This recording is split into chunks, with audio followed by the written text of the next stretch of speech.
यहाँहरु सम्पूर्णलाई टियु स्टेडियमबाट tri nation सिरिजको आज दोस्रो दिन नेपाल, पपुवा न्युगिनी र मलेसिया सम्मिलित ट्राई नेसन सिरिज भइरहेको छ।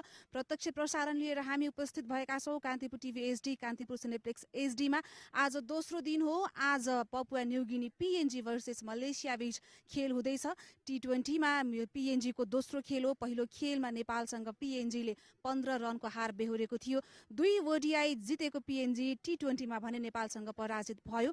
निकै फ्रेन्डली भइसकेको छ पीएनजी। मलेसिया आफ्नो पहिलो खेल खेल्दैछ र झन्डै 1 वर्षपछि नेपाल आएको छ। गत वैशाखमा भएको ट्राई नेसन सिरिजमा मलेसिया नेपाल आएको थियो खेल्नको लागि। सो उसको लागि यो वर्षको पहिलो प्रतियोगिता खेल रहनेछ र पीएनजी र मलेसिया दुवै जित हात पार्ने लक्ष्यमा हुनेछन्। पीएनजीलाई पहिलो खेल हारिसकेको हुनाले कमब्याक गर्नको लागि आज जित आवश्यक छ भने यङस्टरले भरिएको मलेसिया पीएनजीलाई स्तब्ध पार्दै अगाडि बढ्ने सोचमा रहेको छ। र आजको खेल कस्तो रहला त हामीसँग गेस्ट रहनुहुनेछ शेरबहादुर लामा, जो 1998 देखि 2008 सम्म हङकङको नेशनल टिमबाट खेलिसक्नु भएको छ। उहाँले 2004 मा ओडीआई खेल्नु भएको थियो। त्यसको 14 वर्षपछि नेपालले ओडीआई स्टेटस पाएको थियो। त्यसैगरी हङकङको अन्डर 15, 16, 17 टिम हेरिसक्नु भएको छ। पूर्व खेलाडी तथा प्रशिक्षक शेरबहादुर लामा हामीसँग हुनुहुन्छ। स्वागत छ यहाँलाई। Thank you. धन्यवाद तपाईलाई। तपाईले पीएनजी र मलेसिया दुवै टिमसँग खेलिसक्नु भएको छ हैन? कस्तो छ एक्सपिरियन्स, कस्तो टिम छ? पीएनजी र मलेसियासँग म धेरैचोटि खेलिसकेको छु। मलेसियासँग त म त अनगिनत, कतिचोटि हामी त पहिला पनि खेलिरहेको थियौँ। पीएनजी टिम चाहिँ जो ब्यालेन्स साइड छ है। अब हेर्दाखेरि उनीहरूको अब ब्याटिङ र बोलिङ लाइन धेरै राम्रो छ। हुनसक्छ अब आजको गेममा के भने उनीहरू धेरै तपाईँको अब धेरै गेमहरू कन्टिन्युसली खेलिरहेको छ। सायद दे माइट बी एक्जोस्टेड होइन। आजको गेममा के हुन्छ भन्ने थाहा छैन। तर मलेसियाको चाहिँ कस्तो इट्स फुल अफ यङ्स्टरहरू छ त्यो टिममा। र तपाईँको अब 1-2 खेलाडी त तपाईँको यहाँ पहिला आएर खेलेर गएको पनि छ। जस्तो वीरेनदीप भयो होइन, अनि शिवन र तपाईँको त्यो मुनियान्डी भन्ने होइन, त्यो यहाँ खेलेर गइसकेको छ। उनीहरूलाई थाहा छ यहाँको वातावरणहरू। तर मलाई के लाग्छ भने मलेसियाले अब यस्तो क्राउडमा पहिला खेलेको छन्, उनीहरूलाई अलिकति क्राउडले मात्रै एफेक्ट गर्ने हो कि भन्ने हो। तर Malaysia is a good side, they can win the game. PNG को खेलाडीहरू जो यहाँले खेल्दाको बेलाका पनि छन् हैन? आसाद भाला भयो, चार्ल्स अमिनी भयो, त्यसपछि तपाईँको अब टोनी उरा भयो। यिनीहरू मेरो मसँगै खेलेको खेलाडीहरू हो। अहिले भेट्यो पनि मलाई हेलो हाई गर्दै थियो। अनि त्यसपछि सायद अलि पछि गएर यिनीहरू भेटेर कुरा पनि गर्छु म। भनेपछि यहाँले छिटै नै रिटायरमेन्ट लिनुभयो खेल जीवनबाट? मैले अलिकति छिटो लिनुको कारण चाहिँ के थियो भने चाहिँ म चाहिँ कोचिङ लाइनमा मेरो प्रोफेसन के थियो कोचिङतिर छिरौँ भनेर, अनि कोचिङतिर लागौँ भनेर। त्यसपछि मैले चाहिँ हङकङको टिमहरूलाई पनि मैले नेपाल ल्याइसकेँ पहिला होइन, एज लेभलको ग्रुप्सहरूलाई। अब त्यो मध्येमा मेरो खेलाडी तपाईँ अब मार्क च्यापमन तपाईँलाई न्युजिल्यान्ड टिममा खेलिरहेछ। मलाई उसले मेरो फर्स्ट क्याप्टेन थियो अन्डर 15 को टिममा ल्याउँदाखेरि। त्यसरी नै अरू पनि। अब पीएनजीले अब पहिलो खेल नेपालसँग 15 रनले हारिसकेको छ हैन? पीएनजी को लागि अब गेममा कमब्याक गर्नको लागि आज जित्नुपर्ने हुन्छ हैन? र मलेसिया अब फर्स्ट स्टार्ट गर्दैछ। कोभिड लगायतका कारणले उनीहरू त्यति खेलिरहेको छैन। लास्ट टाइम टी20 आई नेपालमै भएको सिरिज खेलेको थियो। त्यो हिसाबले अब दुवै टिम बढी प्रेसरमा को हुन सक्छ आज? प्रेसरमा भनेपछि त त्यस्तो मलाई लाग्दैन कि मलेसिया प्रेसरमा हुन्छ होला, किनभने they are the fresher youngsters छ उनीहरूलाई त होइन। They don't have nothing to lose होइन। उनीहरूले आएर आफ्नो पुरै खेल्छ। त्यही पनि अब तपाईँको टसमा भर पर्छ। यदि जुन टिमले टस जितेपछि तपाईँको अब जसले ब्याटिङ लिन्छ त्यसलाई चाहिँ अलिकति फाइदा हुन्छ, किनकि सेकेन्ड इनिङमा ब्याटिङ गर्ने गाह्रो हुन्छ तपाईँलाई। मैले जस्तो भने स्पिनरहरू राम्रो छ भने त्यसरी नै तपाईँको के अरे मलेसियासँग राम्रो स्पिनरहरू छ। त्यही माथि पीएनजी पनि is not bad side, is really good side. तिनीहरूले पनि अपसेट गर्न सक्छ। उनीहरूलाई जित चाहियो। हिजो हारेको छ नेपालसँग 15 रनले, त्यही भएर उसलाई आज जित्नु जसरी पनि छ। ब्याक टु ब्याक खेलिरहेको छ पीएनजीले। हामीले सुरुमा पनि कुरा गर्यौँ, उता डब्ल्युसीएल खेलेर आयो, त्यसपछि यहाँ 2 ओडीआई खेल्यो र हिजो टी20 आई खेल्यो फर्स्ट म्याच। केही टायर्डनेस हुन सक्छ र यो पिचमा टियुको पिच अब बढी ब्याटिङलाई फेभर गरिरहेको छ पनि भन्छौँ। अब आजको पिच कस्तो छ, कुन पिचमा खेलाइदैछ आज? हामी एकैछिन हेरौँ pitch report. Over to Ejaz. Welcome at TU Cricket Ground for another beautiful day. It's a slight bit of sunny, but excellent conditions for playing cricket. Well, what we have got here, the business day, second T20 between PNG and Malaysia. They will be playing here. So I hope that both teams will surely be displaying the best level of cricket.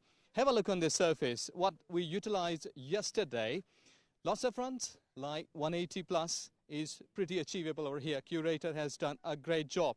And to me, there is a bit of green grass if you have a look on this and the other side as well. But this is only compacting. This is gripping the soil so that the pacers would be getting a bounce like this one if you will be bending your back, hitting the deck, and can get something like at this height. So overall, it's a playable, trust on the surface, make runs like 170 plus is really a good total here. So best of luck, winning the toss, batting first here, and the game will be almost 80% in your side. Thank you Ijaz it's the same pitch यो पिचमा हिजो first इनिङमा 183 बनाएको थियो नेपालले 9 विकेटको क्षतिमा र जवाफमा PNG 168 मा 19.2 मा all out भएको थियो र आज पनि सेम पिचमा खेलाइदैछ अब टस हुन गइरहेको छ मलेसिया भर्सेस पिएनजी बीचको कसले टस जित्छ त हेरौँ ओभर टु प्रारम्भ Thank you, Savina. We're ready for the toss, and we've got with us the captain of Malaysia, Ahmad Faiz, and the skipper of the Papua New Guinea, Asad Vala. Alongside, we've got the match referee, Wendell Leberoy from Sri Lanka, and it's time for the toss. Ed, this is the ball. The tails. We're going to bat first. So, Malaysia back in international cricket, Faiz, after a long, especially after the pandemic that has ended, or in fact is the cases are declining. How does it feel to be back in action? Of course, everyone over here, Malaysian team are always excited to play back in international games, which is we're fortunate to come in. And we hope that everyone is eager to come in to put up a great effort. And of course, we want to have a first winning after a year. How do you assess this pitch? It's been the second days of the game, and actually it will be a little bit low later on. So we try to make use of it in the first inning. How has the preparation been like, especially during this time when you were out of action in terms of international cricket? How are the boys? How is the spirit? Now that you're here in Kathmandu, Nepal, how are you, enjoying this cricketing condition? Of course, we prepared back in home. We played a lot of series back there. But anyhow, the international's not there. But we're looking forward to any action back in home. And of course, we love to play in Nepal, and for sure, we wanted to win. Wish you all the very best. Have a good tournament. Thank you. So, Asad, getting to ball, how do you assess the pitch condition, and would you have decided in any other way? And I would have bowled first, and I'm playing on these wickets for the last 3 or 4 games, and the wicket doesn't change a lot, so I would have loved to chase as well, but the toss went their way, and it was a decision made for us, so I was really happy that we were going to bowl first on this wicket because it doesn't change a lot during the afternoon. Any changes in the team after that very close finish against Nepal? Yeah, we made 2 changes. We got Nosaina Pokana and Papua Vagimoria coming in. All right, thank you, Asad. Have a good match, and I'm sure you're enjoying the series. Anything for the cricketing fans of Nepal? I just want to say thank you for the support and everyone coming out and cheering the home side on, but the hospitality and the crowd getting behind the boys has been really good. Thank you, Asad. Have a good day. So from the middle of the TU Park, it is Malaysia who won the toss, and they will be batting first. सो मलेसियाले टस जितेर पहिले batting गर्ने निर्णय गरेको छ सो मलेसियाले अब first batting choose गरेको छ टस जितेर के चाहिँ यहाँको प्रेडिक्सन मलेसियाले टस जितेर पहिला ब्याटिङ गर्ने मेरो विचारमा चाहिँ यिनीहरूले चाहिँ 165 देखि 180 सम्म रन बनायो भने यिनीहरूले डिफेन्ड गर्न सक्छ है किनभने तपाईँको यो युज पिच हो तिनीहरूसँग राम्रो स्पिनर छ पिएनजी पनि अब यो पिचमा तपाईँको धेरै दिन खेलिसकेको छैन ओडिआईदेखि लिएर तपाईँको अब टी20 पनि हिजो खेलिसक्यो उनीहरूलाई थाहा छ पिचले के गर्छ भने त्यही पनि मलाई लाग्छ Malaysia will be the surprise package today they might win the game today thank you very much हामी फेरि यहाँलाई ब्रेकमा जोइन गर्छौँ thank you very much thank you all the viewers Nepal versus PNG versus Malaysia बीचको खेल हुन गइरहेको छ try nation सिरिजको दोस्रो खेल र मलेसियाले टस जितेर ब्याटिङ गर्ने निर्णय गरेको छ केही समय पश्चात पिएनजी वर्सेस मलेसिया बीचको खेल सुरु हुँदैछ अहिलेको लागि ब्रेक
PNG र मलेसिया T20I मा पहिलो पटक भिड्दैछन् र मलेसियाले पछिल्लो पटक यही TU मैदानमा T20I खेलेको थियो र जुन खेलमा वीरन्दीपले 87 रन बनाएका थिए नेदरल्यान्ड्सको अगेन्स्ट। सो मलेसियाले टस जितेर ब्याटिङ रोजेको छ र PNG भर्सेस मलेसिया बीचको खेल अब सुरु हुँदैछ। अहिलेको लागि over to the commentary box. Yeah, thank you, Sabina. Looking radiant in pink, and I've joined you in the pink. It's a pink kind of day. I've got Sachin Timulsena with me, Andrew Leonard here, for what is a historic day, the first ever meeting of these two sides in an official T20 international. Malaysia against Papua New Guinea. It's the two neutral sides in the Tri-Series, as we saw earlier. Malaysia winning the toss, choosing to bat. And 4 new young faces in this Malaysian squad. They were here 11 months ago. That was their last international cricket. Their captain has remained the same, but their squad is a very different one. 4 new young players, a 22-year-old, a 21-year-old, a 19 and a 20-year-old. And all 4 of them are playing. Ahmed Zubaidi, he's a right-handed batter, 22 years of age. Ammar Zudi, keeper and a right-handed batter, 21 years of age. Vijay Uni, he'll bowl his off breaks. And the one to watch, apparently, is Amir Azim, just 20 years of age, bowls left-arm orthodox spin and gives it a real hit with his left-handed batting as well. Not the same size of crowd as we've seen in, but keep your eyes on this youngster, Amir Azim. And for Papua New Guinea, just a couple of changes for them. Great to see the brothers here as well, Virendeep and Pawandeep Singh. Legacy Aka, one of the form players, but 2 changes for them. Sachin Ale now and Riley Hikore come out of the side, and in come Vagi Maria and the big left armour, Nosiana Pakana. A very good morning to all our viewers watching us live on Kirtipur TV. This is a match where the home team is not involved, but it's exciting to see that there are few people in the stands as well. The crowd has come in.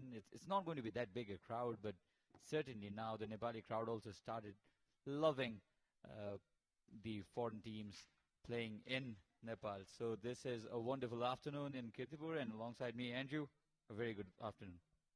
Not a bad catch there, Sachin. Got your catching your keeping gloves out, catching the papers as they fly around. There is our umpires and our match referee today, Durga Subedi, Vinay Kumar Jha. Vinay Kumar Jha will be standing up at the Chobar end of the ground. That's where Papua New Guinea are going to get things going from. Big Norman Vanua, who was outstanding with the bat yesterday. Now Malaysia may be the lowest ranked side here, but keep your eyes on them. They're ranked 33rd in the world, Papua New Guinea 19th in the world.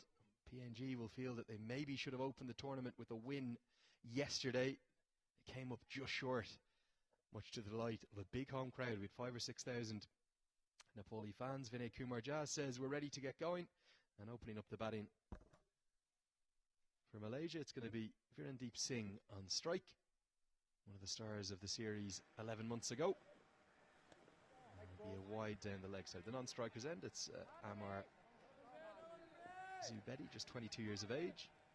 And Virendeep Singh, that innings of 87 will live long in the memory as Malaysia nearly pulled off an audacious heist. They lost 3 games, they tied 1, but they were pretty competitive all around last year. Norman Vanua nearly pulled off that match yesterday. A brilliant 50. What a cricketer. This is a good delivery. Ball in length. Norman Vanua, what a cricketer. He's been in form of this series, in this tour in fact. And he nearly pulled that match yesterday for his team. 100 for 7 at one point of time. And he can open the bowling. What an asset for his captain.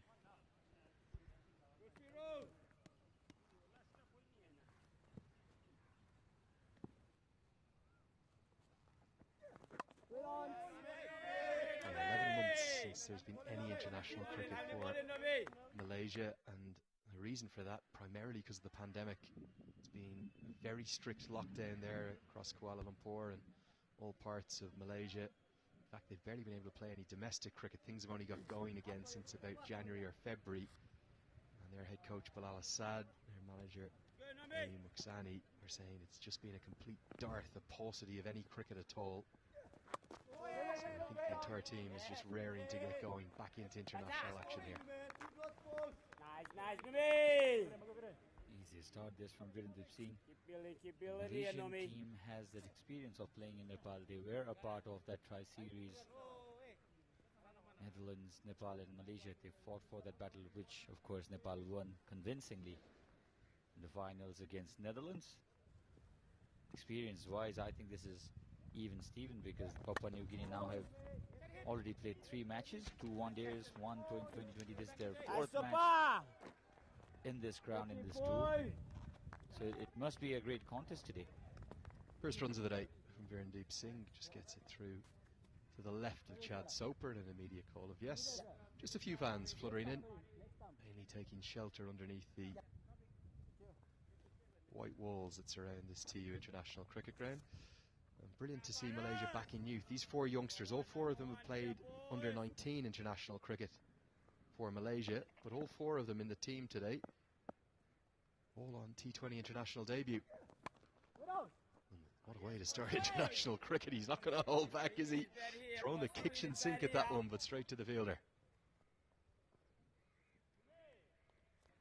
Tribhuvan, that was a very hard hit shot.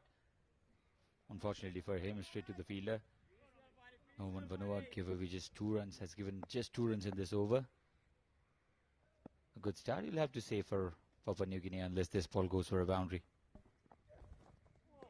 Big swing and a miss, and some movement for Vanua. That'll close out the first over. A tight one, 2 runs coming from it. It's 2 for none.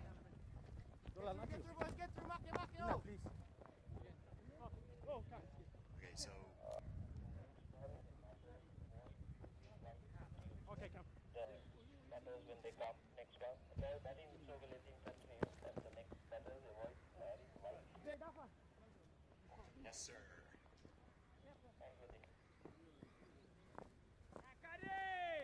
Right arm over. So left arm over. Center, please. That's your center. Perfect. Thank you. Off, please, sir. Off. Thank you very much. Bowler comes left arm over.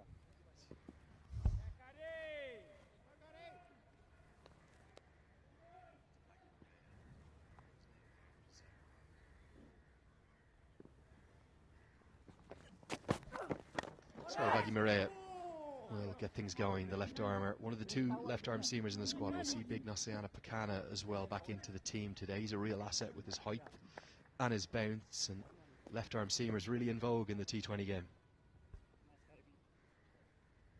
Good start from Maria as well. The ball stopped before reaching the batsman, Virendra Singh. Yet to score his first boundary. In fact, there has been no boundary for the whole team of Malaysia so far. You'll have to be careful not to get stuck. Short, wide, no timing whatsoever. Yeah, it's going to be difficult for Malaysia just to come in cold as they have. No official practice match or warm-up game. They only got in a couple of days ago. Just that lack of cricket that they've had. This is sadly what the COVID pandemic has done to a lot of the associate countries. It's been very difficult for them to get much game time, get out into the middle.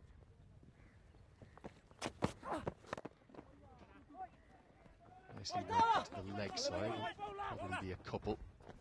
Should get back easily enough. For the sides that are in Cricket World Cup League 2, like Papua New Guinea and Nepal, there has been the return to ODI cricket, and that's given them that competitive action. But for those below that in the challenge leagues, like Malaysia, ranked 33rd in the world, it's been very difficult. It's just great for them to get back here to Kathmandu. Tribhuvan, none. Virendeep batting at 3. Kabua Maria, good over so far, 2 runs. Still no boundary for Malaysia. Flicked off his hips, just for a single again. A stylish player, Virendeep Singh, and a young one, just 23 years of age, so Malaysia back in youth, saying this is the way to go. His brother Parandeep, will see him later in the innings, just a year older, 24 years of age. But on the whole, I was pretty impressed with them 11 months ago. They ran Nepal close a couple of times, only really had 1 heavy defeat, and then that Duckworth Lewis Stern affected game, which was tied. Should have had the super over, of course we didn't. There was all sorts of weather about that day, and the Dutch had to pull it out of the fire to defend that very low total.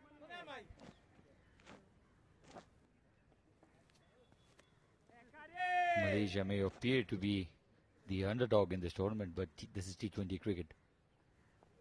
This has given the teams who are not in contention also an opportunity to put in a contest. Comes down the track this time, wanted to break the shackles, not exactly the way he wanted to do it, but boundary in offering for Malaysia whatsoever. Yeah, hint of movement into the right-handed opener. He gets his first international runs in a very streaky fashion. All count to the book, down the track, a little bit of inward movement, looking for another big heave. He's been sent up to attack right from the off. Gets an inside edge away for 4. This will not upset Moria that much. The moral victory has gone to Moria. Zubaidi looking a little desperate, but that's something that's needed as well. Yeah,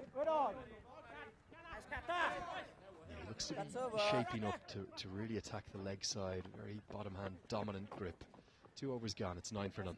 Okay, boys.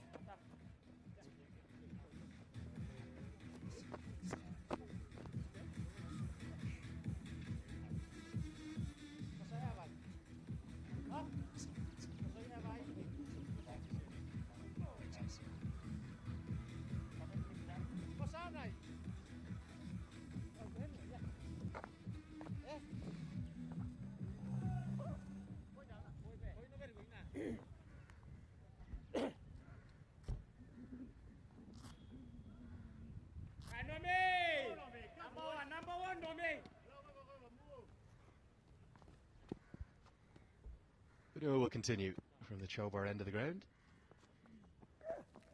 Dug in, that's probably going to be signalled as a wide. Keeper takes a good athletic take, Simon Atai. Then Kumar Jha gets the arms extended.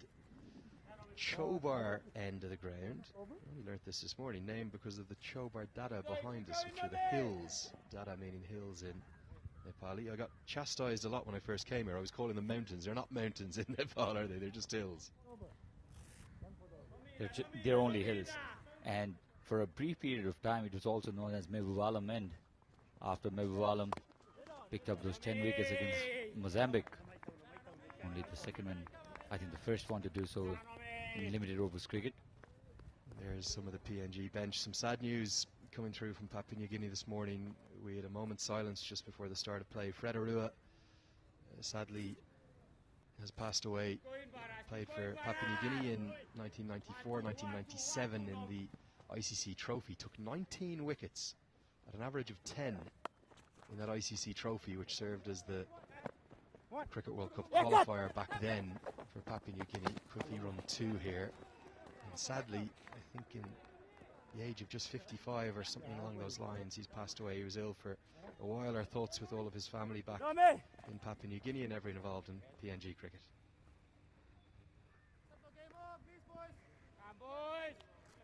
3 and so far. Good running between the wickets between Virendra Singh and Zubaidi. Virendra Singh gives a little bit impression of Anil Shah. Not the tall, lanky opener from Nepal. Of course, not a part of this T20 series. He was there in the ODIs. He's a stylish stroke maker. He certainly possesses a good range of shots as well. And also what we saw last year was the kind of acceleration that he can provide later in his innings. It's that knock of 87, which was a standout of the whole tournament for Malaysia. So his career best in 3 T20 I50s, his 26th appearance today. Also might see him bowl a few left-arm spinners later in the innings, in the second innings that is. Extra bit of bounce here for Norman Vanua. He is a tall lad, Norman Vanua. There's some of the support staff, and no doubt they're grieving right now. I believe the gentleman on the right actually played a bit with Fred Arua back in the day as well. A tight start this from Papua New Guinea. They'll be looking to do one of their former internationals proud today.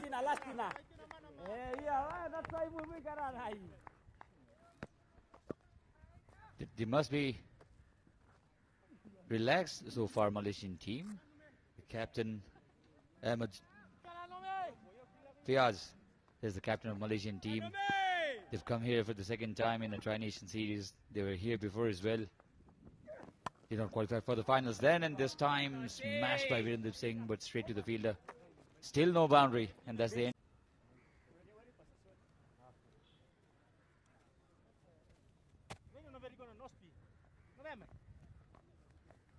change, coming left arm over. Left arm over.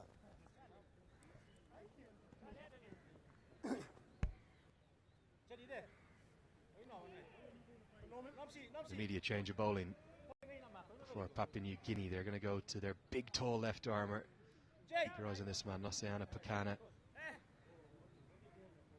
It's a big fitness and injury issues over the last 5 to 6 months. In fact, his first international appearance since October was just a couple of days ago, and the first one-day international.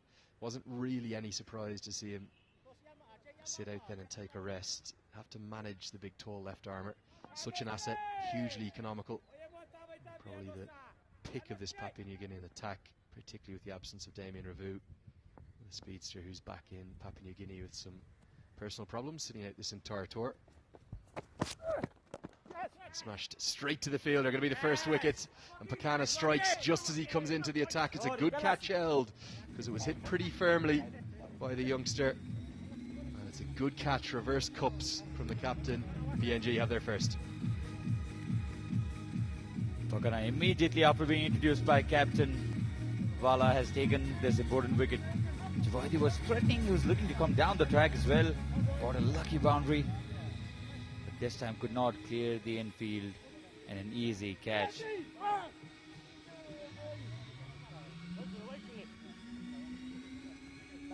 So that's the full of the first wicket after 3 overs, 12 for none.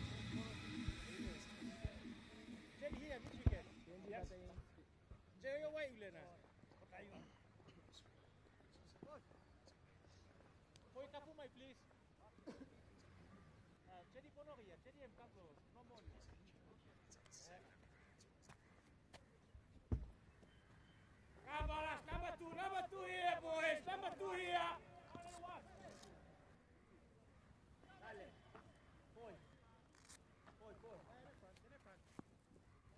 Coming left arm over. Kawachi!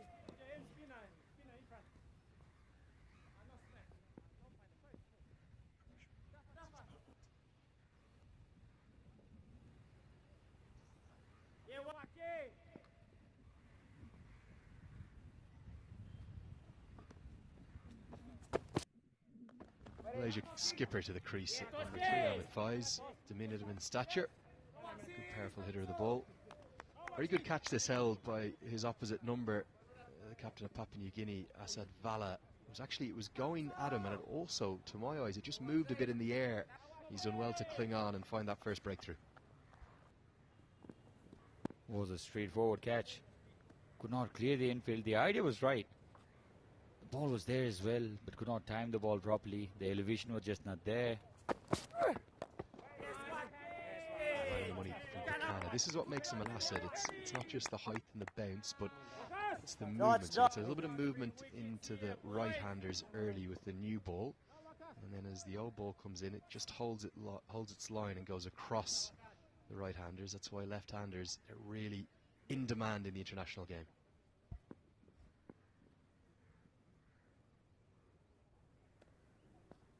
Faz now has played a couple of deliveries. Somebody will have to look to attack. I don't think there is bat involved. No, it says umpire Suvid as well. Yeah, pad, off the pad, probably the back pad in fact. You could see Pakana didn't really believe, did he? Just flicking probably off that outstretched right leg, the back leg. Faiz did have a nervous look back. Ambitious appeal, isn't it? Immediate shake of the head there from umpire Subedi. He's a pretty good umpire. Pakana has been excellent with his line and length. The plan is there. Execution has been brilliant as well. And a single first runs for Captain Fayaz. That'll get Faiz off the mark. Yeah, just worked into the leg side. A little bit of indifferent bounce, so that one's kept low. He's done well to keep that out. It's the same pitch as yesterday, remember. Back-to-back T20Is. Talking to the ground staff this morning, I think they're likely to play 2 in a row on each of the wickets and rotate and switch them, the 2 wickets side by side, right in the middle of the square there. So tomorrow's game, which will be Nepal, the hosts, back in action against Malaysia, will be played on the wicket, just one to the left from where you're going to look in a moment. Just there, one to the left, I suspect. Good change of pace, and the keeper has been deceived as well. Going to be 4 to the total, but it'll be 4 byes. The off cutter, a brilliant, skillful piece of bowling from Pakana, but it's going to cost 4 runs. Second boundary for Malaysia, and second time not where they intended. This one missed everything, including the keeper. So that's the end of the fourth. 17 for 1. Yeah.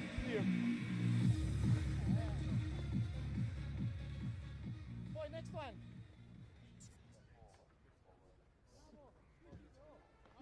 First time.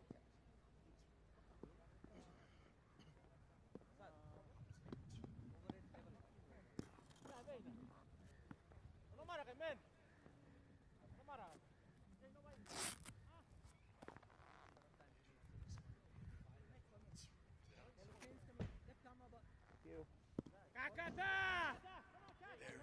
Number 2 kata.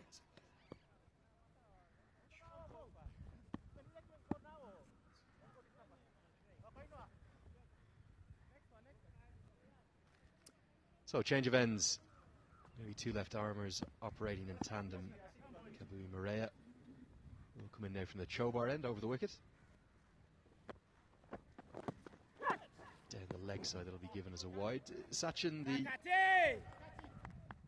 decision for Malaysia to win the toss and bat first. They've barely picked up a bat internationally anyway in 11 months. A strange one. You would have thought they'd maybe just get into the field and find their way back into international cricket as a team. You're probably influenced by what Nepal did yesterday. Post up a good score, defended. Not sure if that's the right idea. You'll have to wait till the end of this match.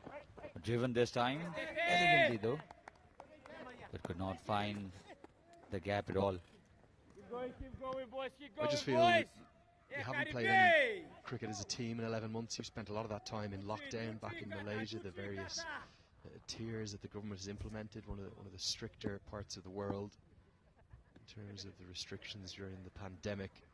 I just thought it was a bit strange. It's going to put pressure on their batters early. They haven't played a game, any kind of practice match here in the middle. And it's just putting them under the pump. PNG have played 4 games in 5 days. They know what they're going to do. They're doing it very well right now. They also know the pitch pretty well, PNG. They've been here. They played 4 matches in 5. This is the 4th match in 5 days. So Malaysia haven't been fluent with their run making as well. A single this time. I think this would have been out. I think Virendeep Singh, even though he got going pretty quickly, it was hit and run. That's the pressure that Malaysia are experiencing right now. No timing again from the skipper. It was pretty much straight to the fielder as well. And one of the good ones was Tony Ura, who's picked up cleanly. Maybe a stump and a half to aim at, something like that. Couldn't affect the direct hit, and Singh survives, but he's fortunate to do so. Hasn't found the timing and the placement. Virendeep Singh, he is a very stylish looking batsman.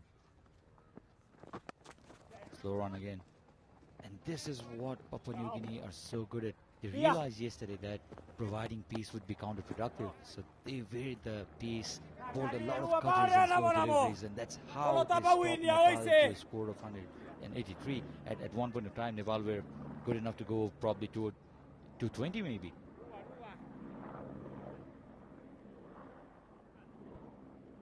Problem for Malaysia, they just have to find a way up to some kind of a total. It's been a poor start. Maybe they can just battle back, find a way into this game. Good diving stop, probably saved a couple of runs. Cross to his right at extra cover.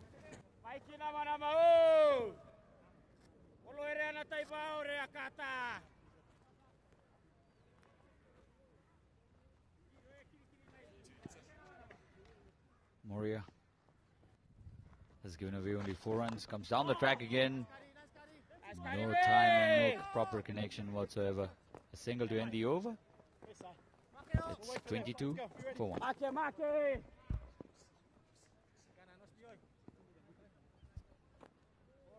4.4, the run rate not at all where Malaysia would want to be after the end of fifth over.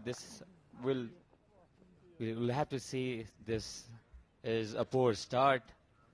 This is the aerial view. We've been providing you drone scenes throughout this series, in the ODIs as well. Look how beautiful the TU International Ground looks. And that's the scorecard. Not much of action though. 4 runs to Zubaidi, who has been dismissed. And captain had just joined in. And to join me in the commentary box, it's Prarambha Dahal. In fact, it will be Prarambha Dahal and Ejaz from Pakistan will continue for the next 5 overs.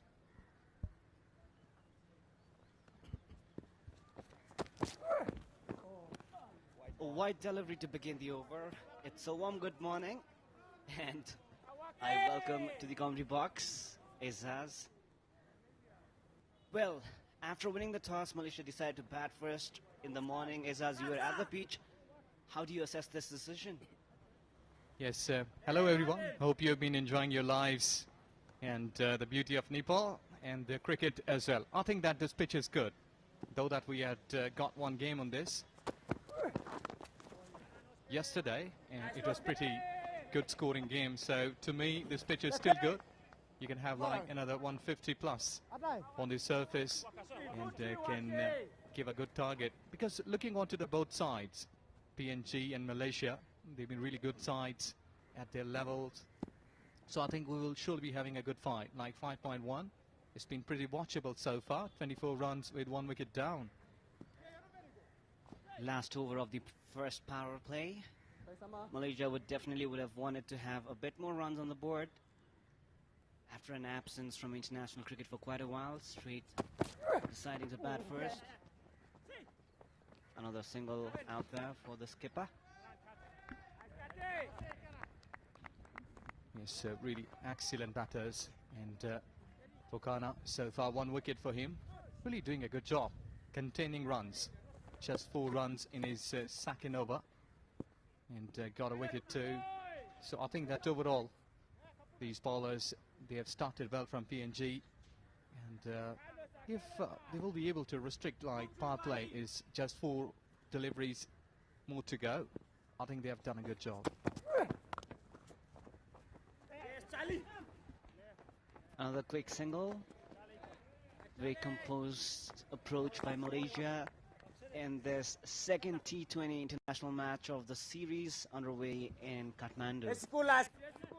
Yes, and one more thing that Malaysia, they had the ability to score 200 plus.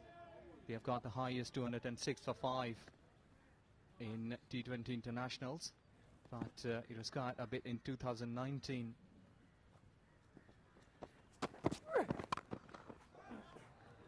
Well, that's really a cracker.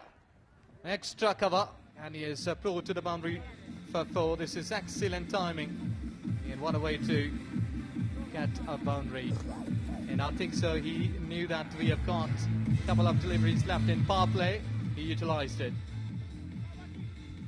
Knew where the ball was going to pitch and was prepared for it. Slaps it and earns 4 precious runs early in the match. Yes, will surely boost his confidence. Fez, the captain.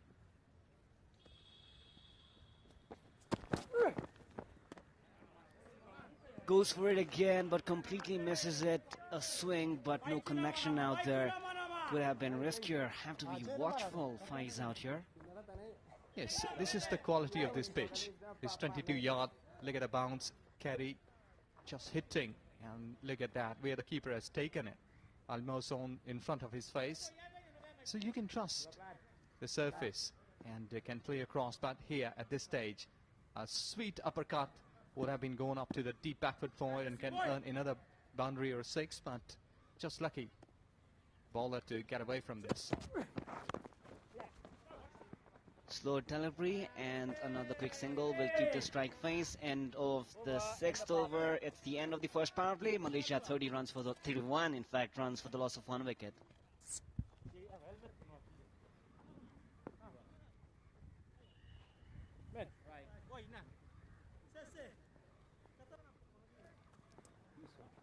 End of power play. End of power play.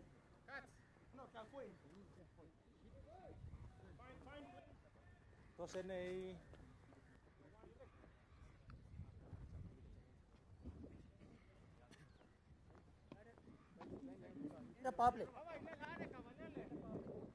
it's another power play. The umpire signals. Is the scorecard. Malaysia, Birandeep Singh. Keep building here, boys. 19 deliveries. Composed. Ahmad Faiz, a good partner for the striker so far.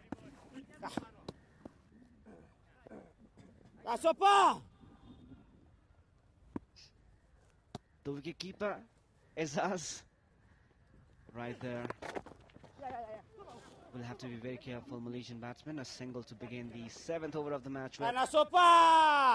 Yes, both batters. Birandeep Singh. Once are good for us, wicketkeeper, boys. really No a talented punches here, wicketkeeper. boys.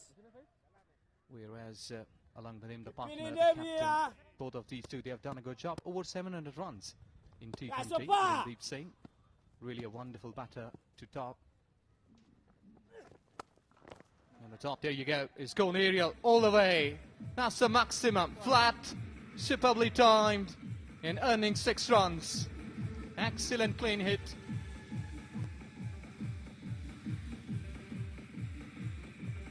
What a wonderful moment. And here you go, the beauty. Back up length, enough time to see off. There you go, go and fetch it. It's just been a wonderful strike.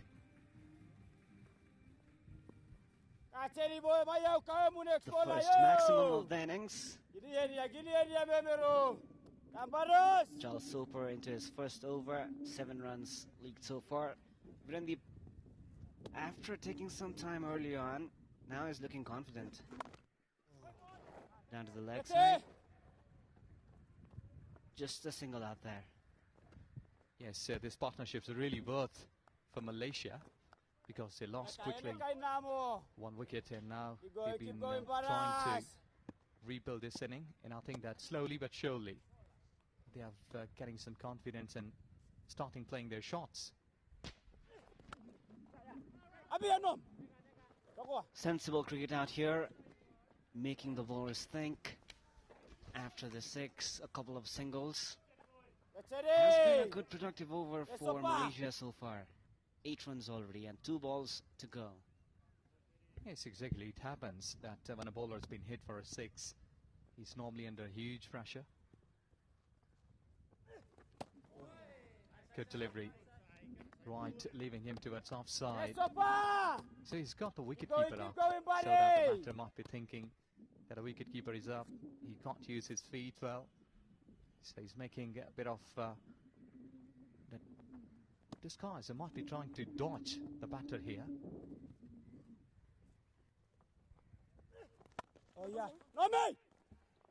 Another single, a bit of confidence growing out there. End of the 7th over. Malaysia are 40 runs for the loss of 1 wicket.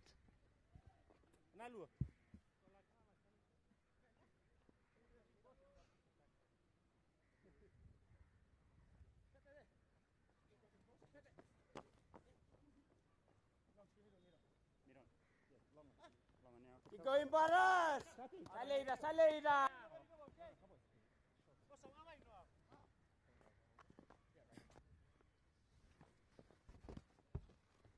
Right arm over. Thank you.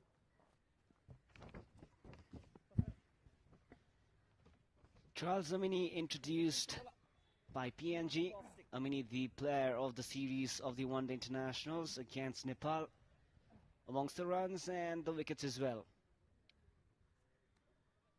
A great servant of the sport for the country.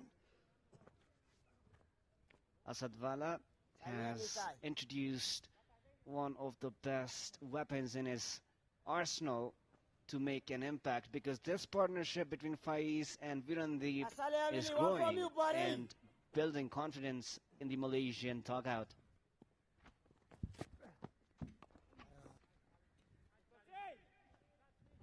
'87, what Birandeep Singh has got in his career best. He has got enough time today to show that he's much better batter than 87 runs and scored like 3 figures.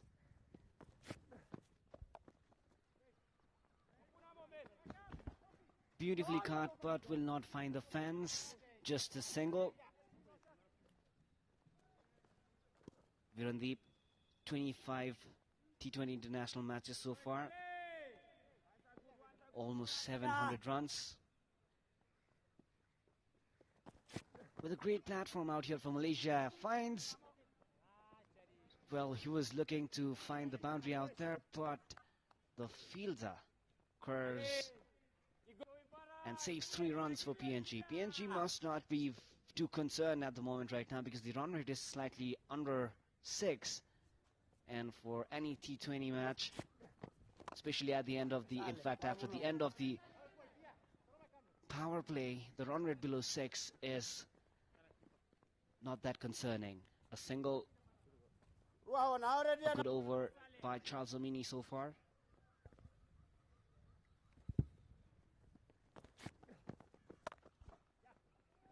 Hard hit, and look at the beauty, how sweetly he has timed it to the perfection. Next cover, what a region, he's been loving that moment, going for 4. Ahmad Faiz, 22 matches, 20 innings, 470 runs before this match with a highest score of 58, and that boundary will only serve his confidence better. One more time, tries to find it, but this one will find a filter. Just a single run, boundary, and then rotating the strike. He will keep it. End of the 8th over. Malaysia are 49 runs for the loss of a single wicket. Keep going, Banas. Keep going. Mark, boys.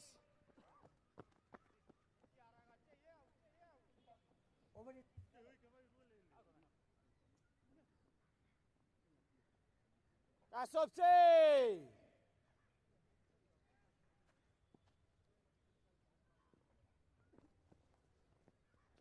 Sopaida. Tambaras, tabay-tabia.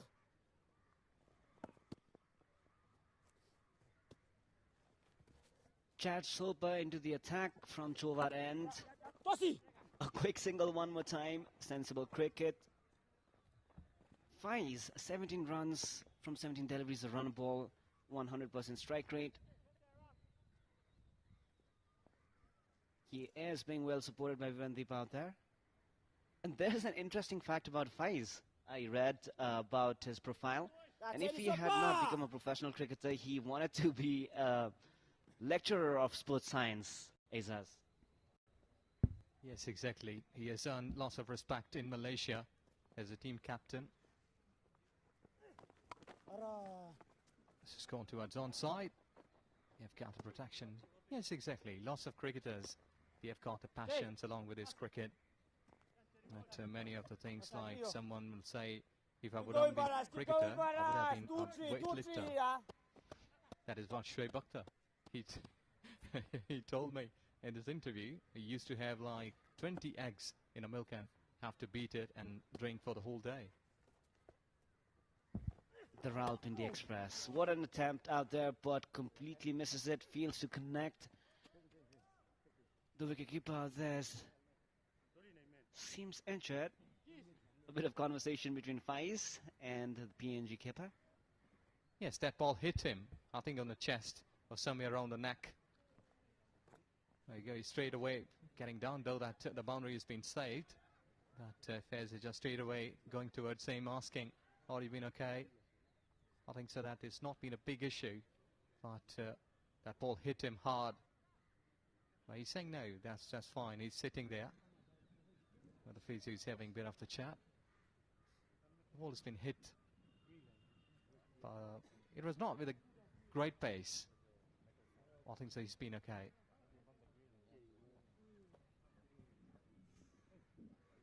At that time, that straight away hit him. Standing onto the stumps. Now the modern days, the wicket keepers, they are wearing helmets.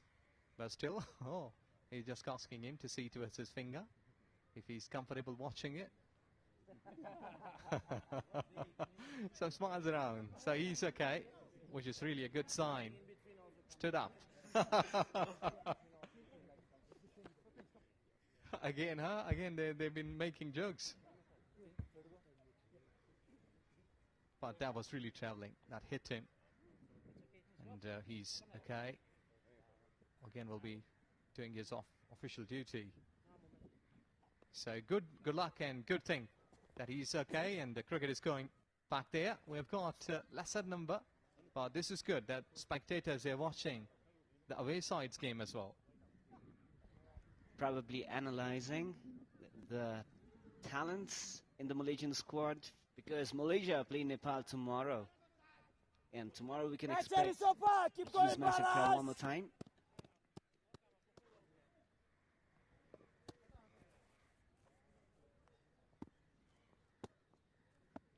Some conversation probably over the internet as well.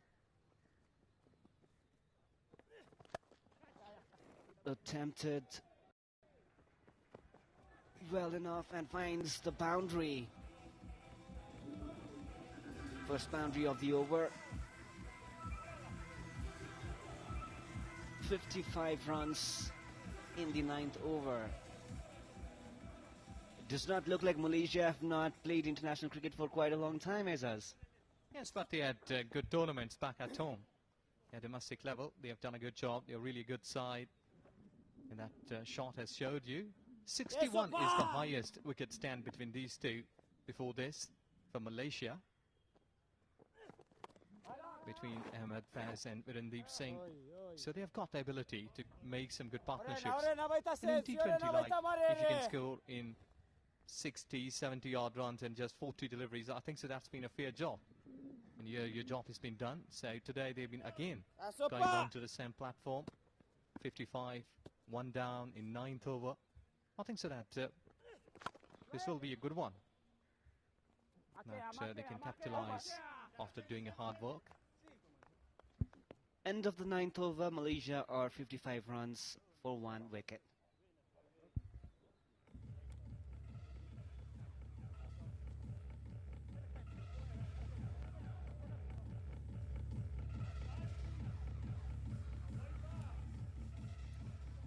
So we got 2 minutes allowed. 1:57 now. Let's see whether you're working my thing. Oi, oi. You're 1 minute ahead? Yeah. 1:57 is when you got a start. So they are in the making. 35 deliveries, 43 runs. So going good. So PNG will surely be looking to break this as early as they can, because if they will be going on, I think so that will be more dangerous. So captain Asadwala comes in and he can really do some of the magic with his spinner knot.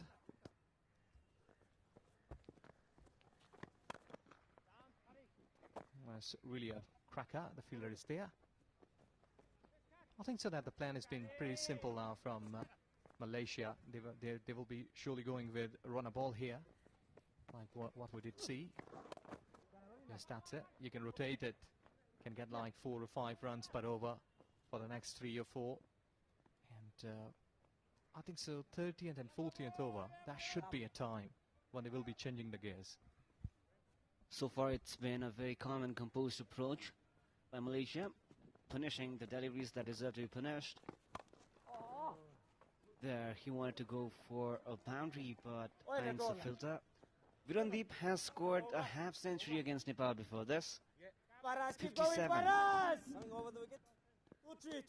And averages 20.5. Has already scored beyond that.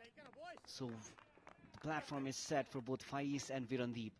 They really need to stick out there and can score a lot more than what they have done before this against Nepal. Yes, exactly. Bit of slip, but that's been fine enough. They have taken 2 runs. Well, drinks will be called after this over. But so far, so good. 60 on the card with 1 wicket down. I think so. Malaysia should be happy. This proceedings has gone down to the deep mid wicket. Go and take it. This has gone high, and umpire has confirmed it. This has gone for 6. So, no respect for the bad deliveries, which has been called here. Was premeditated, was ready for it. And that just goes earlier. Had it been yesterday, there would have been Nepali fans. So it's the end of the over, 66 runs for the loss of 1 wicket.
Sir, checking.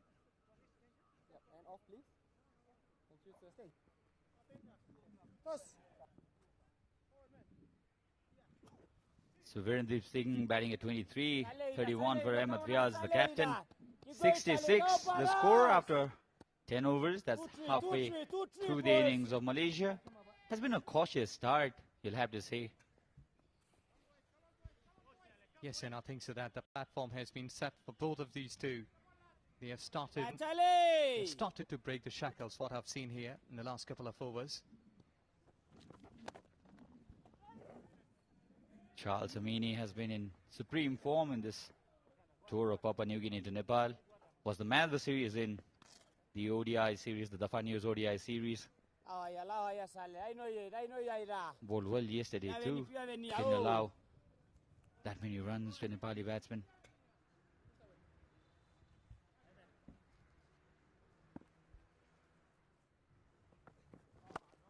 Full toss, deserved punishment, and got the punishment. In fact, this is a massive hit. Sometimes you feel 6 runs are not enough for some shots, and this is one of them. This has gone many miles. Wow, what a shot that was. Like a rocket. This has crossed the fence. And I think so that hit the top of the roof and out of that building. What a wonderful hit. In fact, he's really a strong lad. Strong shoulders. Approaching to his 37 in just 27 deliveries. What a shot. Keep going, Paras. Poor delivery. This is the problem with the leg spinners, isn't it? Ejaz, it's such difficult art to master the leg spin. You miss the length. It's either a short delivery or a full toss. With the off spinners, because you use your fingers, you have more control of the delivery. But when you're a leg spinner, you're more dependent on the wrist. And that's what makes it more difficult for the batsman, for the bowler to control the deliveries. And that's what happened. A full toss, smashed for a 6.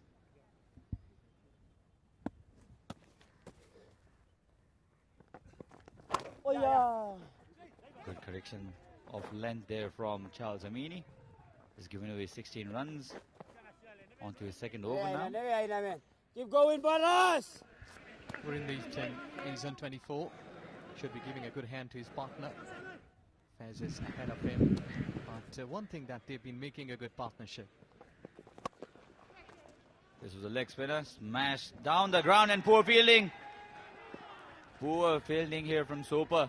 Should have been only one, 3 extra runs. Now things happening for Malaysia here. The ideal kind of start they'd have wanted, but now runs coming going fast. Hammered down the ground, straight to the fielder. Oh, poor effort. There will be a review of this from Soper in the team meeting. Exactly, that's the basic. That's how you've been stopping the ball. That's been traveling towards you. You have to stand crossway, make your foot or leg in front of the ball, and then the hands, so that if hands can be missed or the ball's been missed from the hands, you can collect with the foot. Really good one. Good one. They're returning for second. Excellent running. This is, you call, the presence of mind. So a bad delivery and a bad fielding error has given 14 runs for Papua New Guinea in this over. That's the end of the 11th, 80 for 1.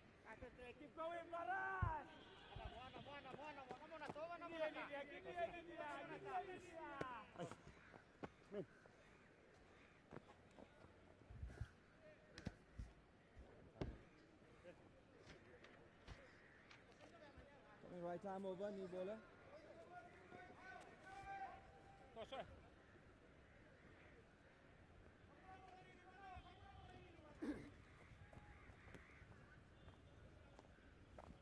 So Virendra Singh, this has been a fairly cautious start from the young man. 80 for 1 now. They must be happy with the situation now, Malaysia. If they can go and capitalize from here, they're on for a score of over 170. I think anywhere close to 180 would be competitive. Yes, no second opinion, because 160, 170 is pretty achievable here on this surface. What we have seen here, and Curator, excellent job he has done here.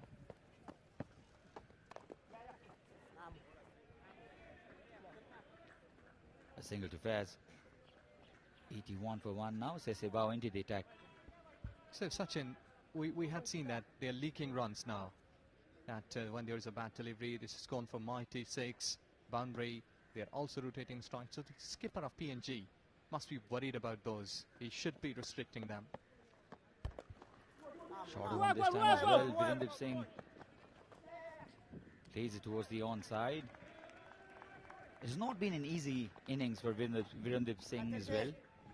He struggled in the initial part of his innings, and you can also understand Malaysia are getting some actions of cricket after 10 months, 10 long months.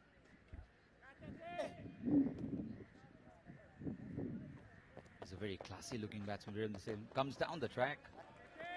Good adjustment of length there from Sesebao. So both of these two, they are dictating their terms, going really easy. I think so that they will have to change the variation, the pace of the bowling. See, this is so easy, so comfortable. They've been dispatching everything which has been coming on a good pace to them. That was a perfect example. And I think so that PNG bowler, they should have reduced a bit of their pace into the bowling. They will have to make it slightly slower.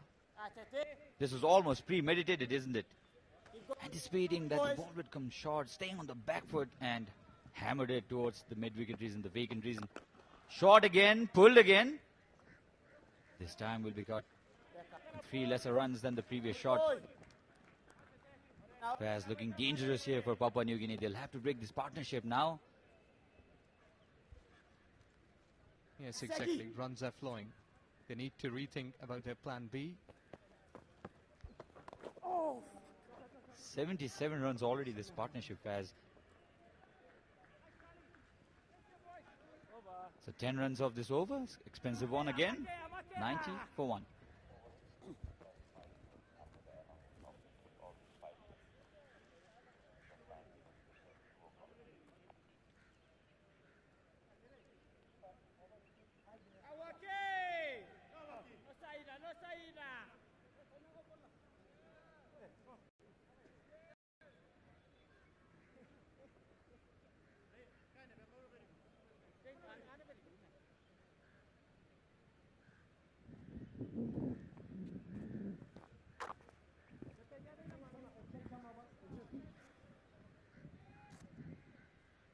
The strike rate of Virendra Singh in his career is 110.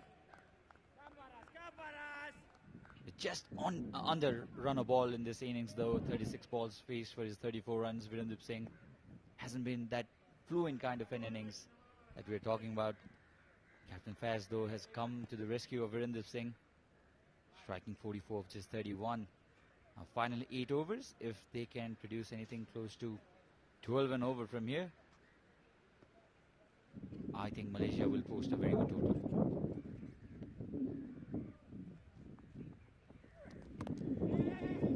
Oh, a bit of luck. And we have seen in the previous games as well that lots of batters, when they're really flowing, the bat has been working perfectly, the swing is there, the luck is also there, because that's been a big fortune thing, that fortune favors the brave, and that's been exactly happening in this tournament, ODI and this Tri-Nation as well. Especially Charles Amin, isn't it? He received a lot of luck in his first match against Nepal in the ODI series. Hammers is this time and finds the gap too. Captain Faz moves on to 48 with that shot. Not that short, but he's a short man, Faz, and he can pick up the length pretty easily. Anything that is just short or even on length, he's not minding to stay on the back foot and hammer it towards the leg side. So that's the story. Look at that beauty. It was slightly back up length, and it's just going towards onside. Picked up the length earlier. You had quite right. And somebody in that hut been saved. I think so. The ball was quite travelling nice and smoothly to them. Now this puts extra bit of pressure on Pokana. Relaxed dressing room, you'll have to say now. The young lads can relax and look at their captain do it for them. 48 already, Captain Faz. And pretty young faces, and I think so that quite new faces as well. That Malaysia has been injecting young blood for the future prospects, and it's really a good thing. You can inject them the new blood, adjusting their fielders. Now the square leg is going down at long leg position. Mid off is up, long gone is down. They've got extra cover in place in 30 yards. He's throwing with the bowler now. Wide delivery this time, and the bowlers were a fair bit tall. Azaj also face a lot of problems, especially bowling to shorter batsmen, because they can pull the good length deliveries. It's very difficult to find your length. And if there's anything that's shorter, even just back of the length, you can stay on the back foot and play your pull shots.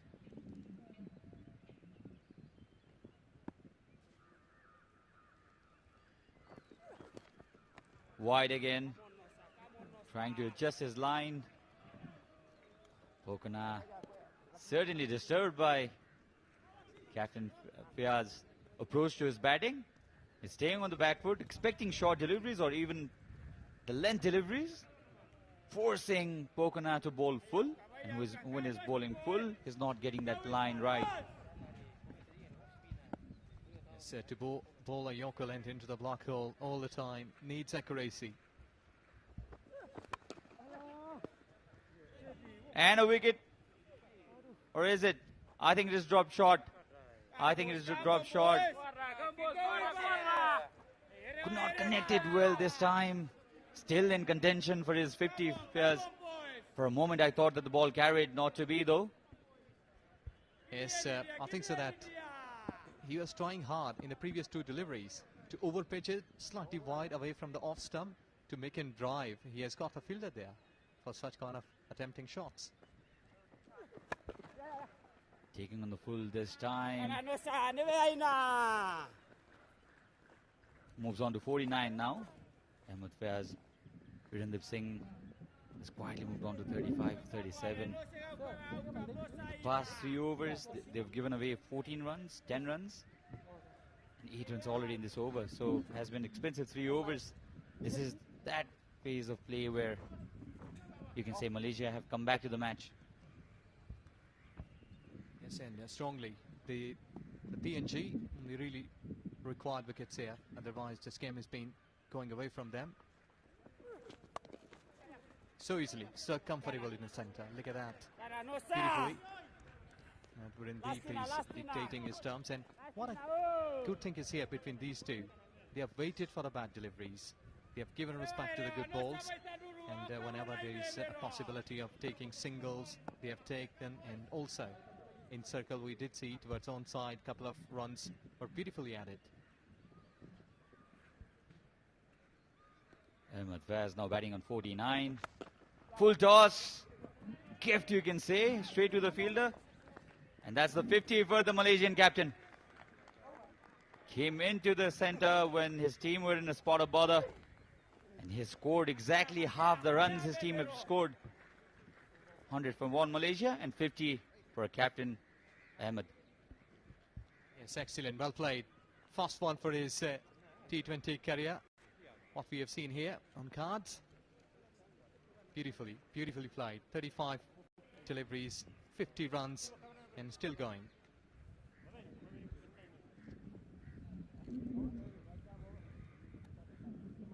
Captain leading from the front, isn't it? Bowling change, right arm over. Yes, exactly. 100 up as well for Malaysia in 30th over. Still they have got 7 overs, so you can expect like another 7 to 8 runs per over. Will surely get him like 160, 170, which is really a good one, and put pressure onto the batting second team, and can get some early wickets. So this game is really on. Both teams are really fighting hard.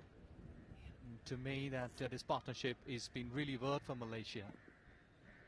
If they go 12 runs per over from here, they'll reach to 184, which I think, which is exactly the score of yesterday, and I think that will be competitive as well. Surely this will be a wide, another wide. Has not been that disciplined in attack from Papua New Guinea, what they're known for. But Sachin, you will have to keep this thing in your mind that in ODI matches, PNG has done really good job. They chased it down, they put on like more than 200 runs. So you can expect that anything like 160, 170 is really in their target. They were in contention yesterday as well, and what a wonderful sound the bat has made. There's no stopping it. In fact, it's gone all the way. It's flat. It's very flat from the Malaysian captain. 6 runs, says umpire Subedi. What a hit. Really impressive. And this has been right from the middle of the back of lane. Beauty. Deep mid wicket. What a smash. Pulling it over all the way. So security, he will have to fetch the ball as well. Doing a good job for everyone who is here at this TU cricket ground. I have seen that they've been doing a wonderful job. That they are security personnel, the officials, the teams, everyone, the spectators as well. Shorter one this time, wider. And a wicket came from a ball that actually did not deserve. But a wicket, nevertheless, for Papua New Guinea. A much needed one. They needed this wicket. And against the run of play, Ahmed Faiz will have to disappear here. Yes, at one thought, I was thinking that might be that's a short of line delivery too high, but umpire has given his verdict. That's been perfectly. Okay, and I think so he was in two minds, either to leave it or to play it. But from the nanoseconds, he thought I should have gone to play it, but miscued, went high, couldn't get the distance. He lost his wicket. So Malaysia lost the second one here. So with the dismissal of Captain Faiz, they're 107 for 2.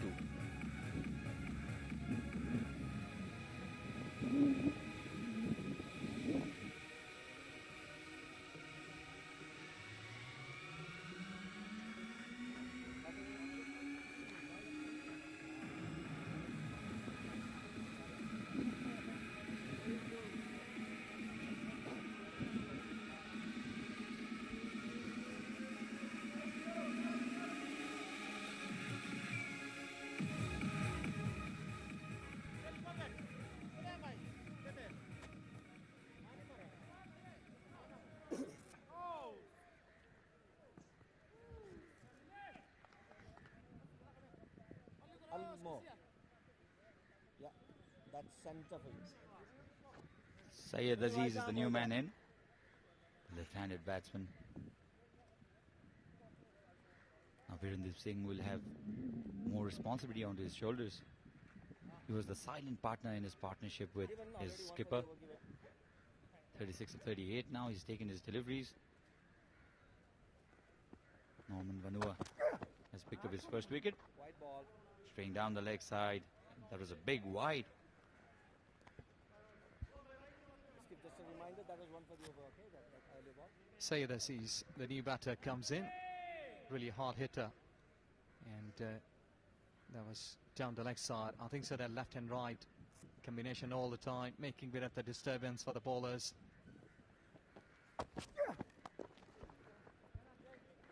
It was the onside. Very good time of the ball, Sayed Aziz. It's something else about these elegant left-handers, isn't it? He looks so much more elegant than the right-handers. Virendra Singh, 36 of 38. Struggled earlier in the innings, but this is what good batters do, isn't it? When you're not in the best of your forms, you take your time and you score those important runs, build your innings. Virendra Singh has exactly done that, but he would not want to give away his wicket because he's taken his ball. What's needed from him here is to make his country reach somewhere around 180. Driven down the ground. Just for a single this time. In fact, they're coming for the second run. This will be close. Clean collection would have made the difference probably. Yes, as well as Norman should be staying behind the stumps, because sometimes the ball has been directly hitting onto the stumps and you can get the wicket. This is really an important sort of thing, the basics of cricket, that when the throw has been coming towards you and the batters, they're running between the wickets, you will have to stay behind the stumps. That's the difference brought by modern day cricket, isn't it? So that's the end of the 14th over. No, there are a couple of wides. There's still one delivery to go, and that's the difference brought by modern day cricket, Ejaz. Tampering with the old school techniques. Previously, the ones who were backing up stayed behind the wicket, but now they tend to stay in front of the wicket. And that's the exact problem with bowler Norman denying the run-out opportunity. Now this is the end of the over. 1-1-1 for 2.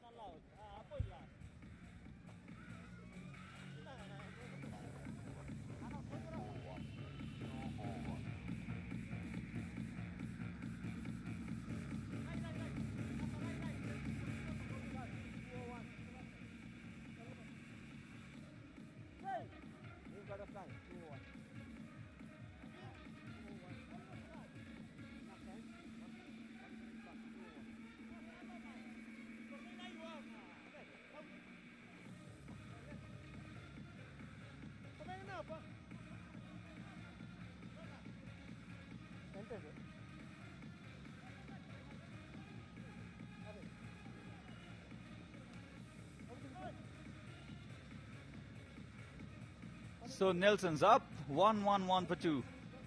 For those of you who are wondering why 1-1-1 is called Nelson in cricket, it's named after Admiral Nelson, who only had one eye, one arm and one leg at the end of his life. That's considered to be unlucky, and that's a boundary, much needed one for Malaysia.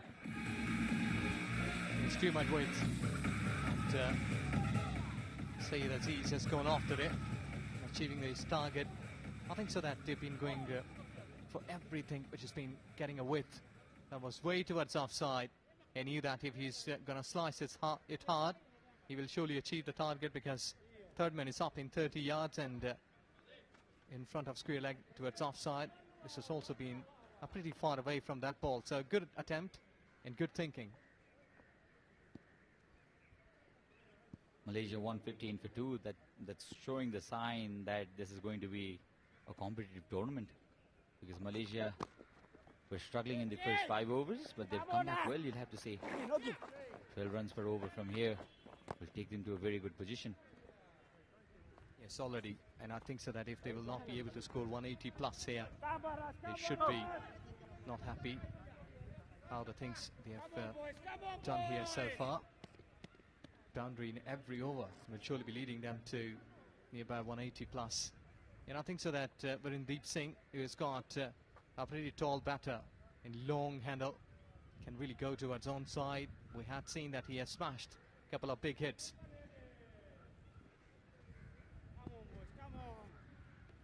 Played really good looking drives as well, Virendip Singh. Did not find the timing on that occasion though. Looking for the second run, not to be there this time. 8.09. If they go on with this run rate, they will reach to somewhere around 160, which I don't think will be enough, given the fact that Papua New Guinea are now used to this wicket, this ground.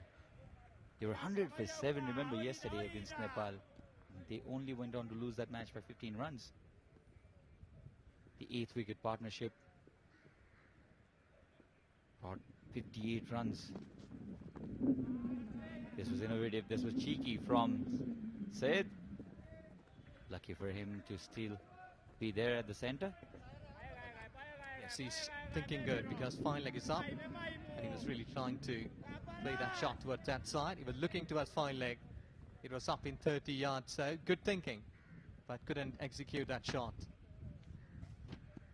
It was almost a slog sweep, isn't it? More than Dill scoop. Fuller one this time. Premeditated, he'll have to say. And they'll come back for the second run. Wonderful placement. Good running too. Yeah, this is where you call that they are dictating their terms in a perfect manner after holding a good partnership. Run rate improves to 8 runs per over. This is really good, and I think so that both of these two, they have done the hard job. Saeed Aziz will be coming up good. 8 runs and 5 deliveries. They'll think of coming for the second run again. Not to be this time, just a single to end the 15th over. 120 for 2.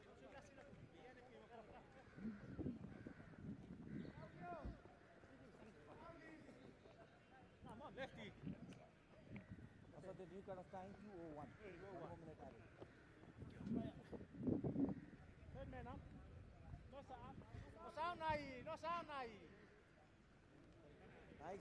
Ah, good.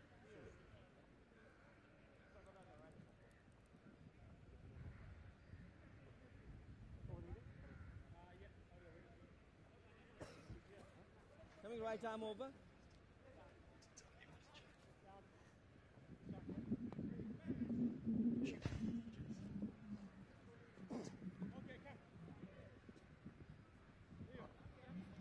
So things happening in the centre where Malaysian cricket team is all set to put a target in the last 5 overs, and Andrew has joined me in commentary box. We'll surely listen his beautiful voice, beautiful face, and handsome guy. Good God, that's a remarkable welcome. Hello, Ejaz. What have you been? What did you do last night? You fallen in love with me overnight, my friend, have you? Great to see you too. Great fight back this from the Malaysian side, led by their captain, his second T20I 50. It came in good time as well. Virendip Singh hasn't quite found his time. He played a bit of an anchor role. Almost an old-fashioned innings, but it's been really progressive acceleration, hasn't it? They were going at less than run a ball for the first 7 overs. They've found that accelerator pedal, and they're well on track for over 160, maybe 175. Yes, to me, I think that 170 plus is pretty achievable here. Like another 15 rest of the 5 overs. What I have seen here, that Virendip and Saeed Aziz, they have got the capability of scoring some high runs for the depth overs. And Virendip Singh looking really eagerly to other field placements. Stay pushing forward. And returning for 2. This is what they've been doing here. When there's a good delivery, they are unable to hit big. They've been putting into the gaps, getting 2. Whenever they have got the chance to hit bad one, they have properly availed that opportunity. Might be a little bit harsh, but I feel Papua New Guinea have got a touch complacent. They look very much in control in the first 5 or 6 overs, and then for me, they just a little bit went through the motions.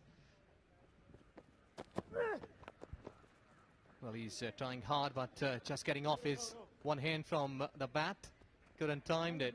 Yes, you're right. I think that first 4 or 5 overs, they hadn't blinked.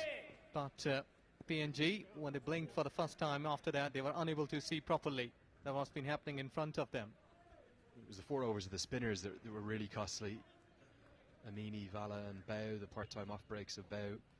Those 4 overs have combined to go for 43 runs. So I think we'll see the seamers close things out. After this over, Soper, Pakana, Murray and Vanu will all have 1 over left each. They'll surely bowl the final 4. But they need to just keep a rein on things. They don't want to be chasing too many. Oh, just going away, trying to have a big one, but just getting away. I think so that's really a good delivery to get a dot one, because already they have scored 3 runs in 4 deliveries. So this over has been proving good for PNG. Yeah, don't mind the intent. You've got to go towards the bowler. The issue with that stroke from Syed Aziz was he gave himself too much room outside the leg stump. This time firmly hit to it. Going off. Bit of juggle, but they're returning that for 2. Excellent. This is marvellous running. Good running, good fitness shown by Virendeep Singh. And also good game awareness. He's aware of the fact that he isn't quite getting the ball out of the middle. He's only going at a strike rate of slightly less than 100, so he's happy to get his left-handed partner onto strike, give him the chance to pick things up. Have to be thinking of north of 175 here. Oh, it was giving in 2 minds, either to go towards 5 leg or not. But I think so, pretty well. Just getting 1 run to end the over, 16 gone. Malaysia 127 for 2.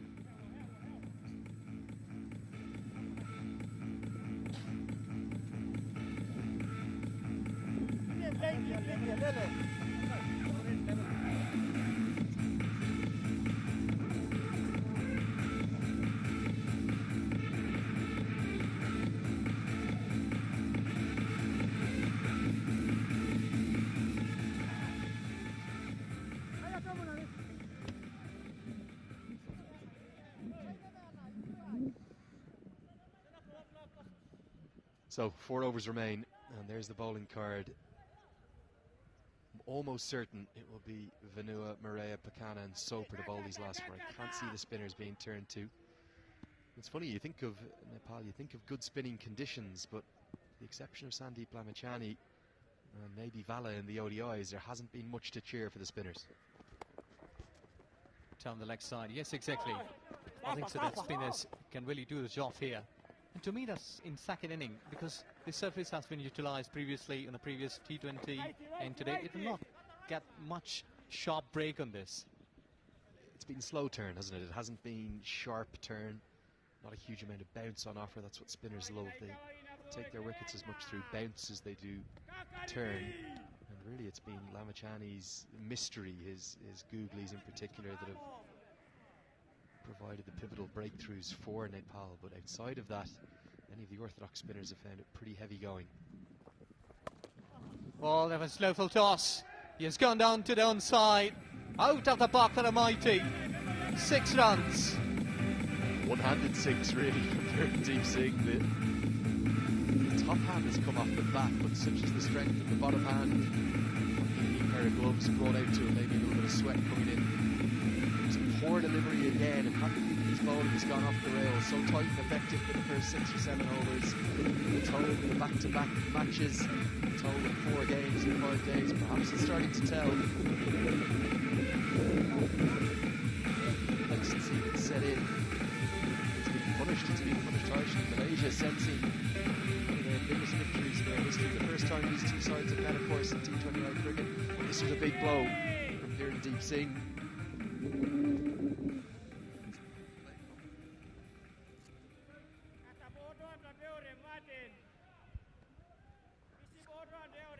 Yes, exactly. That was really a big one. Yeah, look at this over pitch. I think he was looking for the wide Yorker, and it was one hand. It was like baseball, wasn't it? Right-handed 6. Back live with you now. So another time you're running first one quickly. Settling down for a single. So good over. 8 runs in 3 deliveries. So if not, they can get a couple of boundaries. There might be a boundary here. 12 runs in and over. Really impressive. That overs, you all the time requiring such kind of batters who can really hit hard in death overs.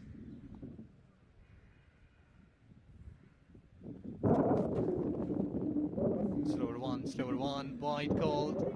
So the bowler is unlucky not to get away from any sort of thing what he's been trying to do here. Yeah, right on the verge of the wide line. This is a marginal call. I think a pretty good one. As he just needs to be careful when he's using his feet to come down the track. A good coach will tell you to run towards the bowler. You want to keep your head, your eyes level. He's kind of giving himself room outside the leg stump. Yes, that was a good one. Good delivery. He's just trying to go into the block hole. I hadn't seen that swinging Yorkers so far in 2 ODIs, other in second T20 what we have done so far. Not been swinging Yorkers. There's no real movement from the white ball here in these conditions, and the T20's not enough time to get any reverse swing either, so just the first couple of overs you're getting some movement. Yes, so there you go. He's just playing down to the third man and getting 50. Virendeep Singh, excellent batting. So what a wonderful knock, 47 deliveries. Yeah, 3 T20 I-50s coming into today. It's a 4th T20 I-50 for Virendeep Singh, the star of the show for Malaysia. He was our leading run scorer when they were here 11 months ago, and he's got things off to a perfect start. He'd be looking to pick up the strike rate in the last 3. Oh, this is going away, this is going away. They're calling it, but umpires got a different thoughts. So with this dot delivery, 17 gone, Malaysia 138 for 2.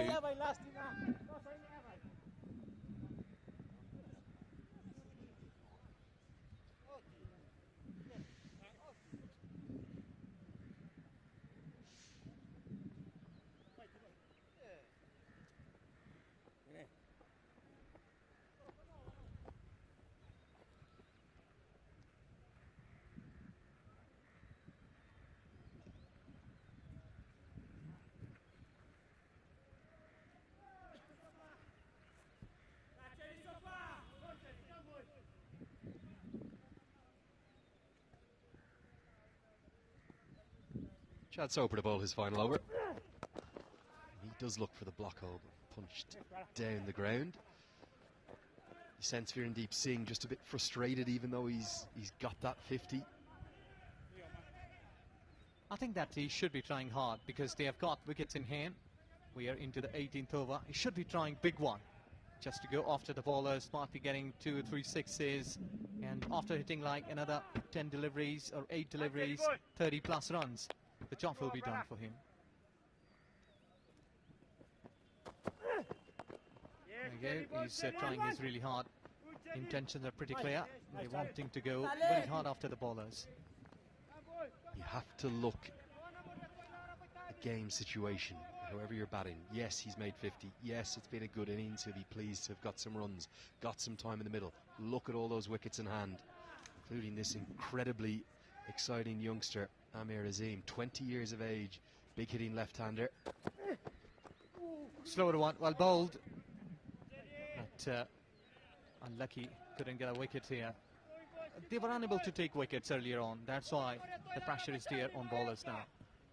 Yeah, nicely bowled, good execution of skills, and Virendeep Singh loses his shape, tries to overhit the delivery, doesn't wait for the ball to come into his hitting arc. You have to look at the fact you've 8 wickets in hand. If you're not scoring boundaries, you almost need to get out. Getting away, extra cover is a place. There you go, 4 runs. Quality shot into that overs. Again, dances down the track. His trademark side is ease and gives himself that little bit of room outside the leg stump. The difference with this stroke, the reason he's made connection, look at his head, much more balanced, much more level. Previous deliveries when he wasn't making contact, he was off balance as he's kicked down the track. He's corrected his wrongs. That's a lovely full flourish of the bat over the offside. 4 more to the total.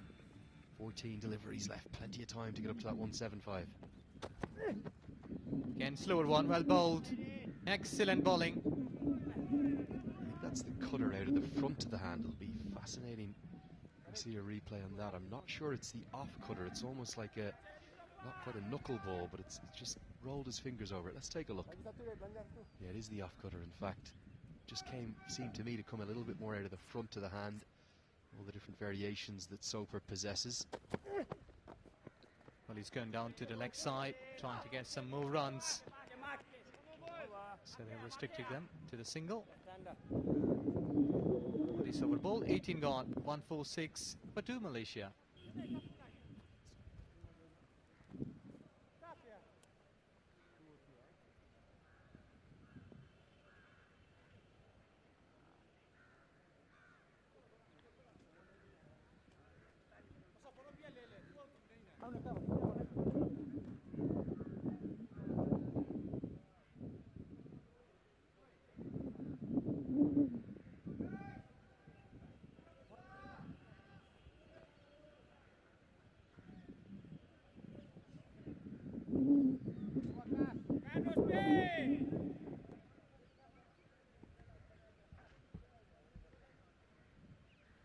Pakana to bowl the penultimate over.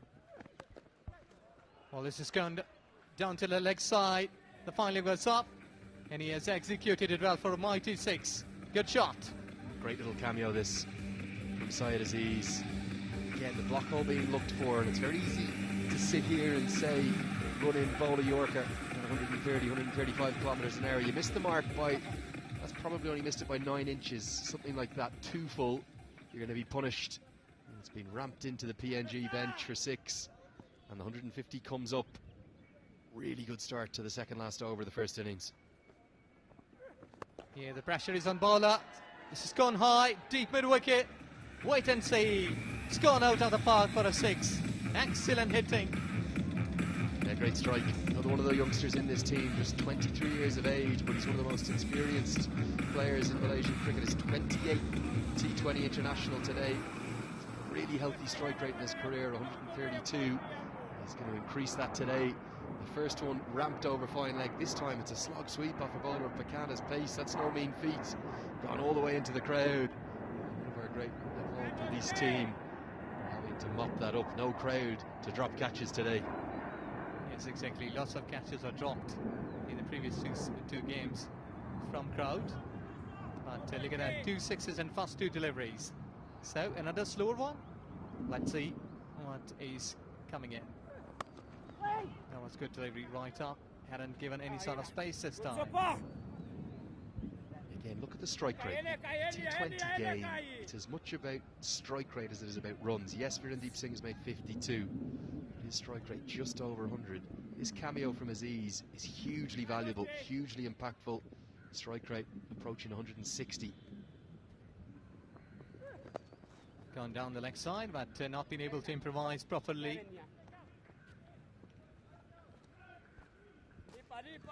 Does find the block hole this time, Pakana. Whatever shot's attempted, it's always difficult to get it away to the rope. If you can get it in there at the toes, not give the batter any elevation to work with. Just think PNG have been a little bit flat. Malaysia, they've been waiting 330 long days to get back into action. And they're shining on a big stage here. He's gone aerial. And well executed, the fielder was up, but not been able to clear that long off. So good hitting in this over, good over for Malaysia. Stylish CJ Amini, ever smiling. He's a great athlete as well, not just brilliant batter and bowler, fantastic fielder, very athletic. He brings a brilliant attitude, a good energy and a buzz. One of my favourite cricketers in the associate game, CJ Amini.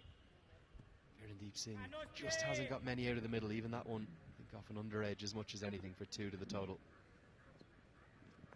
Oh, he's just going to have a big one towards square leg, and he has found the gap. Excellent pick up off the spot. Again, not out of the middle. Because of the fact that square leg is up in the circle, he will get good reward, he will get a boundary to close out the 19th over. A hoik, an ugly swipe across the line. He won't mind how those runs come though. There's vital late runs. At the end of 19, it's 165 for 2.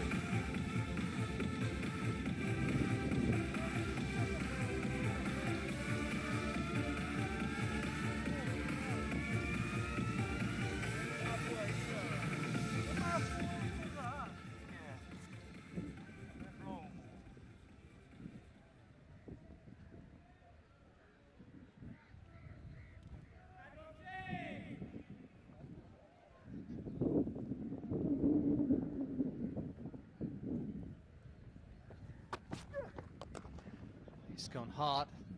Miller is there. So last over to go. Nothing like another 15 runs. How much we can expect from these two? Yeah, well, Vanu's been the pick of the attack. It's bowled really nicely. His 3 overs just costing 16. But he can be hit or miss at the death. We saw him as the hero in the first ODI, defending the 10 runs required very comfortably in the end, but at other points he's proven costly. The second ODI he was pumped away a couple of times, I think in the T20s as well, by Karen KC. It's really hero or zero stuff bowling at the death. You either look like a millionaire, like you know exactly what you're doing. There's the field. Lots of protection on the leg side, understandably. Just fine leg up in the circle there. He's gone towards offside. Protection at super cover. So 2 good deliveries, just for 2 runs. And again, another change of pace. Seeing at no stage is looked at as fluent best. Maybe an innings he'll learn from. He's chewed up nearly half of the deliveries in the innings, just 59 off 52. They will end up not out though. He's gone towards extra cover. Space is there. He will run away for 4. So picking up the time in spot this time. Superb shot. Again, misses the block hole, doesn't he, Norman Vanua? Probably just 8 to 12 inches or something in that region. If you miss the block hole and you're shy of that Yorker length that turns into a half volley. That's exactly what this is. Good wrist work though from Aziz, not just to get it straight to the man at cover, but to his left, and it races away across the rapid outfield for 4 more. Gem of a knock this from Aziz. Oh God, that's really a wasted delivery. Gift is there for a wide. Really good take though from Simon Atai. Funny one. Atai, very rarely you see specialist keepers, and that's exactly what he is. He bats all the way down at 10, so you have to be exceptional with your glove work if you're going to do that. 4 run save there. Over the bowler's head, over the bowler's head, straight into the side screen. Beautifully hit. He was waiting for such kind of full pitch delivery. Again, block hole missed into the slot, hammered away. It's too easy for Aziz. He's looked very good indeed in this innings. That's the 0 element of bowling your final over. You come into the 20th and final with the brilliant figures of 1 for 16. You bowl 2 in the slot, they both get dispatched for 4. You're under big pressure. And Aziz, you won't just be thinking of more runs, he'll also be thinking of 50. He's going to need 2 boundaries probably to get there. Yes, 2 more deliveries. That is what he has got confirmation. Can score like big hits. Can get his 50. 7 runs away. Only Virendeep Singh is across his 50. So he's more looking towards covers. Let's see what space, which place he will be targeting. Short ball, gone high, deep fine leg. Can only see it. This is gone for 4. Yeah, it's unfortunate for Vanu at that time. His fine leg is safe, and he's actually beaten Aziz for pace. He's done them all ends up, but it's come off the top edge and gone almost directly over the keeper's head. Runs away for 4. 3 consecutive boundaries, just the wide, separating them. The final over is turning out to be that massive boost that Malaysia wanted. Over not just 175, but over 180 now. Aziz, he needs 3 to get to 50. Not many 3s running this ground. It's going to be a 4 or a 6 he'll need. Can he get there? Last ball. Down the leg side. I think so. He has got the gloves on that one, yes. Umpire has got the confirmation. So say it gone for 47, but he has dented well. 25 deliveries. Yeah, gem of a knock. May well be dismissed off the final ball of the first innings. Looking for that 50. He wanted to ramp it over the keeper's head again, but just came off the glove. A simple catch for Simon Atai, but that has been a hugely important knock. Could it be a game-winning knock?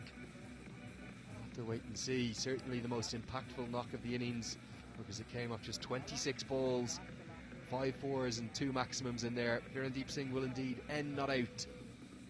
59 not out for him. And I think Malaysia will be pretty pleased. We said that 180 was par on this very wicket yesterday. Maybe they've achieved exactly par. Papua New Guinea will have to pull off a pretty formidable chase in amongst these lovely dadas of Kathmandu or Kirtipur, where we are. Dada being the Nepali word for hills. Stunning scene. In my opinion, one of the most beautiful cricket grounds anywhere in the world. Love being here and commentating at the TU International Cricket Ground. 3 scores, just the 4 batters needed. 59 for Virendeep Singh, 56 for Ahmed Faiz, who played a good knock. But for me, the pick of those 3 innings was actually Syed Aziz. The way he changed the game towards the end of that innings was really important, and exactly the boost that they needed. For the bowlers, the spinners in particular, they were poor. Yes, Norman did a good job getting 2 wickets and 1 for 39. Ned Bokana. Now rest of the bowlers, they really struggle to get wickets, and look at the economy. This has been really high in 7. And the ground staff go about their work. We get ready for the action. In the second innings, of course, we've got all the action to bring you as well. This is the second game of 6 group stage matches in the SkyExchange.net Nepal Tri-Nation Series, powered by Dafa News. Andrew Leonard here again with you. Great to be with you, watching live on Kirtipur HD TV all the way around the world. And, of course, also down on Fan Code in India and other outlets.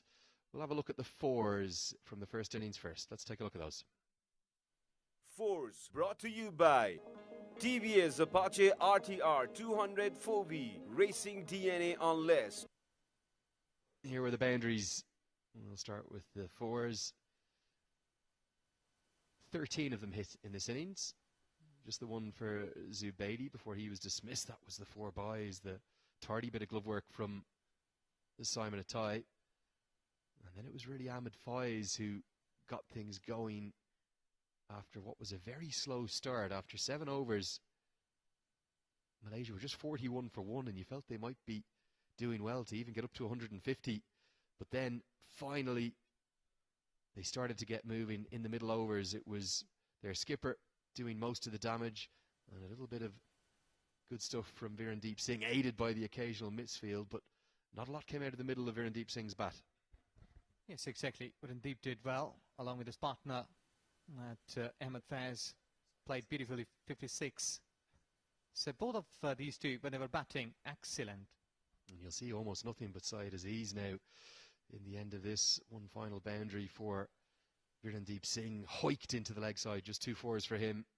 Did hit a couple of maximums too, but then it was all about Aziz. Some real skill, beautiful wrists there in particular, that shot through the offside. This one down the ground, and the next one was a little fortunate. It came off the top 4s edge. brought to you by TVS Apache RTR 200 4V, Racing DNA on less.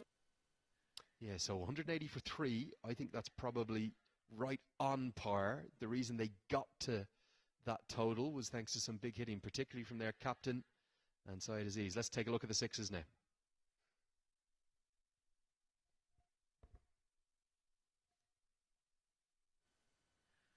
I'll be with you any moment now. 6s brought to you by Jagdamba Super Sign तथा Jagdamba Gyalma Plus Jasta Pata. Just tell me if you don't have the package ready, guys. Yeah, I'll keep talking about something else.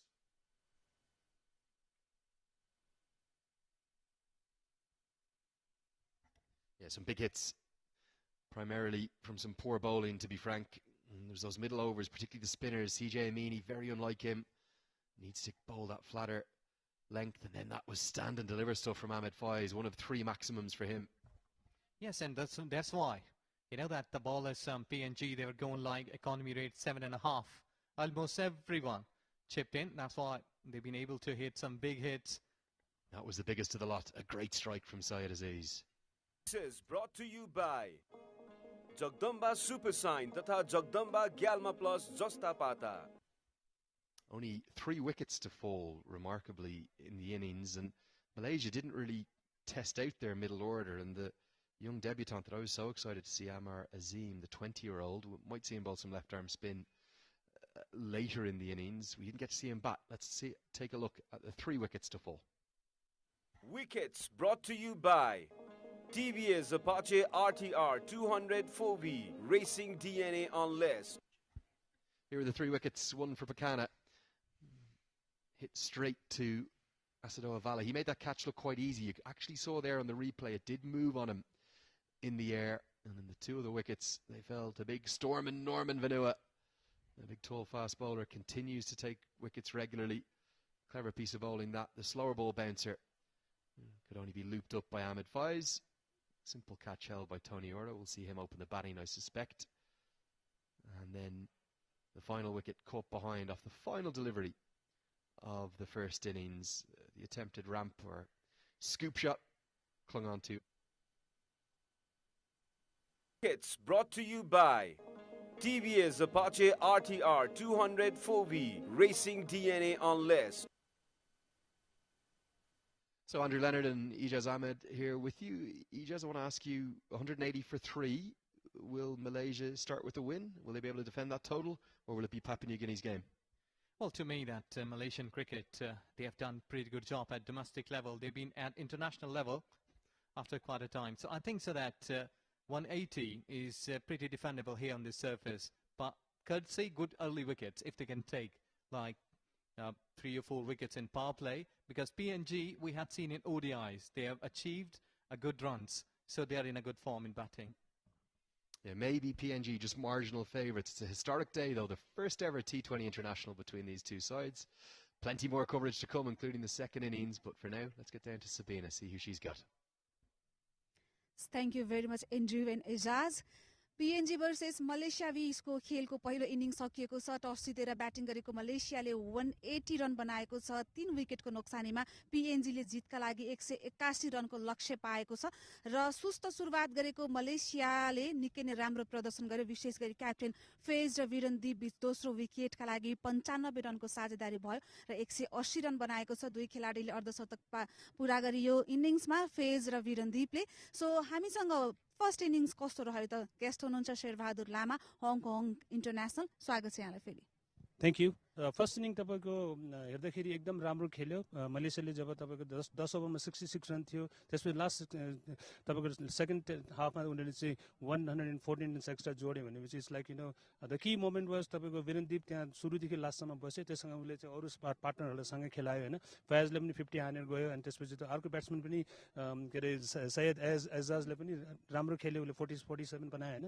त्यही गर्दाखेरि चाहिँ मैले देख्छु लास्टमा चाहिँ 181 जुन total अब chase गर्नु छ PNGलाई, इट्स नट द्याट इजी मेरो विचारमा। सुरुवातमै थर्ड ओभरमा नै जुवेदिल 4 रनमा फर्स्ट ओपनर पहिलो ओपनर गुमाएको थियो। त्यसपछि कुनै पनि समय हामीले मलेसियन ब्याट्सम्यानलाई प्रेसरमा देखेनौँ होइन।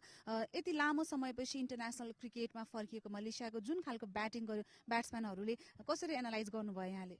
होइन, मैले देखेँ तिनीहरू त्यस्तो कन्फिडेन्ट थियो उनीहरू ब्याटिङ गर्दाखेरि। अनि यस्तो थियो कि आजको विकेट तपाईँको इट्स पुरा ब्याटिङ विकेट थियो। ब्याटिङ विकेट हुँदाखेरि ब्याट्सम्यानले आफ्नो युटिलाइज राम्रो गर्यो, उनीहरूले चाहिँ राम्रो खेलेर मेन्युभर गर्यो अनि आफ्नो विकेट बचाएर खेल्यो। त्यसमा चाहिँ त्यो फयाजको हात उसले चाहिँ सुरुमा 2-3वटा छक्का हान्दाखेरि गेम एकदम उयो भइसक्यो, टर्न भइसकेको थियो।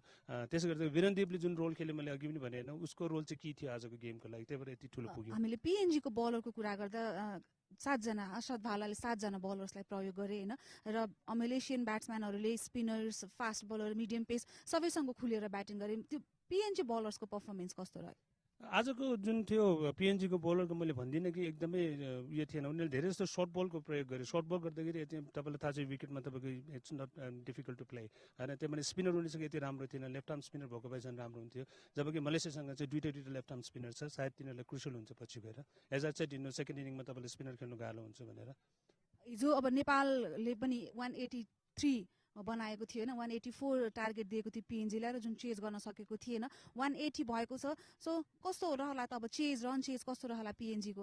मैले जस्तो तपाईँलाई भने सेकेन्ड इनिङमा अलिकति गाह्रो हुन्छ। स्पिनर राम्रो छ भने तपाईँलाई गाह्रो हुन्छ। त्यही भएर चाहिँ मैले भन्छु 180 is not a easy target to chase होइन। तपाईँको 180 जस्तो नेपालले हिजो 183 बनाएको छ, 15 रनले जित्यो भने त्यसरी नै आजको गेममा पनि यस्तै क्रुसियल हुन्छ कि सायद होइन 20-30 रन धेरै नै भयो होला सायद PNGको लागि आज पनि। दुवै टिमको लागि पावर प्लेको पर्फर्मेन्स चाहिँ महत्त्वपूर्ण हुन्छ।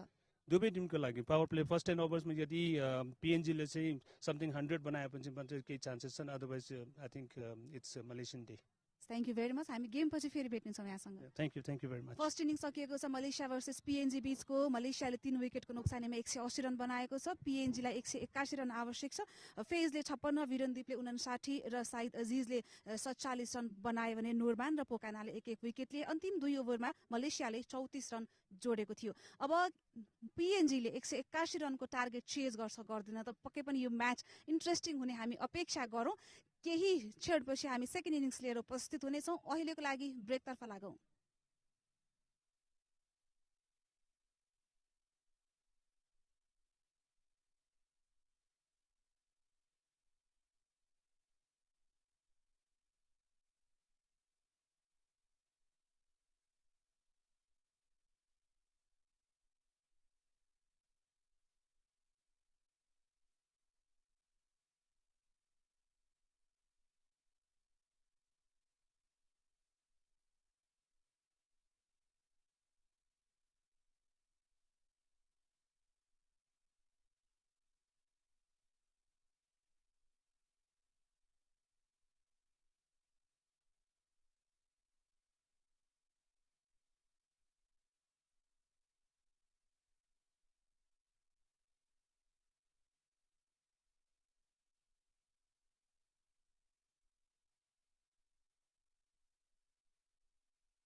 So welcome back. Game number 2 of the SkyExchange.net Nepal Tri-Nation Series powered by Dafa News. Andrew Leonard with you, and I've got the young man, smartly dressed as always, Paramber Dahal with me. Good game in store for game number 2. Well, Andrew, it didn't seem like Malaysia would be boasting the role they actually have. The partnership between the skipper and Birendradeep Singh was very crucial. Malaysia back in international cricketing action after a long time. How do you assess their performance? Yeah, fought back really well. I think Birendradeep Singh will probably look back on his innings with a little bit of regret. Hasn't quite accelerated the way he would have hoped, but he battled through, he didn't give it away. That's a good trait of a young player. And with the bowling attack that Malaysia possess, maybe they're sensing just a little wee bit of history. What would be one of the biggest wins in their international career over a much higher ranked opposition. 33rd in the world, Malaysia, and 19th in the world, Papua New Guinea. It's a no ball to start with. Going to be Mohamed Wafiq Irfan to open up, and he's overstepped. It'll be a free hit. We saw him bowl really nicely 11 months ago, but a disastrous start. And for Lagasiaka, who's opening up, I think with Tony Ura at the non-striker's end, he'll get a lovely free hit to welcome him to the crease.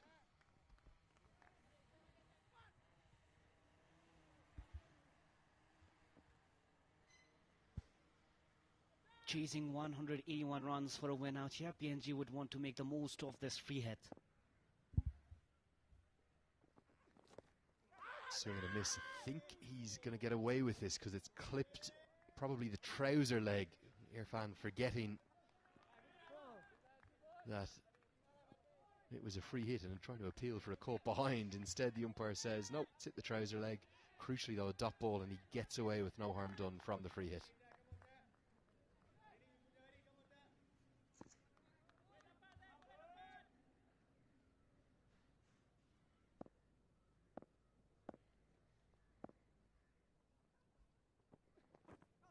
Down the leg side. Good pace, good carry and good bounce.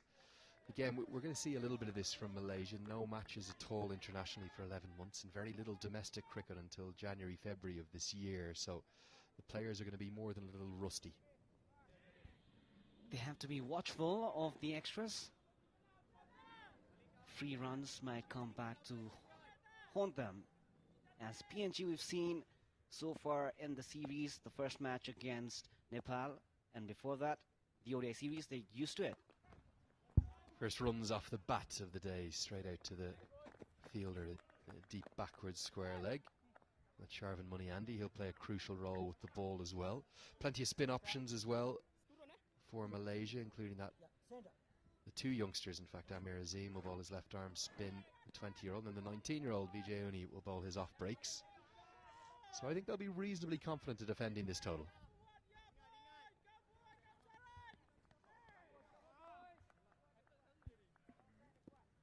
Before this, 7 matches for Mohammad Wafiq Irfan Zerbani. 8 wickets so far in T20 internationals.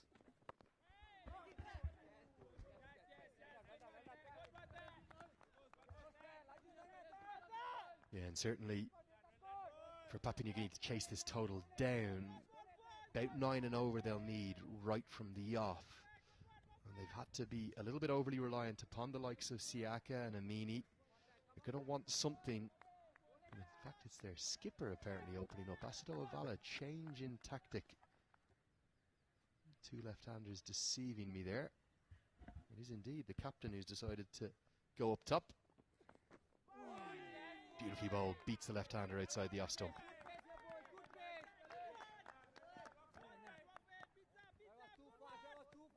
Do you think we'll see Tony Ora then at 3, the usual opener?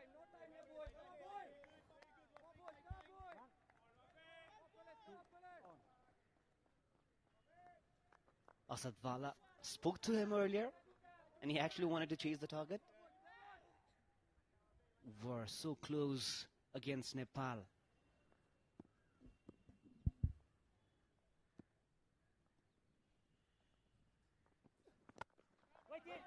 Full, square driven, straight to the backward point fielder who picks up cleanly. Yeah, change in tactic. Tony Ora's generally always open the batting. Opened up yesterday, made 5 off 5 deliveries before being dismissed by Karen KC, and Vala is almost always at number 3. But the captain deciding, needing 9 and over, maybe get up the order and try and exploit this power play.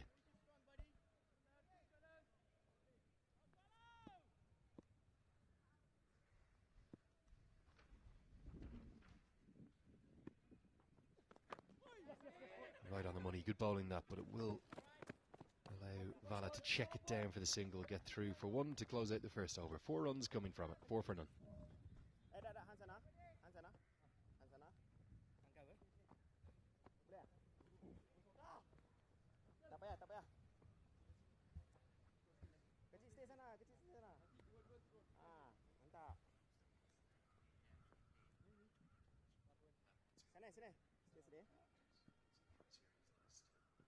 Wafiq.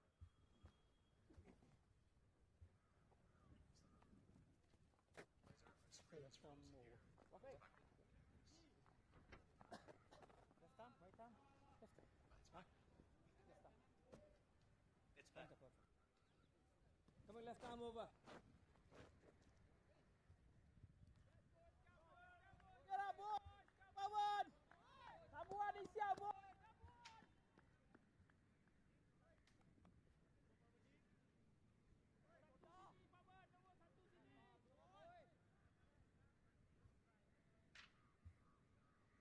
Pawandeep Singh it's going to be, opening up with spin.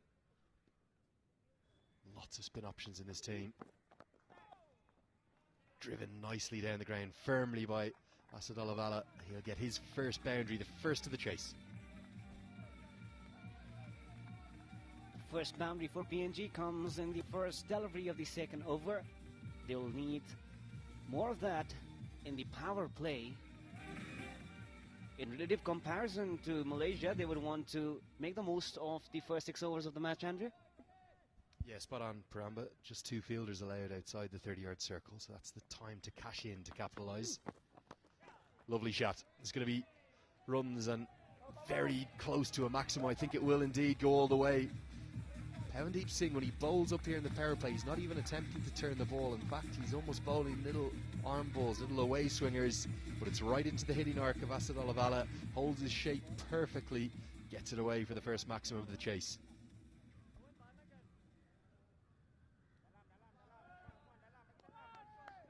Skipper Asadvala taking no time.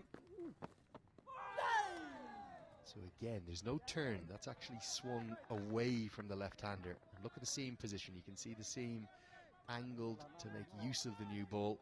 He's not trying to turn the ball, the left-arm spinner. It'll be almost entirely arm balls that he'll bowl. What's going on with the arm this time? A good comeback after the first 2 deliveries. Now went for 10 runs. Pawandeep in T20 internationals, 22 matches and taken 27 wickets so far.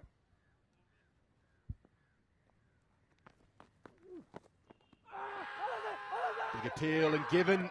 I think Asad Alavala feels he's hit the ground here. He's standing there and he's going to need to walk off quickly. Could find himself in a bit of trouble. I'm not convinced there was an outside edge. That was my first instinct. Malaysia were convinced. Asad Alavala, he is fuming. He feels that he's hit the ground. There was a puff of dust as his bat went past, attempted the stroke. I don't think he's got near this on my first view. It might be proven wrong in the replay. It's never easy for the umpires. Let's take a look. Alavala also had a brief conversation out there with umpire Tribhuvan Trivedi, clearly expressing his frustration as he walks out.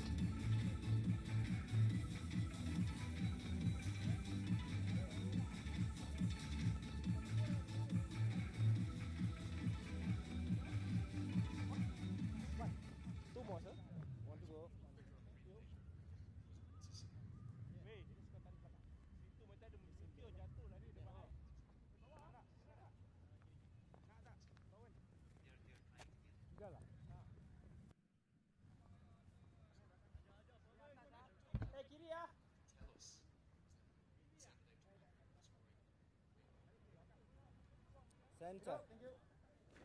Coming left arm over.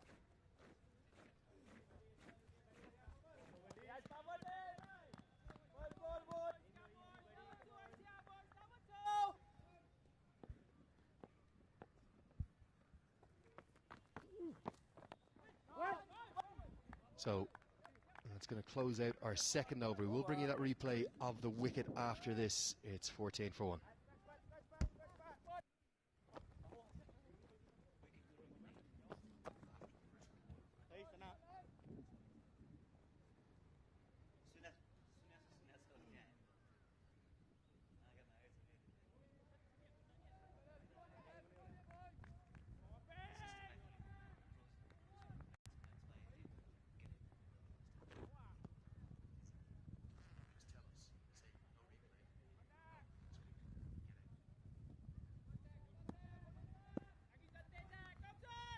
CJ Amini has come in at number 3. Tony Ora being held back today.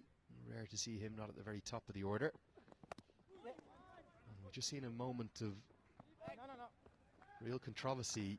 You don't often see a captain in particular standing there for as long as Asad Alavala did after he was given out, adjudicated, caught behind by Durga Subedi, the standing umpire here at the pavilion end. It was a big expansive drive he was looking for. We're going to bring you the replay probably after this ball, but I wasn't convinced there was any contact at first. It's going to be interesting to see what the replay shows us as Amini shapes up to face Mohammed Wafiq for the first time. Kids into the pad, surely angling down the leg side. Let's see if we can take a look at that replay. Good one. Nothing easy, buddy. Nothing easy. He's too fast. Good one, Rafiq. Amini, meanwhile, a standout player. Well, this is the replay actually of the LBW. We will get back to that LBW, the replay of the caught behind. That one clearly angling down. That's a very good decision from Vinay Kumar Jha. Stifled appeal. Good pace though from Mohammed Wafiq. pushing up probably above 130. Right on the money to start with. After the fall of the first wicket, PNG are quite quiet. The run rate right now, 6 run of ball, way to the third over of the first power play. And Irfan has been economical, except for the fact that the first over for Irfan went for 2 extras.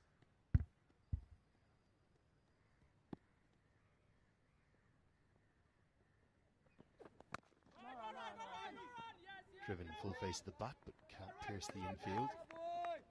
Yeah, just taking a look back on that cut behind on my screen. We will get you that replay at some point coming up, but I can see why Vala was not happy. I'm not convinced he's got anywhere near that one. But Subedi was convinced. That's all that matters. That gave Pawandeep Singh the breakthrough. It's not often you see that reaction from the PNG captain. He's a pretty docile, friendly fella. And he was fairly miffed at the decision, I think it's fair to say. Nini just off to a bit of a rocky start, none off 5. That's not what you want in a T20. Amini, though, would be high on confidence after an impressive performance in both the one-day internationals against Nepal. 2020, obviously a different ball game. The replay out there.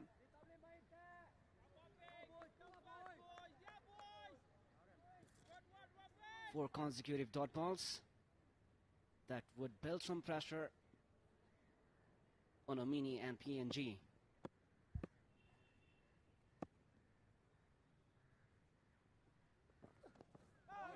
Brilliant over. Outstanding, in fact, from Mohamed Rafiq. Will they give him a third? That's the question. He's got none for 5. It's 15 for 1.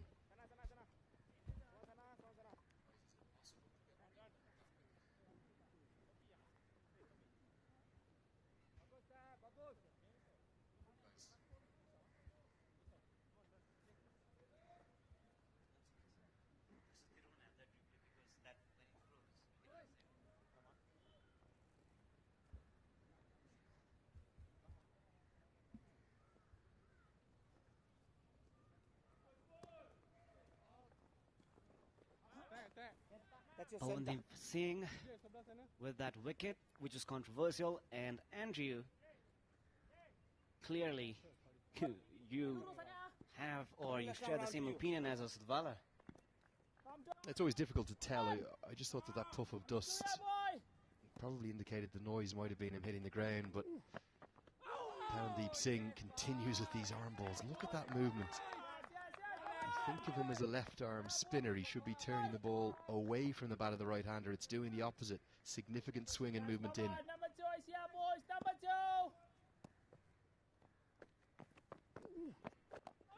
again, the arm ball. And Siaka's read that. He's finally understood. It's been telegraphed coming into him, so he's decided to step outside his off stump. No man in the deep behind square on the leg side, and a simple boundary to get him up and running.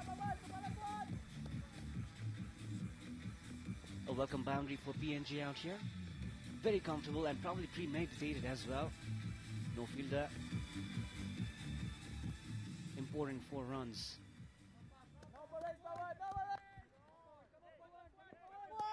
Yeah, nice stroke from Siaka.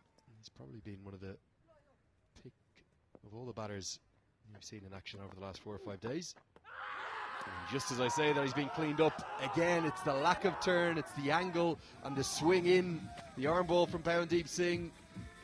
There's no question mark about this one. It's middle stump. It was there to be hit as well, and Siaka has got himself put in all sorts of a tangle.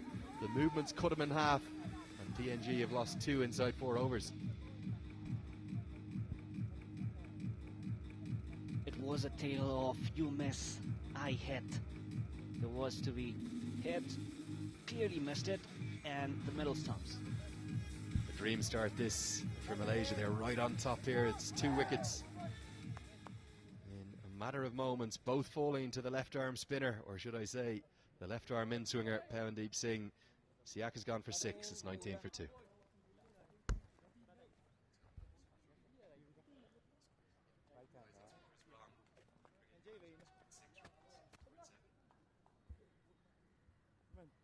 That's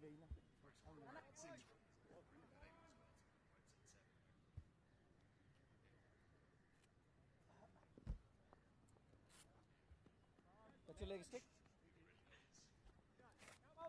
Going left arm round to you. Boys, boys, boys. Boys, number 3.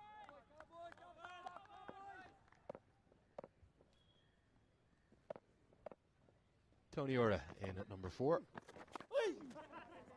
Papua New Guinea, who won't have seen much of Malaysia. Remember, the first time that these two sides have met at an official T20 international.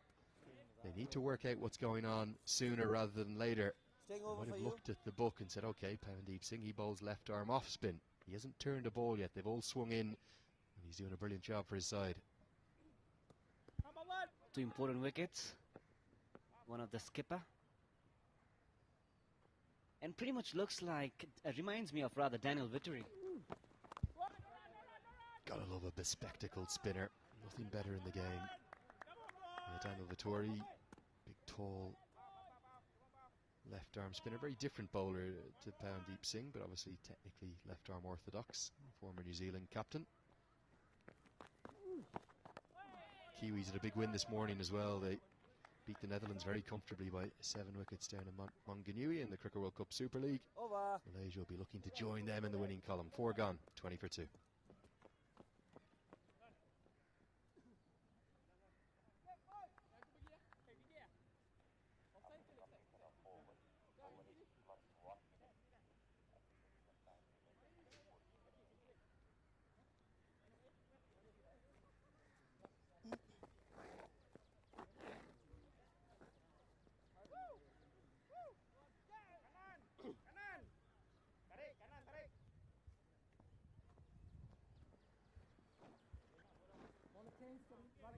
Thank you.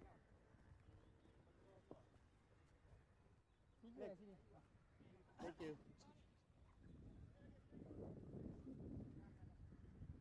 So it's going to be spin now from both ends, and no surprise to see this very spin-heavy attack that the Malaysia side possesses. May see as many as 12 or even 16 overs of spin bowled, and Tony Ora greets the off-spinner without even a look by just smashing him into the deep. Gets that one away for a 4 to welcome the youngster into international cricket. BJ Uni is 19 years of age. His first delivery's been smashed for a boundary. Confidently strike set with confidence. Just 19 years of age. One of 4 young cricketers brought into this Malaysian squad who weren't here 11 months ago. Has played for their under-19 side, but never represented the side in a full international, so proud day for him. Tony Ora perhaps recognising he's got to go on the attack against the young debutant. Just a single out there. What an opportunity for the youngster to make an impact. PNG, in relative comparison to the performance against Nepal, they've started quite slow, Andrew. Actually very similar to the Malaysian innings, really, isn't it? Amini's trying to put that right. That's a good stroke. Again, this was the arm ball, no real spin, just angling in to the left-hander, going on with the arm, and Amini finally gets off the mark. 8 deliveries prior to that without scoring. He breaks the shackles with a gorgeous shot over extra cover. A beautiful shot earns another boundary of the over. Here, the senior players in the Malaysian team will probably need to have some conversation with the teenager. Yeah, and also it's a big thing to ask a young off-spinner in particular to come in and bowl in the power play. Surely you want to give the 19-year-old as much protection in the deep as possible. Only 2 fielders allowed outside the circle at this point. So I'm not sure whether that's the fairest thing for Ahmed Faiz to have asked of his 19-year-old.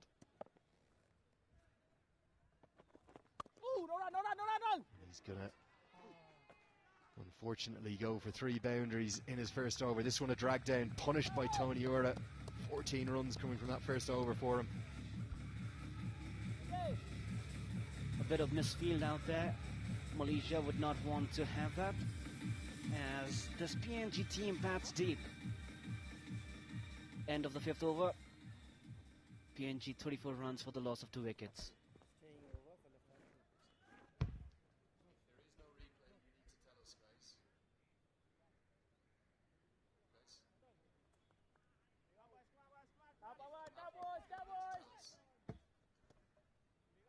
So there's a look at the boundary from the final ball of the over. We'll have a commentary change now. We'll pass over to Sachin Timilsina, and we'll be joined by Ijaz Ahmed.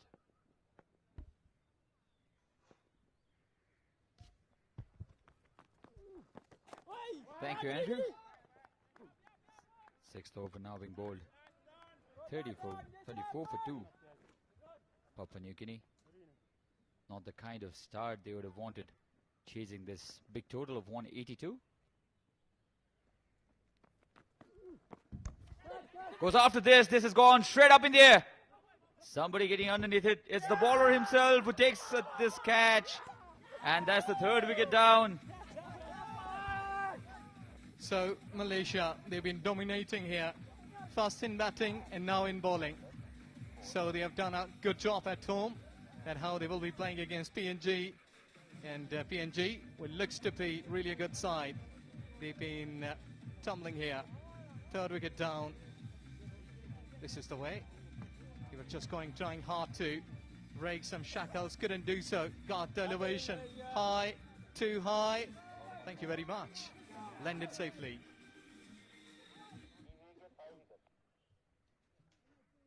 Big trouble there for Papua New Guinea. They've lost 3 wickets for 34.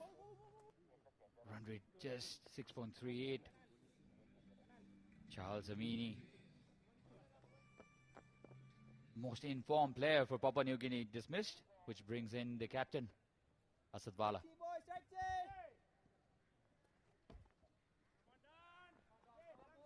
What a spell already for Pawandeep Singh, 3 for 15.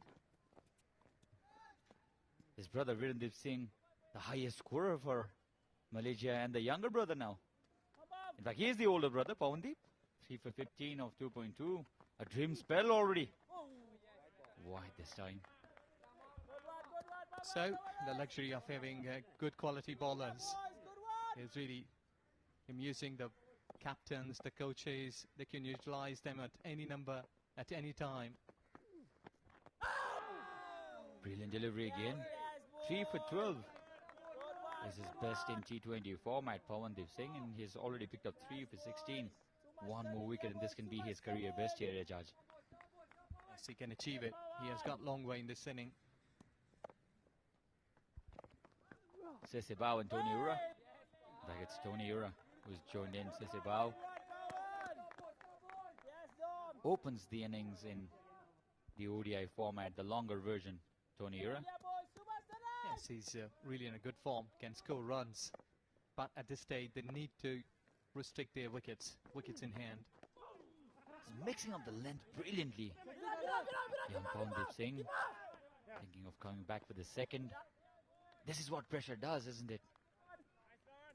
Yes, it happens. Even that bigger batters who are the renowned like Master Blaster, they can do mistakes in a really pressure situation. So it's really a high time for these youngsters from both teams. They've been going through such kind of circumstances where they've been earning lots of experience and can do in the future. But Pawandeep Singh, let's see what he can do. Guided down, thought for a single for a moment, not to be. That's the end of the 6th over, 36 for 3.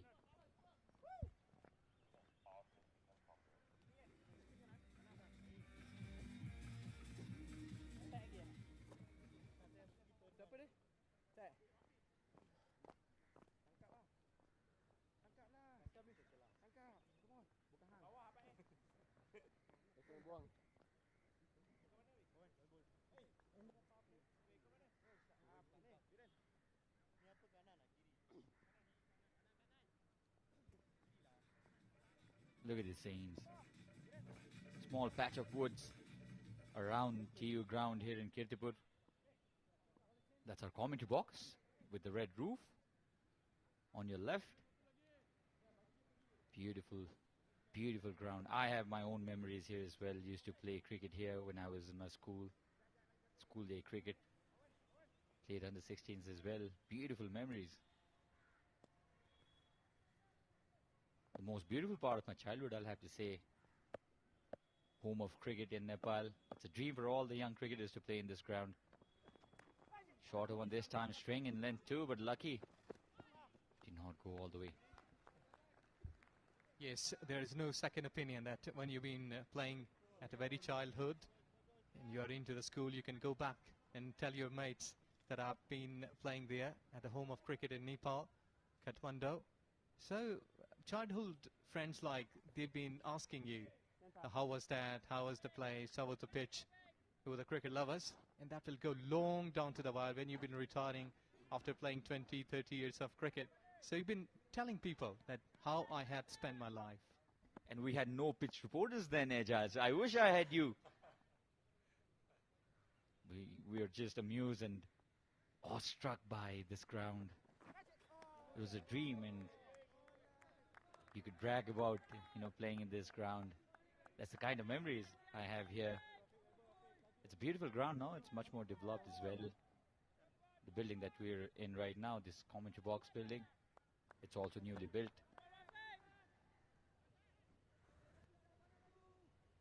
7 wickets remaining. Now the net run rate, the required run rate now is already 10.36, which is on the highest side. They've lost 3 wickets in immense pressure now, Papua New Guinea. A beautiful delivery, yoked him up. Yes! Waqif has sent another batsman back to the pavilion. Malaysia on top right now. Look how happy he is, how happy the whole team is. Brilliant bowling. Yes, excellent Yorker. I was talking a while ago that I hadn't seen the Yorkers here in this tournament, and there you go, the left armour. Beautiful, excellent, right into the black hole. No answer from the batter. The pace was there, who deceives and go through from the gates, and he's just can watch onto the stumps. Beautiful bowling. Sesebao's poor run in this T20 series continues. Yoked by a brilliant delivery by Waqif.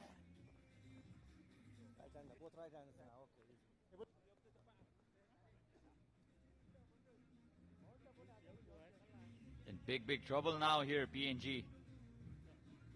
They need a special innings, and who else to play that special innings than this man on your screen?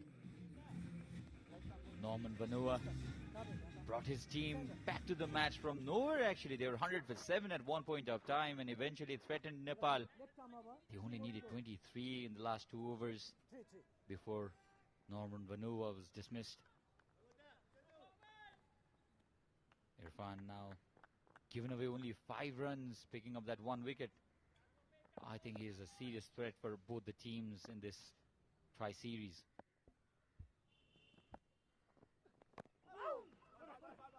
Automatically pushed back to the back foot. Norman Vanua, the flamboyant right-hander, opened the bowling for his team today. That's the kind of form he is in. Irfan Waqif. Brilliant spell already. 1 for 6 in 2.4. It's a worried side. It's a worried side, the Papua New Guinea team. Mohammad Waqif, the bowler from Malaysia, really a great prospect and good find of Malaysian under-19 cricket.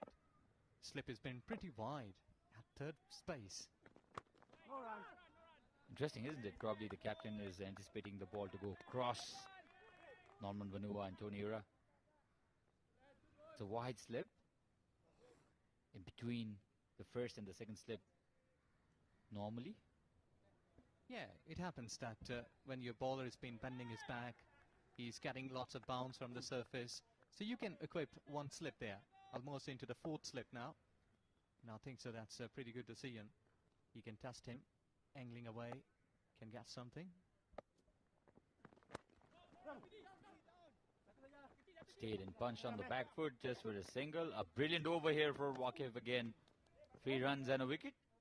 39 for 4 Papua New Guinea in a spot of bother.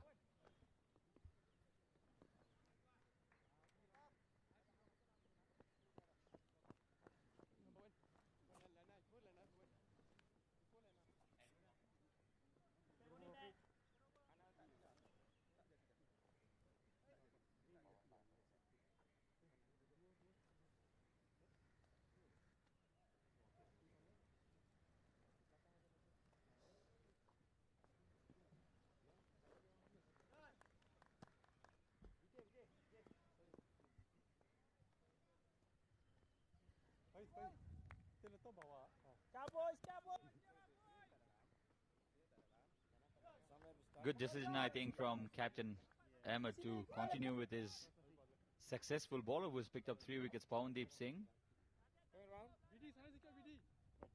The second best bowling figures for him. 3 wickets taken, giving away 17 runs.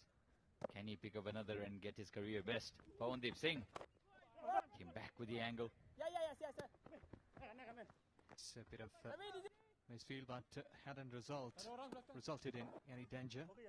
Yes, you're right. Pawandeep Singh into his fourth and last over of his score down. I think so that he should be bowling wicket to wicket, because the way he has bowled the previous delivery, he has given lots of width to the batter. He's slightly quick through the air, so might be hitting on the pads. That should be the target here. Played uppishly. Nearly carried to the fielder in short mid-wicket reason. Not at all what Papua New Guinea wanted. But I think somebody will have to counter-attack here. Ajaz, if Papua New Guinea are looking to chase this target, or else the required run rate now is already 11.05. They're going under 6 and over. And they cannot let the Malaysian bowlers to get on top of them. Pawandeep Singh now 3 for 9, 3 for 20. Bowling really well. This is a tricky situation, isn't it? You've lost 4 wickets, 4 important crucial wickets. You're in two minds, whether to go after the bowling or to just look it off. Yes, and this is a kind of situation that one should be attacking. Though that they might be losing a couple of wickets here, but I think there is no way other than to attack here as a batter. Side arm this time by Pawandeep Singh. Wide signal by umpire. Now, what do you think, Ajaz, would be in the mind of PNG? Whether to go cautiously about it and make sure that the net run rate does not dip really low? Oh, this is poor bowling. This will go all the way. 5 bonus runs for Papua New Guinea. Now, coming back to the same conversation, Ajaz, would they be looking for a win, no matter what? Or would they be thinking about the result of the series and who qualifies and look to probably get as close as possible to the target? Yes, so that was off target down to the fine leg boundary. 4 runs. Well, I think so here they should be attacking. You know that Australian cricket team, they are great cricketers all the time, playing their natural games, go and attack onto the bowlers. So might be you can find something way, because when you're defending here, there's no way. You may be losing a couple of wickets, keep defending yourself. So I think that batter should be to go and attack on bowlers so that they may make mistakes. Good running. Throw is a bit away, off target. So to my opinion, attack is the best defense here. Can't agree more. I also believe that the best way to defend is to attack. Pawandeep Singh not living up to his standard he set in the first 3 overs. Has been expensive in this over. 5 wides. 11 runs already of this over. 2 more deliveries to go. Fuller one this time, almost yoked Norman Vanua. Yes, 50 up. That has been the first thing they will have to do. And now, I think that they've been a little scary. That they have lost 4 wickets. 5th and 6th batter is on crease. So that's why they've been not trying to go after the bowlers. And I think so that in 6 deliveries, we did find a couple of bad deliveries. Kirtipur hammered the bowler. Player on the back foot easily. And that's end of Pawandeep's spell. 14 runs off his last over, but a successful spell, you'll have to say. 3 for 30 of Pawandeep, and Papua New Guinea are 52 for 4.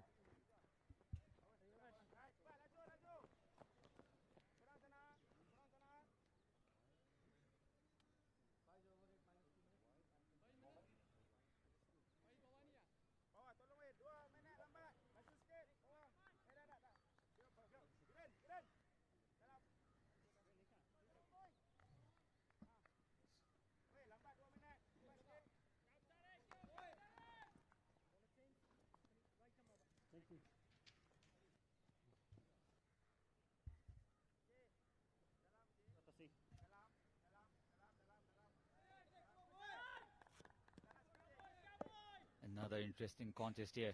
Will this go down to the tail again like it did yesterday? Full toss this time, missed it. Syed onto his first delivery. Tony Ura missing it completely. He's lucky, I think so, that he has got a bit of bat there. Otherwise, hitting onto the pads in front of the stumps will surely be a big deal for the bowler. Syed Aziz coming on really quickly. He has got a good pace. Comes down the track this time. Was a necessity, according to the doctors, for Papua New Guinea, and they've collected a boundary off the bat. Tony Ura this time came down the track and shows the desperation which is so needed for Papua New Guinea's cause of chasing this target. Over pitching, and that's a good thing that he has gone to it mid-on. He knew that the fielder is up. He can avail that chance and space to go over the wicket. So more boundaries to come. That has been the requirement. Up is this time, played on the up, and this is a wonderful test match shot. Halfway through the innings almost, and Tony Ura has produced a beauty. Excellent drive. This is, you call, the bookish kind of shot, that you've been staying there, catch your front foot slightly ahead, shift of weight onto the bat has been perfect, and execution is right, going all along the grass and earning 4 runs. So 2 boundaries in 3 deliveries. What is more, they have got in their belt in this over today. Yet this time, let's see. Syed Aziz scored 47 of 26 deliveries. He'll have to do the ball with the job with the ball as well. Considered 2 boundaries. Is this the 3rd one? Yes, this is the 3rd one. 3 consecutive boundaries now of Syed Aziz. This is just the over that Papua New Guinea were looking for. They'll have to target somebody, and they have targeted Syed Aziz. Exactly. They have picked him up. Now we'll have to target someone.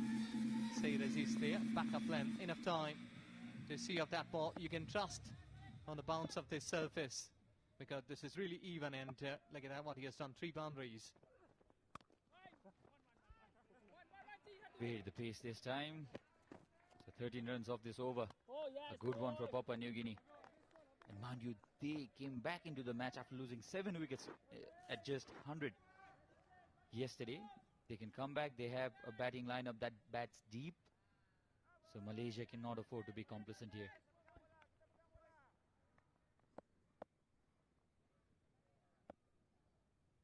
Norman Vanua more than capable with the bat.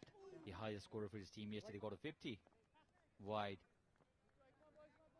Advantage for Papua New Guinea is that Malaysia has been giving those extra runs when they needed. Even in the last over, Pawandeep bowled that delivery down the leg side, went for 5 wides.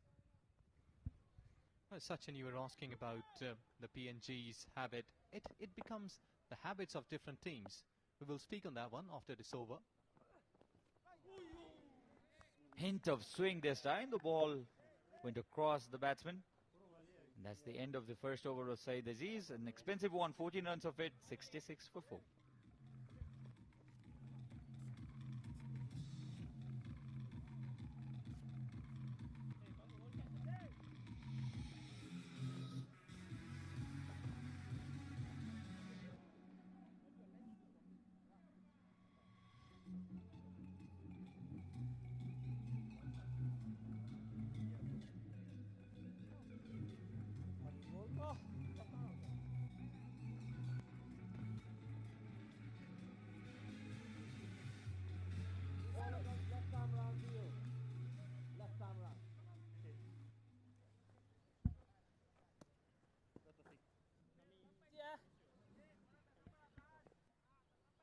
Well then, the run rate has now climbed up to 7.33. It was going at 5.5 at one point of time. This is what happens in limited overs cricket, you know. You need only 1 or 2 overs to come back into the match, isn't it? The equation looks so different. It changes so suddenly. If they can build a partnership here, Papua New Guinea batsmen. Oh, this is an expansive drive. Open his hands, and this has gone miles. This has cleared the pavilion, in fact. Umpire Devendra Subedi, I think, will have to call for new ball here. What a way to welcome the new bowler, Azim. Hello, Azim, says Tony Ura.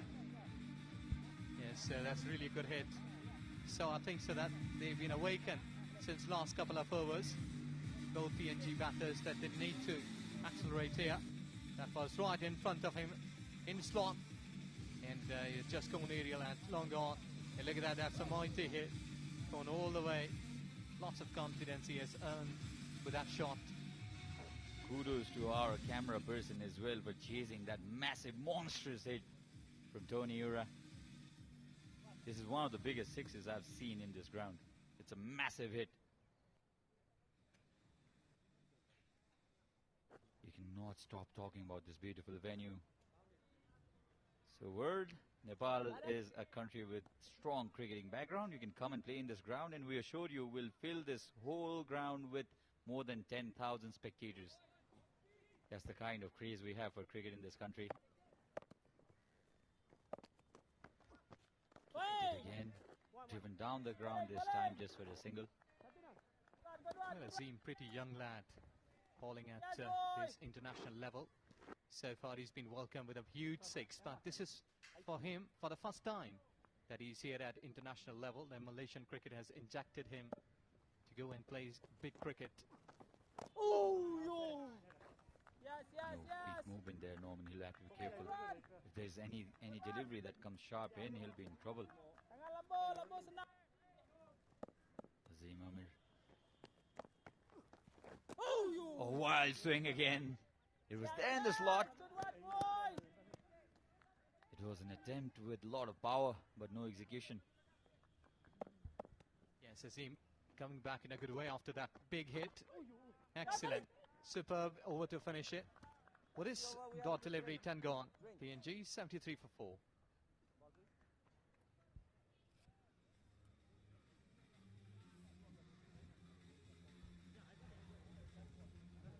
So halfway through the innings, the umpires have called for drinks.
Beautiful view of the city out there, but a bit of cloud with possibilities of rain. Sachin?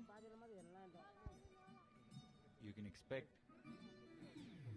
a patch of downpour sometimes at this time of year in Kathmandu and in Nepal. It's spring, but you can expect some unexpected rain. And if you're a cricket fan, you do not want it to rain right now, because we are in the most interesting part of this innings now. The final 10 overs coming up. Well, Sachin, if we are to compare the innings, PNG are in fact ahead of where Malaysia were at the end of 10 overs. Malaysia were 66 runs on the board. Here's the bowler's card. 3 wickets for Pawandeep.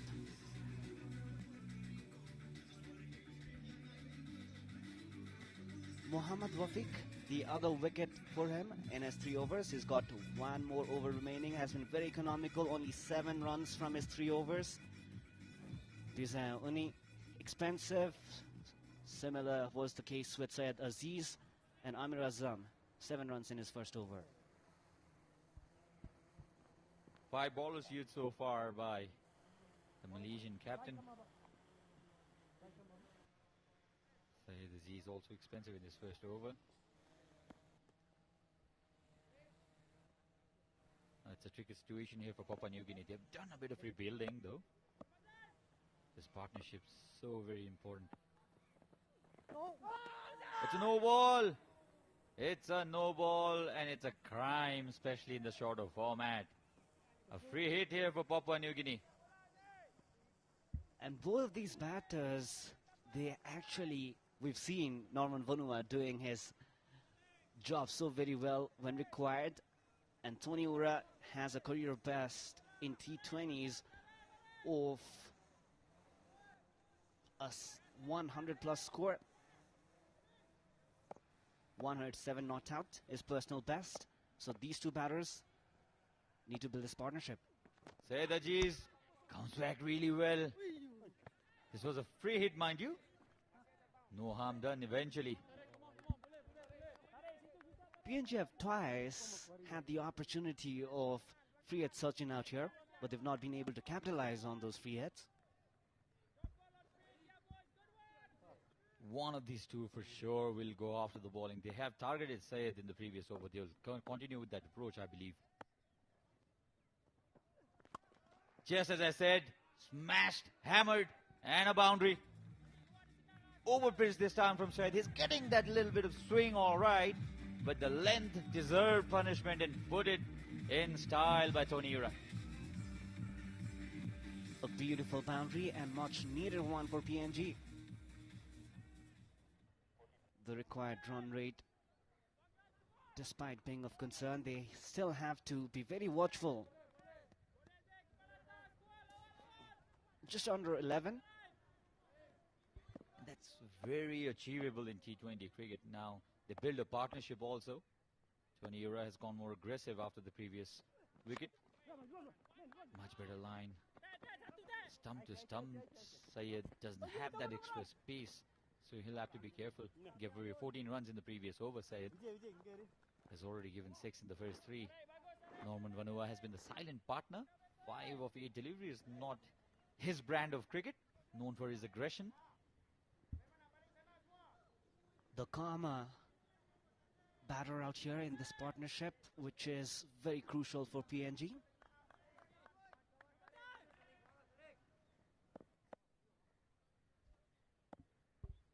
Syed, that is what I was talking about. He's known for that brand of cricket.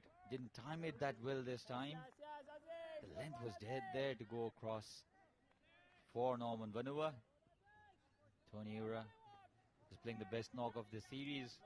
Did get a start in the first 1 days. Since then has been silent. Wonderful stage set for him as well to come and now do it for his team. Open the face of the blade for a single. In fact, they're coming back for a second. We'll have to hurry though. Good throw might have made the umpire interested.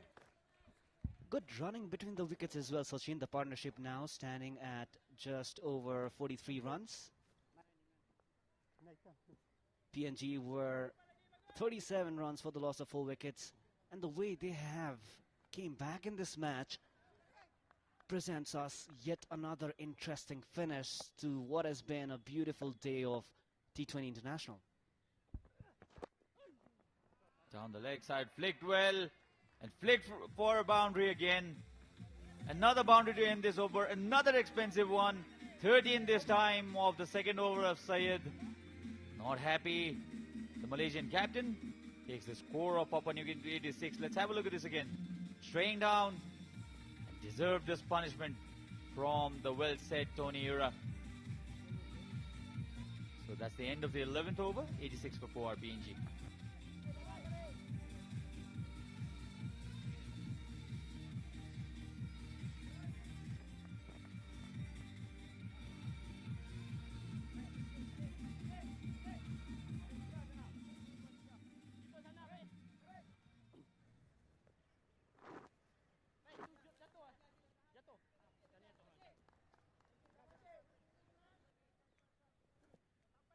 .49 is the partnership now between Norman Vanua and Tony Ura, and only 6 runs in contribution from Norman Vanua. Good line this time by Ahmed. No room given whatsoever out there.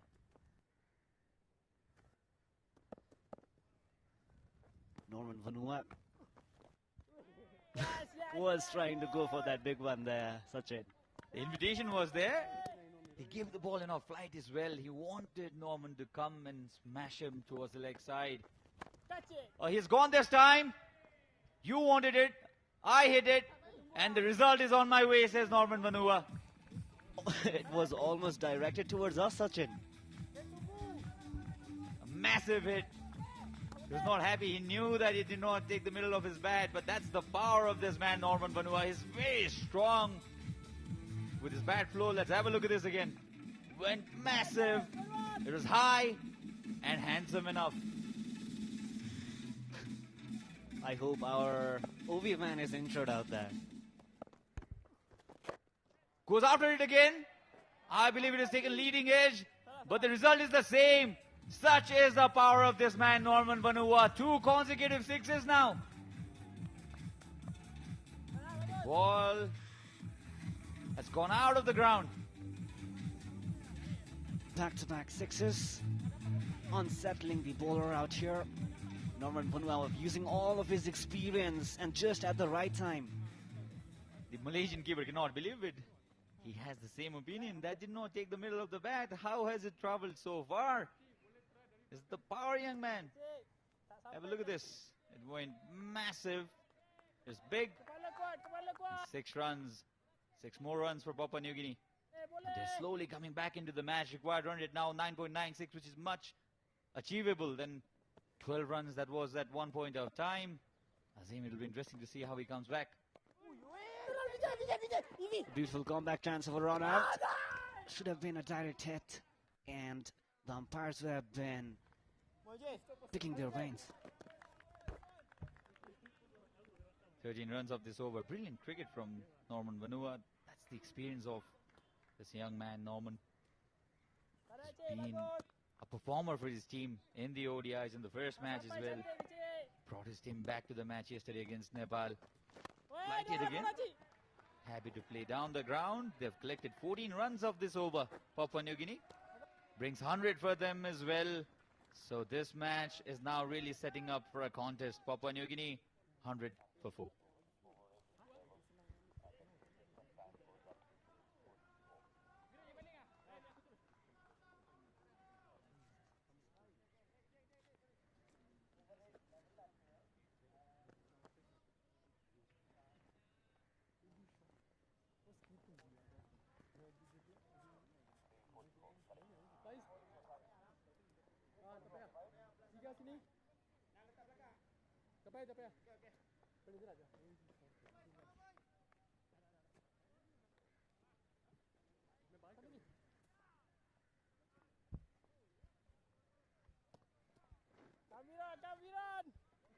So Tony Ura moves on to 47. The partnership 67 already now. 63, I beg your pardon. It's a wonderful partnership. So the younger Singh, Virandip Singh, is now introduced into the attack by Captain Ahmed. This was a round arm delivery by Virandip Singh. They need a silent over here, Malaysia. The momentum now shifting towards Papua New Guinea. 6th bowler introduced by Malaysia. A massive shot. One more time. It's a 6, and there is Tony Ura's half century, the 6th in his T20 international career. What a way to do it. What a way to do it. This experienced lad acknowledges his teammates, acknowledges the crowd. Has been a wonderful innings. 53 of 31, just what his team needed. This was flighted outside the off stump. And a lofted shot over the extra cover reason for a massive 6. Such a beautiful shot to watch, inside out. Shows the ability of the batsman too. But he has his work only half done here. He'll have to stay there till the end of this match and take his team home. PNG relatively ahead in comparison to Malaysia at the same time in the innings. However, having lost 2 more wickets, they should be cautious out here. Playing very well.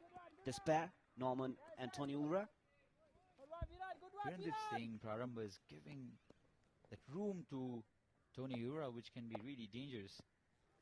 This was short wide, lucky that went to the... Again! This time, Tony Ura is lucky. Ball did not crash onto his stumps, but the length is there. He's inviting the batsman to go after him. He's giving that room as well, which is more dangerous. Only 5 wickets so far for Virendip in 25 T20 innings. Brilliant cricket from both Norman and Tony Ura, taking calculated risk in every over and then following it up with singles and doubles. It's not only about hitting cricket, there's a bit more to just batting and bowling to cricket. It's using your sense.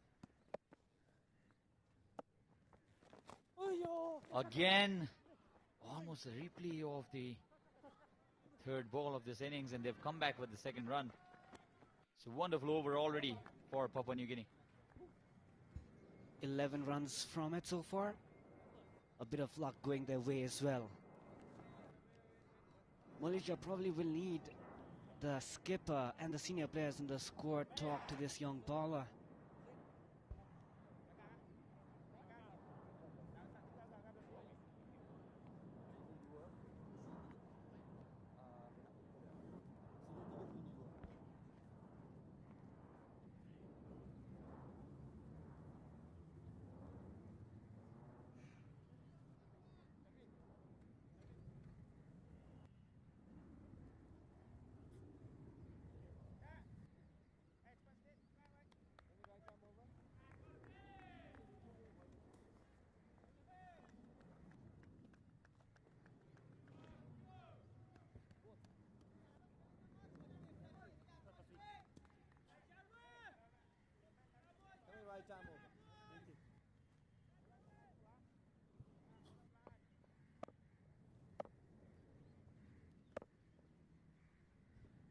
Into the 14th over. PNG looking very comfortable now. The ball was there to be hit, but finds the fielder. Is this the breakthrough? Is this the breakthrough? It's the experienced man, Tony Ura, who's now just Mr. 56. He's got it with himself. Sarveen has taken the 5th wicket for his team. Let's have a look at this. It was a full toss, all right, but could not clear the fielder at long off reason. Did not find the meat of the bat. It was the toe end, and that was probably the reason. Otherwise, we've known and seen Tony Ura smashing those massive sixes. Ainul Hafiz in jubilation celebrates. It's not celebration time at all for Tony Ura and PNG, though. Dismissed for 56. 1-1-1 for 5.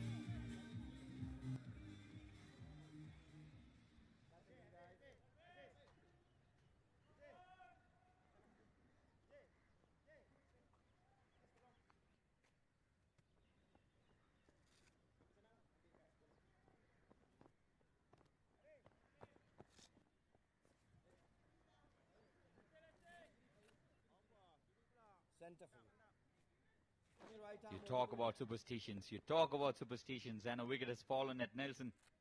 1-1-1, considered unlucky in cricket. Probably the Nelson strikes, and Sharvin picks wicket off his first delivery in the match. Sharvin Munianti, 26 years of age, brings Malaysia right back in the match. It's a wide. A wicket and a wide. Not the best way to follow your wicket. 112 now, and you talk about Nelson and losing wickets. It's considered to be unlucky in cricket. Superstition, and however modern or scientific your thought process may be, but as a batter, as a cricketer, you always think about the superstitions as well, isn't it? Indeed, and that looked very close, but Durganath Suvedi pitched outside leg. And with a smile, nods, it's not out. Easy decision here for Durganath Suvedi. It was an optimistic appeal. It would have missed the leg stump with ease. Let's have a look at this. It was pitching outside the line of leg stump. That's what saved. The new man in, Killer, Jason Killer.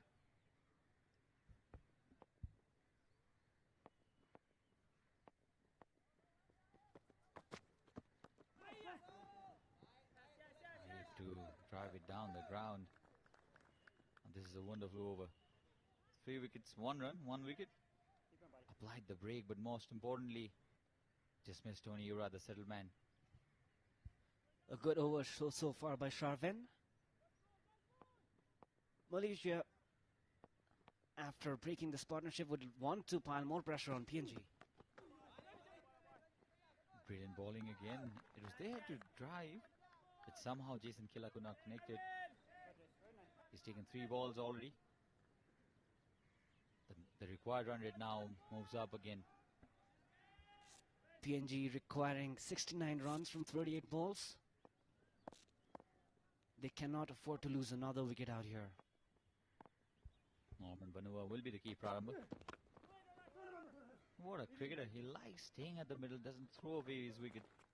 Norman Vanua has been in form almost throughout the tour. Batting at 21 or 15, opened the bowling for his team. That kind of cricketer, he is an asset to his captain. Somebody you would love to have in your team. He's facing Sharvin, who has been successful in this over. Gave away just 2 runs in his 5 deliveries. Can he finish it off well? Yes, he does. No run again. Wonderful over this for Malaysia. 2 runs off it, and after 14, 1-1-3 for 5, Papua New Guinea.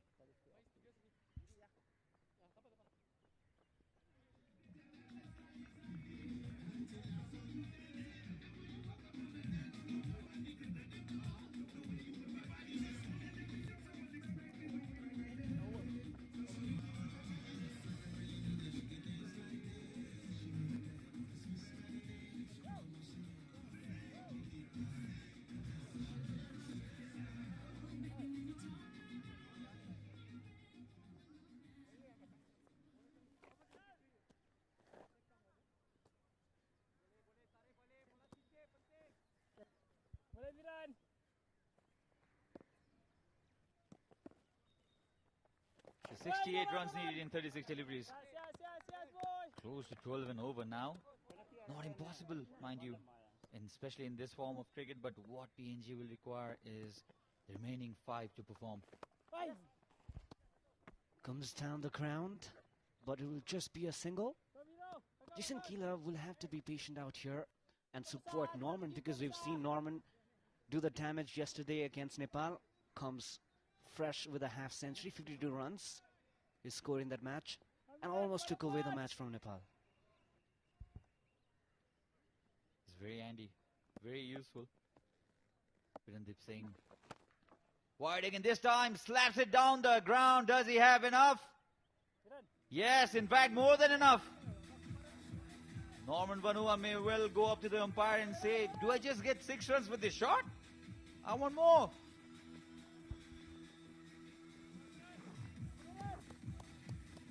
Despite having lost 5 wickets, PNG still can reach the target, and we've seen how deep they bat. But they need this man to continue though, Norman. It's never easy if you keep losing regular wickets. They need a little cameo from Killa as well. Virendip Singh has been on the expensive side. 18 runs in his 9 deliveries so far. He's on to his 2nd over. This match looks like it's going to the wire. Oh, this is a short delivery attempted, and the result is the same. Umpire Devinder Subiti. In fact, Vinay Kumar Jha will have to stretch his hands towards the sky again. 2 consecutive 6s. And we had some Barcelona fan out there. Probably missing Leo Messi.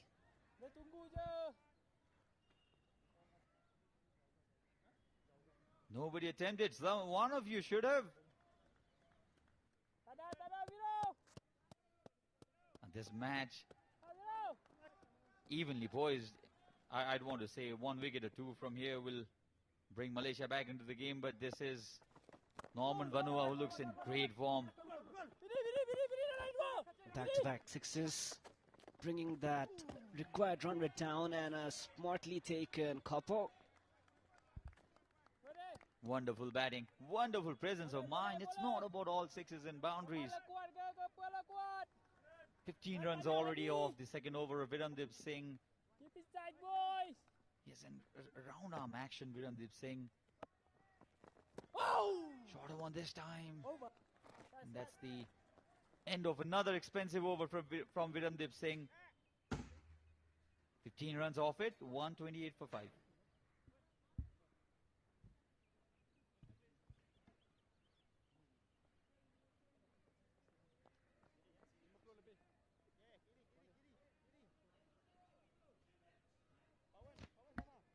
So this is the batting guard so far for Papua New Guinea. 128 for 5. They're still in course of chasing this target. 35 of 20 for Norman Vanua, I think will matter the most in this run chase. And to take you till the end of this innings, we have a change in commentary. Ejaz will be joined by Andy Leonard. Thank you very much. Healthy bowling card for Malaysia. This has gone high, too high, and fielders can only watch it. Into the hands. There was too much elevation, but he kept his eyes onto the ball, and certainly comfortable taking. So Andrew, your presence here got a partnership breakthrough. Yeah, brought about the end of Jason Keela, and disappointment for him. He never could quite get going. He's had all sorts of problems with his bowling, sadly, which is barely being used. It was the right idea, the right shot, but just went a little too high into the air. First you might have thought it was going to go all the way, but pretty simple catch held in the end. And Keela is going to have a day to forget for him. He's been dismissed. Malaysia, they creep even closer to what would be a historic win. It's 128 for 6.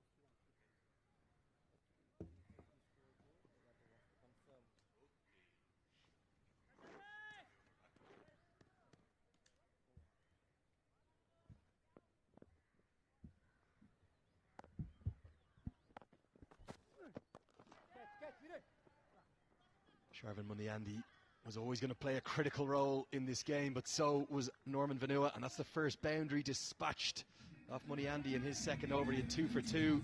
Vanua's going to continue to stand and deliver, but he's almost going to have to do it single-handedly. It's the Storm and Norman show in Kathmandu. So let's see if you can do it tonight, Norman, because they need a quick partnership. We had seen in the past lots of T20 versions. They've been going like chasing very close. So might be we'll be having another one. Down the ground again.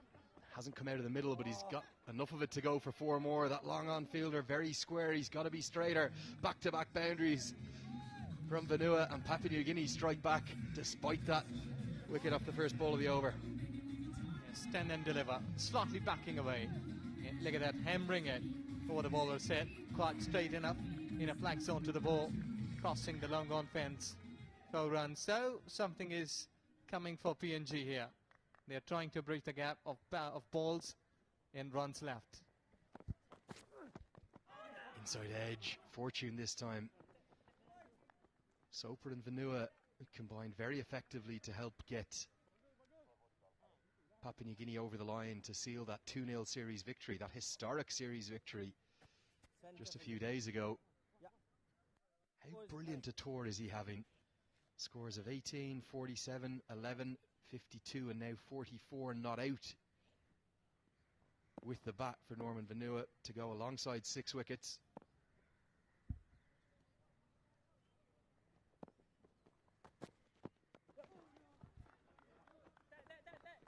And Soper will get off the mark into the leg side.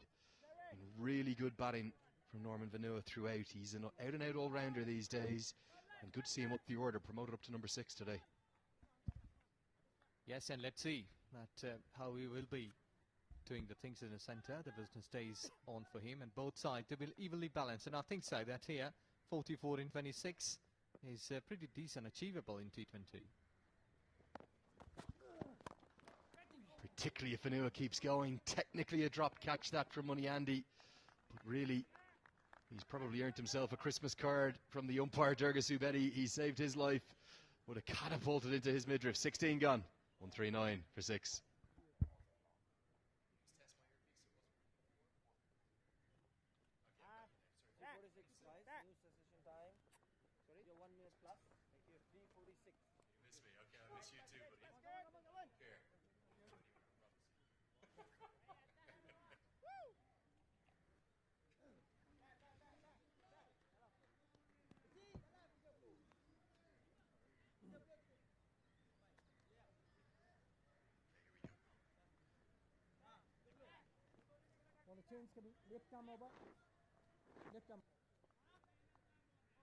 What a game of cricket we have in store yet again. Feels like every time you come here to Kathmandu, to this fantastic ground, the TU International Cricket Ground at Kirtipur, you get thrillers. It's been your first taste of it in person. How good is it, Ijaz Ahmed? Extremely well. That I can see like 100 out of 100 for everything here. Big over this one. Under edge, I believe, given out after a pause. He had a long, hard think about it. I'm pretty sure Norman Vanua has under-edged this just a feather. There was an audible nick even up here in the commentary box. And that, as I said, was always going to be a big over. The return of Mohamed Wafiq has got the big fish. It's got Norman Vanua. Yes, excellent time to get a wicket. Under edge, yes. The balls and wicketkeeper stayed away, asking for questions. In a slight bit of hesitation, I think so. It took its time.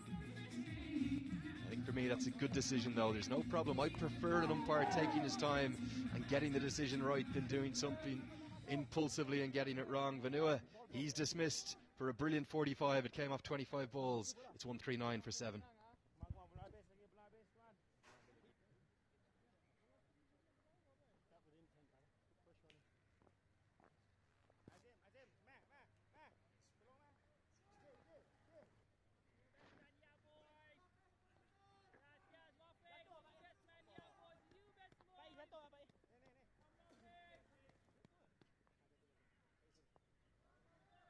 Left arm over, 5 more to go.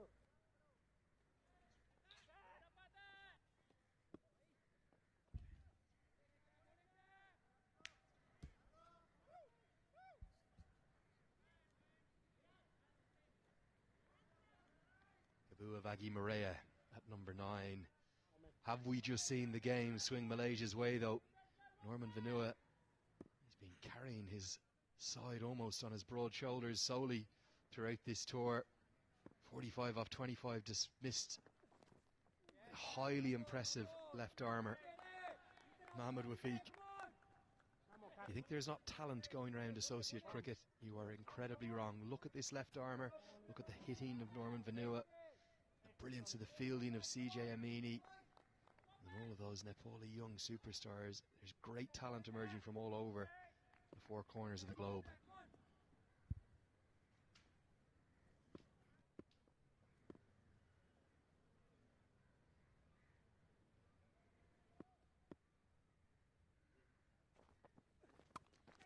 Slashed away. There's a man out there, he's placed for exactly that shot. Brilliant tactics, brilliant bowling, and a brilliant catch. Malaysia squeezed closer. It's thanks to their skipper Ahmed Faiz. That was clearly a tactic. Both full and wide, get someone to go on the cut. And Morea's taken the bait. Brilliance from Malaysia. Goodness me, that was slightly back up lane. Wood was there, and he has fished him. And the fielder was there, the captain himself. What a catch. And dancing there. Beauty. This is time to celebrate, really. I love that. I think what's that? The sumo dance coming out from Ahmed Faiz. He goes 1, 2, 3 into momentum, rolls it away. He's delighted. He knows his side are on the brink. Morea's gone for a duck. 139 for 8.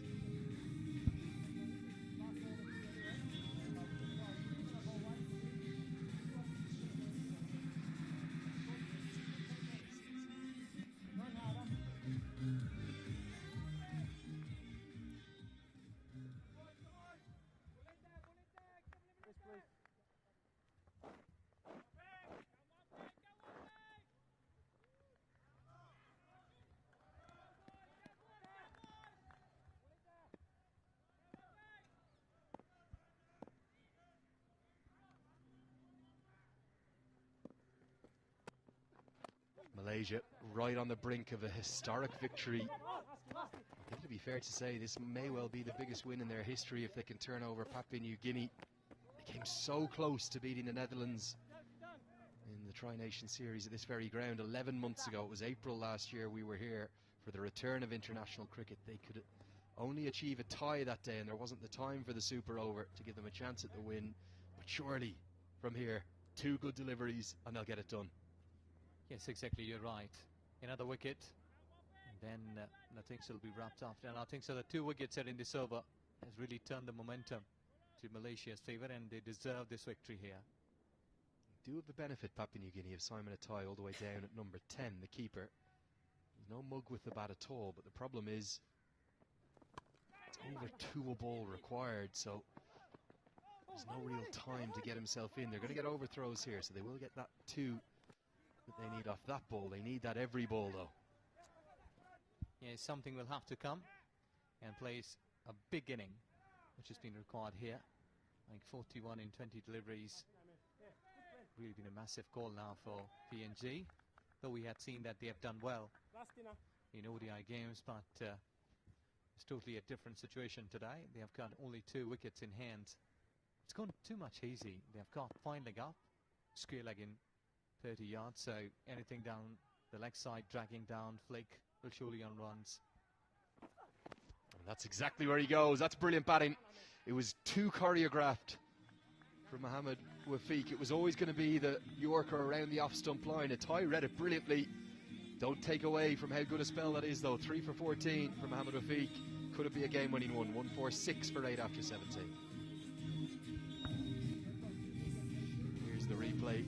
Getting down low onto his knee. Just ramping it away. 18 deliveries remain, 35 to win.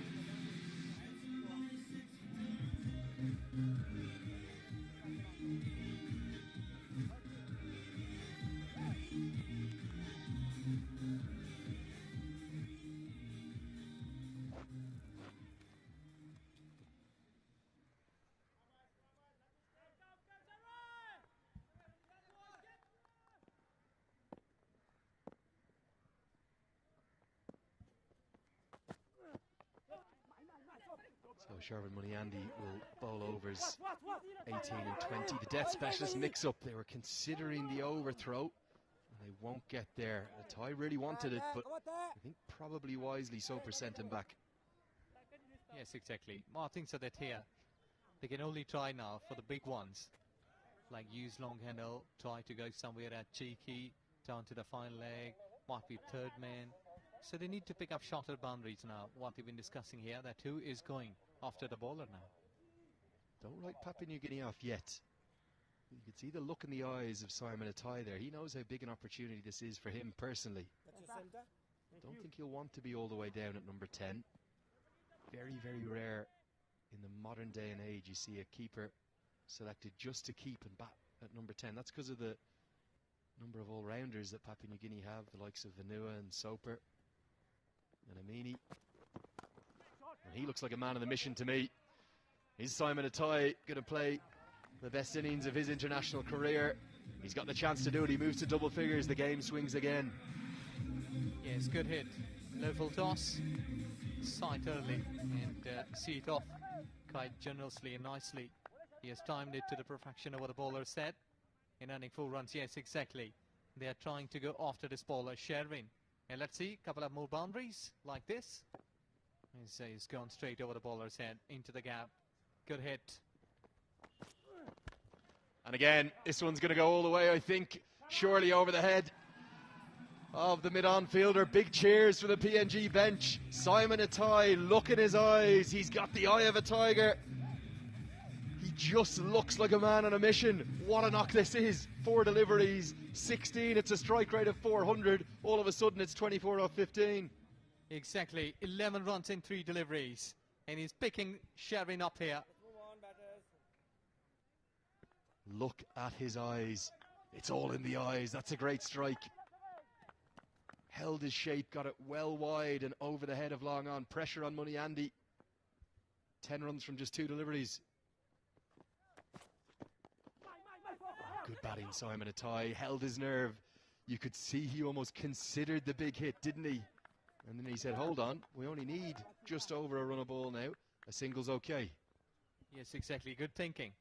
His bat was having a big swing. Checked at the very last moment. I should be going with a single.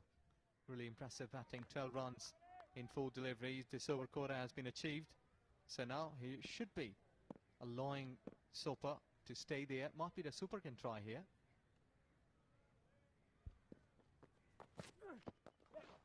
Good batting, Chad Soper, and you couldn't ask or want for a better foil from a man who's on a mission like Simon Atai than Chad Soper with you.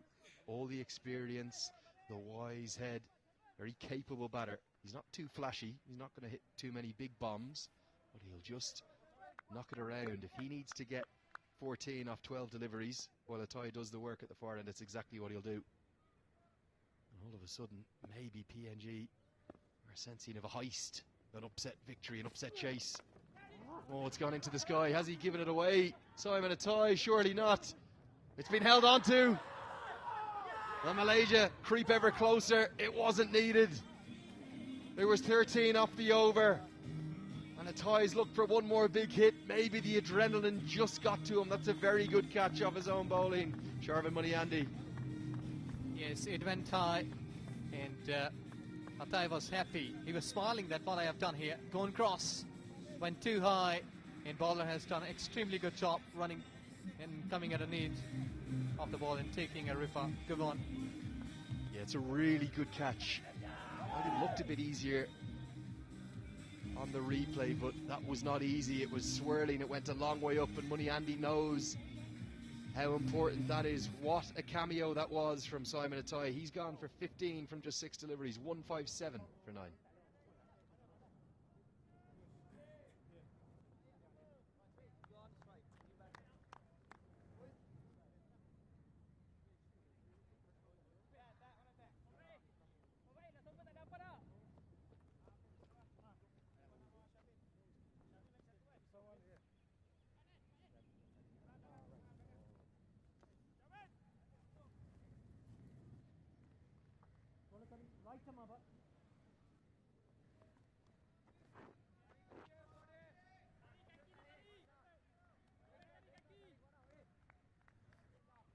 Brilliant game of cricket.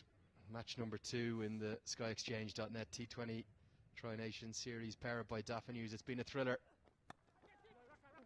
And Nasiana Pakana comes in down at number 11. And he's going to get a couple of runs to get off the mark, but Papua New Guinea have only 1 wicket in hand. They may only need 22 more runs, but 1 mistake, 1 good delivery, and it's all over. And wait till you see these Malaysian celebrations if they can get over the line. I think that slower one, if Saeed Aziz can deliver here, because the batters might be looking after for the back of line deliveries, can roll his fingers over. Oh, so nearly bowled him. How's that missed? And Pakana needs to get back. What's he doing? Could have been stumped then, just lazily dangling his bat to get back. You've one job, Nasiana Pakana. Get bat on ball and get Chad Soper on strike. And that's what Soper is telling him right now. What are you doing? Get me down the far end. Give me a chance to win our side the game. Yes, exactly. I think so. He's gone nearby and exactly transfer the words like this. And I think so that Soper should be there trying to get a big one. The way that the time has been very limited for them. They will have to approach to the destination in a very short of time. Just 1 wicket away, Malaysia. You've done your job. That's all you needed to do, Pakana. And you've listened to your partner, your more experienced partner. Now, these 3 balls, these are the ones. Soper has to look at Aziz, who's bowling military medium. Very, very hittable. And he's got to say, I need 19 off 9. I probably need a 6 and a 4, or maybe 2 6s from these 3 deliveries. And if I was him, I'd even turn down the single. He didn't turn down the single yesterday. He's only got the number 11 at the far end. Take this game on yourself, Chad Soper. Go straight down the ground. Swing and a miss, well bowled, hidden away. Well, the bowler is reading the batter. And I think so that's perfect execution of the delivery. Just getting away from the batter. I think so he's trying to cut it late. Somebody trying to play at a backward point. Ball was too wide towards offside. Another option for Soper here with the pace of his ease. Maybe to give him the charge. He certainly needs to look straight. That's the area to target here.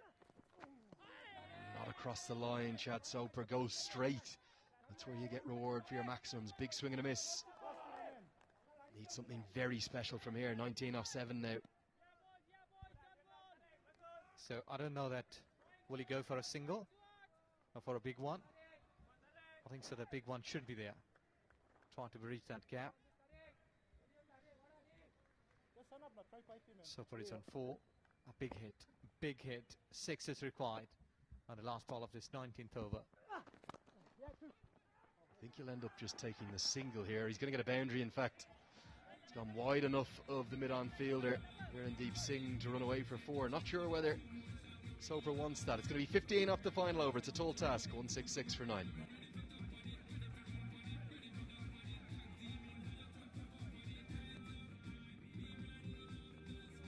Here's a look at the replay. Looked for the block hole and squirted it away. Wide, the desperate dive, and he's ended up just losing his pants for a moment. Just as well, we've got about 150 spectators in and not 5,000 or 6,000 today.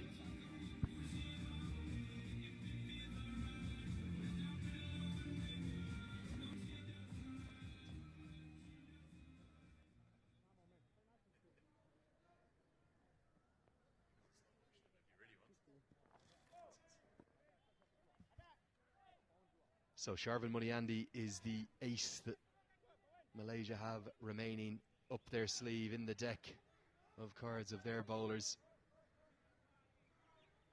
Have a look at this dive. What's happened here, Virendeep Singh? He was always going for 4. What are you doing? Oh, there they go. Out come just as well. We went out of focus for a second there. Back live with you now. Big swing and a miss from Pakana. And I think that's gone. I think this is out. Given not out, wait till you see the replay of this. Nasiana Pakana, a few moments ago, forgot to get back in. It was nearly stumped. This might well have been the first stumping off Sharvin Muniandi's bowling. Given not out. Look at the replay. Yes, a good presence of mind in wicketkeeper. He has done his job, but umpire has got different thoughts.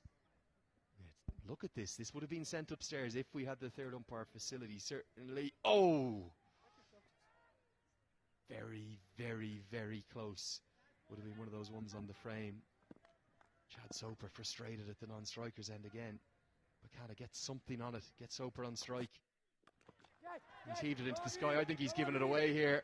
Long on's going to come in. Nestle under it. Take the catch and balance over. It's gone all the way for 6. Would you believe it? Virendeep Singh, your momentum has carried you over the rope. You should have taken the catch. Instead, Pakana's got a maximum. PNG still alive. Oh God, what a time. He was staying there. I think he couldn't do his balance right. Should have been thrown back into the playing area. There you go, going and touching. Oh God. The issue was he never stepped down to see where his feet were, so he never got his feet set. He was in the air for so long, he should have. 6 runs back live with you now. Another big hit down the ground. Pakana. It's gone this time. And redemption for Virendeep Singh. And a historic victory for Malaysia. Look at the joy here. 11 months out of the game, 11 months out of international cricket. But Chad Soper says, hard luck, Nasiana. He looked for the back-to-back 6s this time. It was a bit straighter. The nerves that Singh would have been experiencing here. It was only inches inside the rope. And look at the joy. Every one of these Malaysian players knows how big a victory that is by 8 runs. Maybe the biggest in their history. Well played, the men from Malaysia. Exactly. I was thinking that the fielder should have been thinking again, though. I mean, in the playing area or not. But what a fight. PNG, well done. You did well. You fought hard. But Malaysia go over the line. Well done, bowlers. We have done it today. The batters, first they have done a good job for Malaysia. And now the bowlers, they held their nerves in a very tough time. But you have to give credit to the PNG. They played superb cricket. But unlucky they couldn't go through. They were very near, going very far. Brilliant game of cricket, highly entertaining again. If that goes for 6, the whole game is wide open. It would have been just 3 more to win from the remaining 3 deliveries. That's the small margins that our game is played in. Inches, quite literally inches. The ball before it went for 6. Singh carried it over the rope. This time he clung on just inches inside the rope. Not good enough though from the PNG top order. Siaka, Vala, Amini and Bao all dismissed for low scores. Tony Ora made a very impressive T20I half century, coming off just 35 deliveries, that 56. And again, Storman Norman Vanua has been the standout player here in Kathmandu since we've got both of these series going. But the hero with the ball, well, it's actually 2 heroes really. Sharvin Muniandi and Mohammad Wafiq, outstanding. 4 for 32 for Muniandi, 3 for 14 though for Wafiq, and 3 wickets too for Pawandeep Singh. What a victory, what a moment for Malaysian cricket. Yes, they will go a long way. Pawandeep Singh scoring 59, Ahmed Faiz, the captain's knock. Both of that is the partnership that has led Malaysia to this target. And in reply, that PNG just shot enough with 8 runs. A gem of a game, showing just how alive this tri-series is. Yesterday, you felt that it was maybe Nepal's game to lose until Vanua was dismissed. And today, again, when Vanua went, you felt that surely Malaysia would close it out. But a late twist in the tail, a 6 from the number 11 from Vignasyana Pakana, very nearly got them close. If the next one had gone for 6, maybe they'd have taken the win. It's left this SkyExchange.net T20 Tri-Nation Series, powered by Dafa News, it's left it wide open. Yes, exactly. Loved every moment here. Malaysia, PNG. We did witness that, a beautiful game of cricket today again. And this series here at Nepal, I think that ODI, the T20, they are really on their top. This will really go a long way for Nepal cricket, that the spectators watching back at home, they came here, they really loved every moment, and all the games are going down to the wire. Yeah, let's hope we've got 5 more matches like that. Everyone watching around the world on, well, here in Nepal on Kirtipur HD TV Live. It's been brilliant to bring these pictures. Let's take a look back at this second innings in the chase. We'll start out with the 4s, the boundaries from Papua New Guinea. 4s brought to you by TVS Apache RTR 200 4V, racing DNA on less. So plenty of action from the PNG batters. It was an innings really built around an excellent 56 from Tony Ora. 7 4s he hit the ball all the way around the ground, through the offside and also through the leg side where he's very strong. Yes, exactly. That was the time when PNG was setting up and they were really paving their way towards victory. And Malaysian bowlers, they were really trying hard to get breakthroughs, but beautiful boundaries we did witness here. There's plenty of big hits as well. We'll see the 6s shortly, but there's some classical cricket strokes too, like that one, and the swivel pull played nicely by Tony Ora. Nice to see him back in form, using this new role down at number 4. It was a bizarre field that Malaysia had set there, no extra cover, which Ora capitalised on. And he went to what was a highly impressive innings, 56 for him, 32-year-old making his 3rd T20I 50. And then later in the innings we saw just a few flourishes from Simon and Ty. Really good little cameo this, wasn't it? The ramp shot came out. Just wonder if he could look back on that innings, would he have maybe not gone for the big shot off the final ball and he's dismissed, if he could have just worked it for a single. And that's the last 4 that was hit, worked into the leg side by Chad Soper. 4s brought to you by TVS Apache RTR 200 4V, racing DNA on less. Yeah, plenty of 4s in the innings, but there was a large number of 6s hit, and there's something about this ground here at the TU International Cricket Ground. It's the short boundaries, maybe the factor with that elevation as well, about 1,400 metres above sea level in the beautiful valley of Kathmandu. We're up in Kirtipur, and plenty of 6s were hit. And when we get to the highlights of these, you're going to see more and more coming from big Storman Norman Vanua. Let's take a look. 6s brought to you by Jagdamba Super Sign तथा Jagdamba Gyalma Plus Josta Pata. 9 6s in total in the innings. of the bat from Tony Ora down the ground. That was huge. That was over the pavilion. Repeated the dose then off the young left arm spinner, having his first bowl in international cricket. That one nearly hit the Kirtipur TV truck just as well. There was no damage done then. Big hit into the leg side that time. What about Norman Vanua? There's probably no one in associate cricket who hits a bigger ball than him. Yes, we have seen him hitting lots of many mile sixes. Beautiful. And again, got catches in spectators. We have seen the left-hander playing some marvellous hits. That was Simon Atai over long on, and then this was the big moment. Lasayana Pakana should have been caught, but Virendeep Singh just overbalanced over the rope, and that gave PNG late hope. Sixes brought to you by Jagdamba Super Sign तथा Jagdamba Gyalma Plus Josta Pata. I think probably the biggest concern for Carl Sandry, the Papua New Guinea head coach, will be how they lost their wickets and the number of wickets that they lost. They were bowled out in the end inside their 20 overs with 3 deliveries remaining. And as we take a look at the wickets, there was a few soft ones and a few tame dismissals in here. By TVS Apache RTR 200 4V Racing DNA on less. Bowled out, and the first 2 wickets went to the left arm spinner, Virendeep Singh. He was deceiving batters with his lack of turn, those arm balls, the in-swingers essentially that he was bowling. Yes, exactly. Today the spinners, they have done a good job. That was the second one, went high. Bad shot selection. He was very comfortable at that time, but hadn't gone the way he was thinking. He wasn't comfortable under the catch though. Look at this on the replay. He's almost caught it 3 or 4 times as he's gone down. Didn't stop him celebrating. Off he goes on the Imran Tahir run. And then the pick of the bowlers for me, simply outstanding, was Mohammad Rafiq. He's a bowler who's very capable of playing up at a higher level, I believe. Probably bowling around 132, 134 kilometres an hour. That was the perfect Yorker. And then the death specialist, Sharvin Muniandi. 4 wickets for him. How good was he? Excellent. I was missing the Yorkers, and I did see today Waqif delivering a beautiful way. And that's what we have here, a beautiful one. And chasing down, losing wickets, that is the major factor. The team batting second in T20 versions, that there are lots of pressure on them when they're chasing high targets. They kept losing wickets. Yeah, wickets are a currency, whatever format of the game you're playing. That was probably the match-changing moment. Norman Vanua, he knew it. You could see from his reaction, he didn't want to be given out, but he knew it was just an under edge.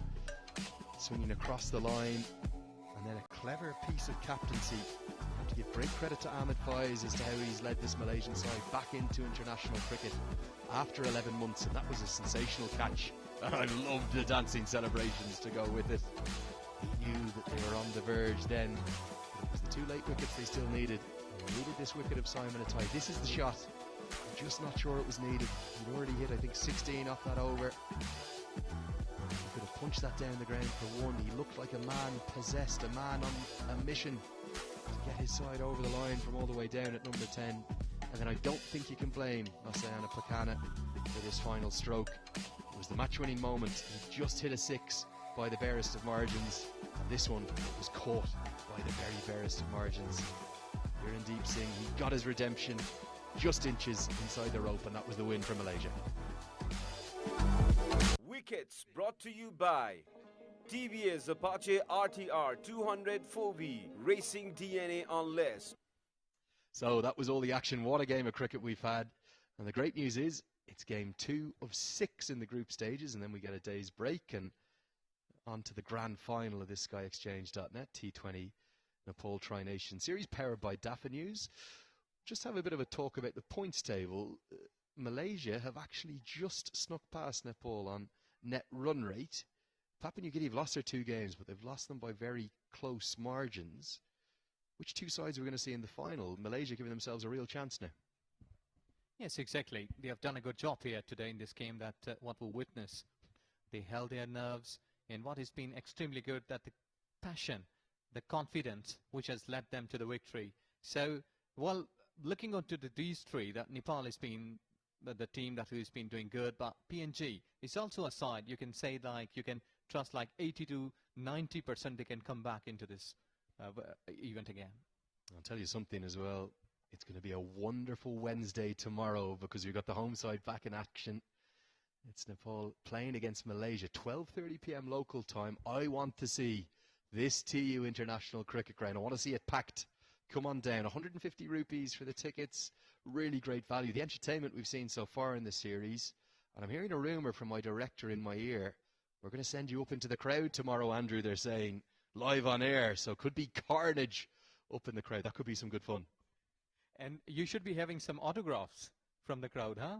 That you're here like this. I will give an autograph over here tomorrow. Well, I had a bit of a trim yesterday. I was down in the local barber. It's looking sharp. Happy to pose for a few selfies always, anytime. But that's going to be all the fun and excitement of the fair tomorrow at 12:30 p.m. local time. Get on down to the TU International Cricket Ground, or you can watch us live here on Kirtipur HD TV. Let's find out who the player of the match is. Hear from both of the captains. Get down to the post-match presentation with Sachin Timulsena. Welcome to the post-match presentation of the Sky Exchange Tri-Nation Series. This is the second T20 International between the two visiting teams, Malaysia and Papua New Guinea. Malaysia won the toss, decided to bat first. Played after a long time, mind you, after 10 long months because of the pandemic, and they scored 180, losing 3 wickets. Was not enough, according to yesterday, but Malaysia also came good with the ball and eventually restricted Papua New Guinea to 172, which means that Malaysia has won this match by 9 runs. Now, couple of 50s here for Captain Ahmed Fiaz and also Virandip Singh, the opener, and 47 quick runs for Syed Aziz as well. Batting second, Papua New Guinea needed 182.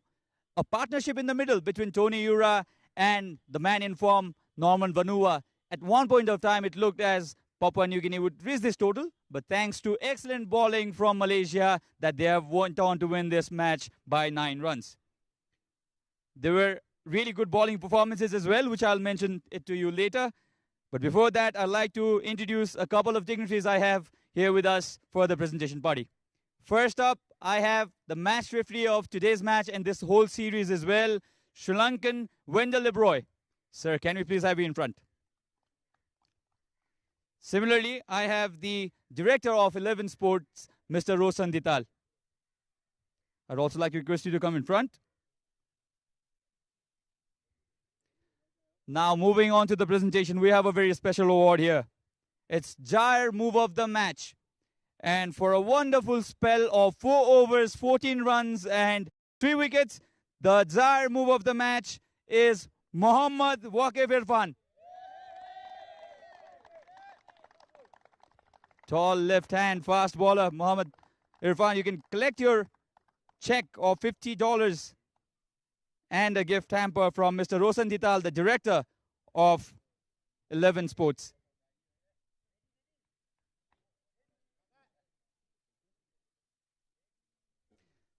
This has been a wonderful performance by the bowler. You can enjoy with your team. Now, the man of the match. The batters got some runs, but this match has been for the bowlers, of the bowlers. Another wonderful bowling performance from Servin Muniadri. Taking 4 wickets, giving away only 32 runs, is our man of the match. Servin, you can proudly collect your trophy and a check of $150. And I'll not let you go just so before I take a small interview from you.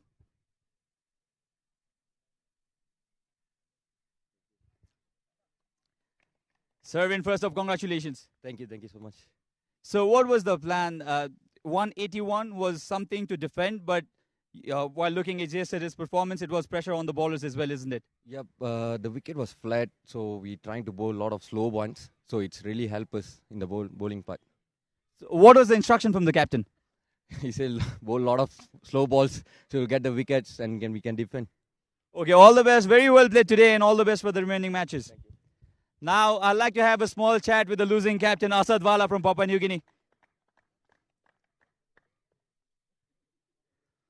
Not the kind of continuation of the tour you'd have wanted, isn't it? Yeah, definitely. Close games, both games, and we have come out on the wrong side of it, and a lot of improvements needed to be get into the competition. So you still have some more matches left to come back into the series. Now, what will be the approach forward? I think we started really well today with our ball. The last 10 overs, I think we licked about 110, 20 runs, which was not the way we wanted.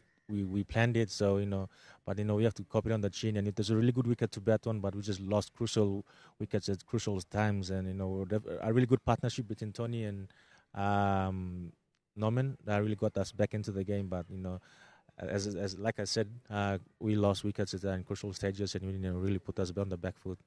So the rest day tomorrow must be a day for you to plan and look at the things. So tough luck today and all the best for the matches to come. Now I'd like to invite the winning captain, a very proud man, Ahmed Fiaz, the captain of Malaysia. Back to action after a long time. Congratulations, you look elated right now. Thank you. It's been great. I cannot say anything because the great feeling that we're facing challenges for about 1 year, no international match. And everyone have facing their challenges, and we sacrifice a lot. And thanks to my teammate, thanks to the coaches, thanks to the management, and of course to Malaysian supporters, because of them keep believing on us. And of course today's match is for them. So question to you is, did you think that this target was enough for you to defend? Actually, it's not enough because due to the wicket is a bit flatter, and I would love to give credit to all the bowlers bowled very well today. Wafiq, Shavin, even the spinners Pawan also did very well, and of course the fielding today is very wonderful. We haven't seen this for a long time, and of course catches win matches. Very well played today, and all the best for the tournament, the rest of the match to follow, Ahmed. So that was the winning captain from Malaysia, Ahmed Fiaz. So that's it from the presentation party. Back to the commentary box. Well, thank you, Sachin. Always nice to see you decked out in something dashing and dapper. And a very deserving player of the match, Sharvin Muniandi. 4 wickets for him. And really nice to see all of the Malaysian players resplendent with their national flag over their shoulders. You could see what it meant to them. Probably the biggest win in their modern history, certainly anyway, since they've gained T20 international status. A huge credit to not just Ahmed Fiaz, but his entire side. And spoke beautifully there as well. Lovely to hear and see the joy on Malaysian faces. They'll have to back it up again tomorrow. Remember, it's going to be 12:30 p.m. local time, a big third game in the group stages. But for us from up here, from all the commentators, from my colleagues, from Ijaz, from Paramba, from Sachin, and myself, Andrew Leonard, we'll see you tomorrow. Let's get down to Sabina. Thank you very much, Andrew and Ijaz. Papua New गिनीले लगातार दोस्रो हार बेहोरेको छ। पहिलो खेलमा नेपालसँग 15 रनले पराजित भएको थियो र दोस्रो खेलमा मलेसियासँग 8 रनको हार बेहोरेको छ। मलेसिया जो गत वैशाखमा नेपालमा नै भएको ट्राई नेसन सिरिज पछि पहिलो पटक T20 आई खेलिरहेको थियो, उसले आफ्नो पहिलो खेलमा नै पपुआ न्यू गिनीलाई 8 रनले पराजित गरेको छ र पपुआ न्यू गिनी जो एडिसनको T20 वर्ल्ड कप खेलेर फर्किएको हो र T20 वर्ल्ड कप क्वालिफायर्स खेल्न गइरहेको छ र मलेसियाले उत्कृष्ट प्रदर्शन गर्यो र शार्विन मुनियान्डीकोले 4 विकेट। त्यसैगरी आज सिंह ब्रदर्स ब्याटिङ तर्फ वीरेन्दीप र बलिङ तर्फ पवनदीप सिंहले निकै राम्रो प्रदर्शन गरे। वाकिफ र पवनदीपले 3-3 विकेट लिए र पपुआ न्यू गिनी फेरि एकपटक 20 ओभर खेल्न असफल भएको छ। 19.3 ओभरमा अल आउट हुँदै 172 रनमा समेटियो। 180 रन बनाएको थियो मलेसियाले। ओभरअल आजको खेल कस्तो रह्यो त हामीसँग गेस्ट हुनुहुन्छ शेरबहादुर लामा, हङकङ इन्टरनेसनल। फेरि स्वागत छ यहाँलाई। Thank you once again. Papua New Guinea जुन ओडिआई फर्मेटमा खेलिरहेको थियो, ठ्याक्क T20 फर्मेटमा शिफ्ट हुँदाखेरि केही गाह्रो भएको, ब्याक टु ब्याक लस भइरहेको छ। त्यस्तो केही होइन मेरो विचारमा। उनीहरूले चाहिँ जस्तो मैले तपाईँलाई भने अघि क्यापिटलाइजेसन जस्तो उनीहरूले बोलिङ गर्ने बेलामा चाहिँ त्यति अब धेरै रन दियो सुरुमा होइन, नत्र भने अब उसले त्यो 160-65 बनाएको भए इजिली बनाउन सक्थ्यो। त्यही भएर मैले अघि भने तपाईँलाई होइन यो रन चाहिँ उसलाई 20-30 रन धेरै पर्छ भनेर भने थियो, त्यस्तै नै भयो। यहाँ लास्टमा गएर मलेसिया नै जित्यो। पवनदीप सिंह जसले सुरुवातमै 3 विकेट ब्याक टु ब्याक जुन पपुआ न्यू गिनीका माथिल्लो क्रमका ब्याट्सम्यान आशाद भाला, अमिनी र लेगासियाकाको विकेट लिए। सुरुवातमै एकदमै राम्रो दिलाएपछि त्यो त्यस हिसाबले पनि मलेसियालाई गेममा फर्कनको लागि र अरू बलरहरूको लागि पनि सहज भयो। मैले तपाईँलाई अघि योभन्दा अगाडि जुन हाम्रो ब्रेकमा भनेको थिएँ, जसरी स्पिनरले काम गर्छ भनेर तपाईँले उनीहरूले देख्यो। सुरुमै स्पिनर लगाएर पवनदीपले तपाईँको के अरे स्पिन बोलिङ गरेर 3 विकेट सुरुमा झारिदिने बित्तिकै तपाईँको चाहिँ के अरे पेपा न्यू गिनी तपाईँको चाहिँ ब्याकफुटमा गयो अनि तपाईँको त्यसपछि चाहिँ पछि आएको त्यो मिडियम पेसर बोलर जस्तो मुनियान्डीलाई एकदम इजी भयो उसले पनि राम्रो बोलिङ गरेर प्लस उसले 4 विकेट लिएर अनि त्यसपछि he was the man of the match also आजको होइन त्यही गर्दाखेरि मैले त्यही भने अलिकति रन धेरै हान्यो भनेर उसले 3 विकेट गइसकेपछि पनि 73 रनमा 4 विकेट गइसकेको थियो 10 ओभरमा पपुवा न्यू गिनीको। त्यस पछाडि टोनी उराले पारी सम्हाल्ने प्रयास गरे, निकै नै राम्रोसँग पारीलाई अगाडि लगिरहेका थिए र त्यो बेलामा शार्विनको बलमा जुन हाफिजले क्याच आउट गरे टोनी उरालाई 56 रन बनाइसकेका थिए। त्यो टर्निङ पोइन्ट भयो मलेसियाको लागि र पिएनजीको लागि डाउनफल त्यहाँबाट सुरु भयो। एक्ज्याक्टली जुन त्यो तपाईँको 59 रन्समा जुन हाम्रो टोनी उराको विकेट गयो त्यही नै टर्निङ पोइन्ट थियो आजको उयसमा होइन। त्यो विकेटले गर्दाखेरि उनी चाहिँ उयो भयो। त्यसपछि तपाईँको अर्को नर्मल ब्याटिङ गर्दै नर्मलले पनि अब 47मा खेलिरहेको थियो उसले पनि अब बनाएको भाइ म्याच जित्न सक्थ्यो तर के गर्नु लास्टमा गएर चाहिँ अब विकेट हातमा थिएन, विकेट सुरुमा झरे त्यसपछि चाहिँ अब गाह्रो भयो उनीहरूलाई खेल्नलाई। त्यसै नोर्मानले पनि राम्रो सटहरू हानिरहेका थिए, ठुला सटहरू खेलिरहेका थिए, ब्याक टु ब्याक बाउन्ड्री भइरहेको थियो, 45 रन बनाइसकेको थियो। आफिकले जुन विकेट लिए त्यसपछिको सेकेन्ड ब्रेक थ्रु हामी त्यसलाई मान्न सक्छौँ। त्यसलाई सेकेन्ड तपाईँको ब्रेक थ्रु भनौँ अलमोस्ट त्यो भनौँ त्यो म्याच जितिसक्यो त्यहाँबाट त मैले त्यस्तो लागिरहेको थियो होइन। किनकि नर्मल्ली तपाईँको नेपालको विरुद्ध पनि तपाईँको 50 हानेको थियो होइन, राम्रो ब्याट्सम्यान सेट थियो, उसले यदि हाफ सेन्चुरी अलिकति अगाडि रन बसेको भए त मजाले जित्थ्यो गेम। यो गेम त 18 ओभरमा जितिन्थ्यो नर्मली, तर ऊ आउट हुने बित्तिकै के भयो भने चाहिँ प्रेसरमा आयो, तलको ब्याट्सम्यानले खेल्नु सकेन। एक समय मलेसियाका बलरहरू पनि दबावमा आएका थिए, धेरै साइद अजिज जुन एकदमै एक्सपेन्सिभ भए होइन। जसरी उनलाई कप्तानले फेरि दोहोऱ्याउने निर्णय लिए त्यो ठिक थियो जस्तो लाग्छ, त्यो नभएको भए अथवा उनीहरूसँग अप्सन थिएन, के लाग्छ यहाँलाई? होइन त्यस्तो होइन, आफूसँग त ट्याङ्कमा बोलरहरू हुन्छ, कुनै बोलरलाई कुनै बेला पर्छ होइन, ब्याट्सम्यानको माथि भर पर्छ। जस्तो अब टोनी उराले सबैलाई कुटिरहेको थियो होइन, मारिरहेको थियो भने त्यसरी नै अब उसको विकेट जाने बित्तिकै उसमा पनि अलिकति जोस आउँछ, जोस आएपछि उसले पनि राम्रो बोलिङ गरेपछि लास्टमा पोकानाले 6 त्यो बााउन्ड्रीमा वीरनदीपले क्याच लिएका थिए तर उनले बााउन्ड्री पार गरे, त्यो एकदमै रिस्क हुन सक्थ्यो र लगत्तै फेरि क्याच आउट भयो। त्यो मोमेन्टलाई एक्सप्लेन गर्नुहोस् न। त्यो म्याम चाहिँ कस्तो हुन्छ भने बेसिकली अब फिल्डरलाई त पछाडिको लाइनको यति थाहा हुँदैन, तर पनि आजभोलि अब क्रिकेट एकदम एडभान्स भइसकेको छ मान्छेले होइन, त्यस्तो क्याचहरू समातेर फेरि ब्याक टु क्रिज पकाएर फेरि समात्छ पनि त्यस्तो पनि हुन्छ। तर योपालि चाहिँ उसले त्यो गरेन। पहिलोचोटि जब साब्दाखेरि चाहिँ उयसमा लाग्दाखेरि के भयो भने चाहिँ अब 6 गयो, त्यसपछि अर्को एउटा 6 अझै गएको भए चाहिँ फेरि एकदम गाह्रो पर्थ्यो। जस्ट 8 रनले हारेको हो। अन्त्यमा छोटकरीमा नेपाल मलेसियाको म्याच भोलि हुँदैछ, मलेसिया कतिको लागि चुनौतीपूर्ण हुन्छ नेपाललाई? अब भन्नु भने नि मलेसिया पनि नराम्रो क्रिकेट खेलेछन् भने धेरै राम्रो क्रिकेट खेल्छ, नेपालले राम्रो खेल्नुपर्छ भोलि यदि मलेसियाले जित्ने हो भने चाहिँ। Thank you very much. Thank you very much. So tri nation सिरिजको दोस्रो खेल सकिएको छ। Papua New Guinea versus Malaysia बीचको मलेसियाले 8 रनको जित हात पारेको छ। ट्राई नेसन्स कोचको यो पहिलो खेल हो। पपुवा न्यू गिनी लगातार दोस्रो हार बेहोरेको छ र 2 खेलमा अङ्कविहीन रहेको छ। मलेसिया र नेपालको 2-2 अङ्क रहेको छ र नेपाल र मलेसिया बीच भोलि खेल हुँदैछ। आफ्नो दोस्रो खेलमा उत्रदैछन्। 12:30 बजेदेखि खेल सुरु हुनेछ। भोलि फेरि हामी नेपाल वर्सेस मलेसिया बीचको खेल लिएर उपस्थित हुनेछौँ र गत वैशाखमा भएको ट्राई नेसन सिरिजमा मलेसियालाई नेपालले पराजित गरेको थियो। भोलिको खेल लिएर हामी उपस्थित हुनेछौँ। त्यतिन्जेलसम्मको लागि हाम्रो प्रतीक्षा गर्नुहोला। नमस्ते, टेक केयर।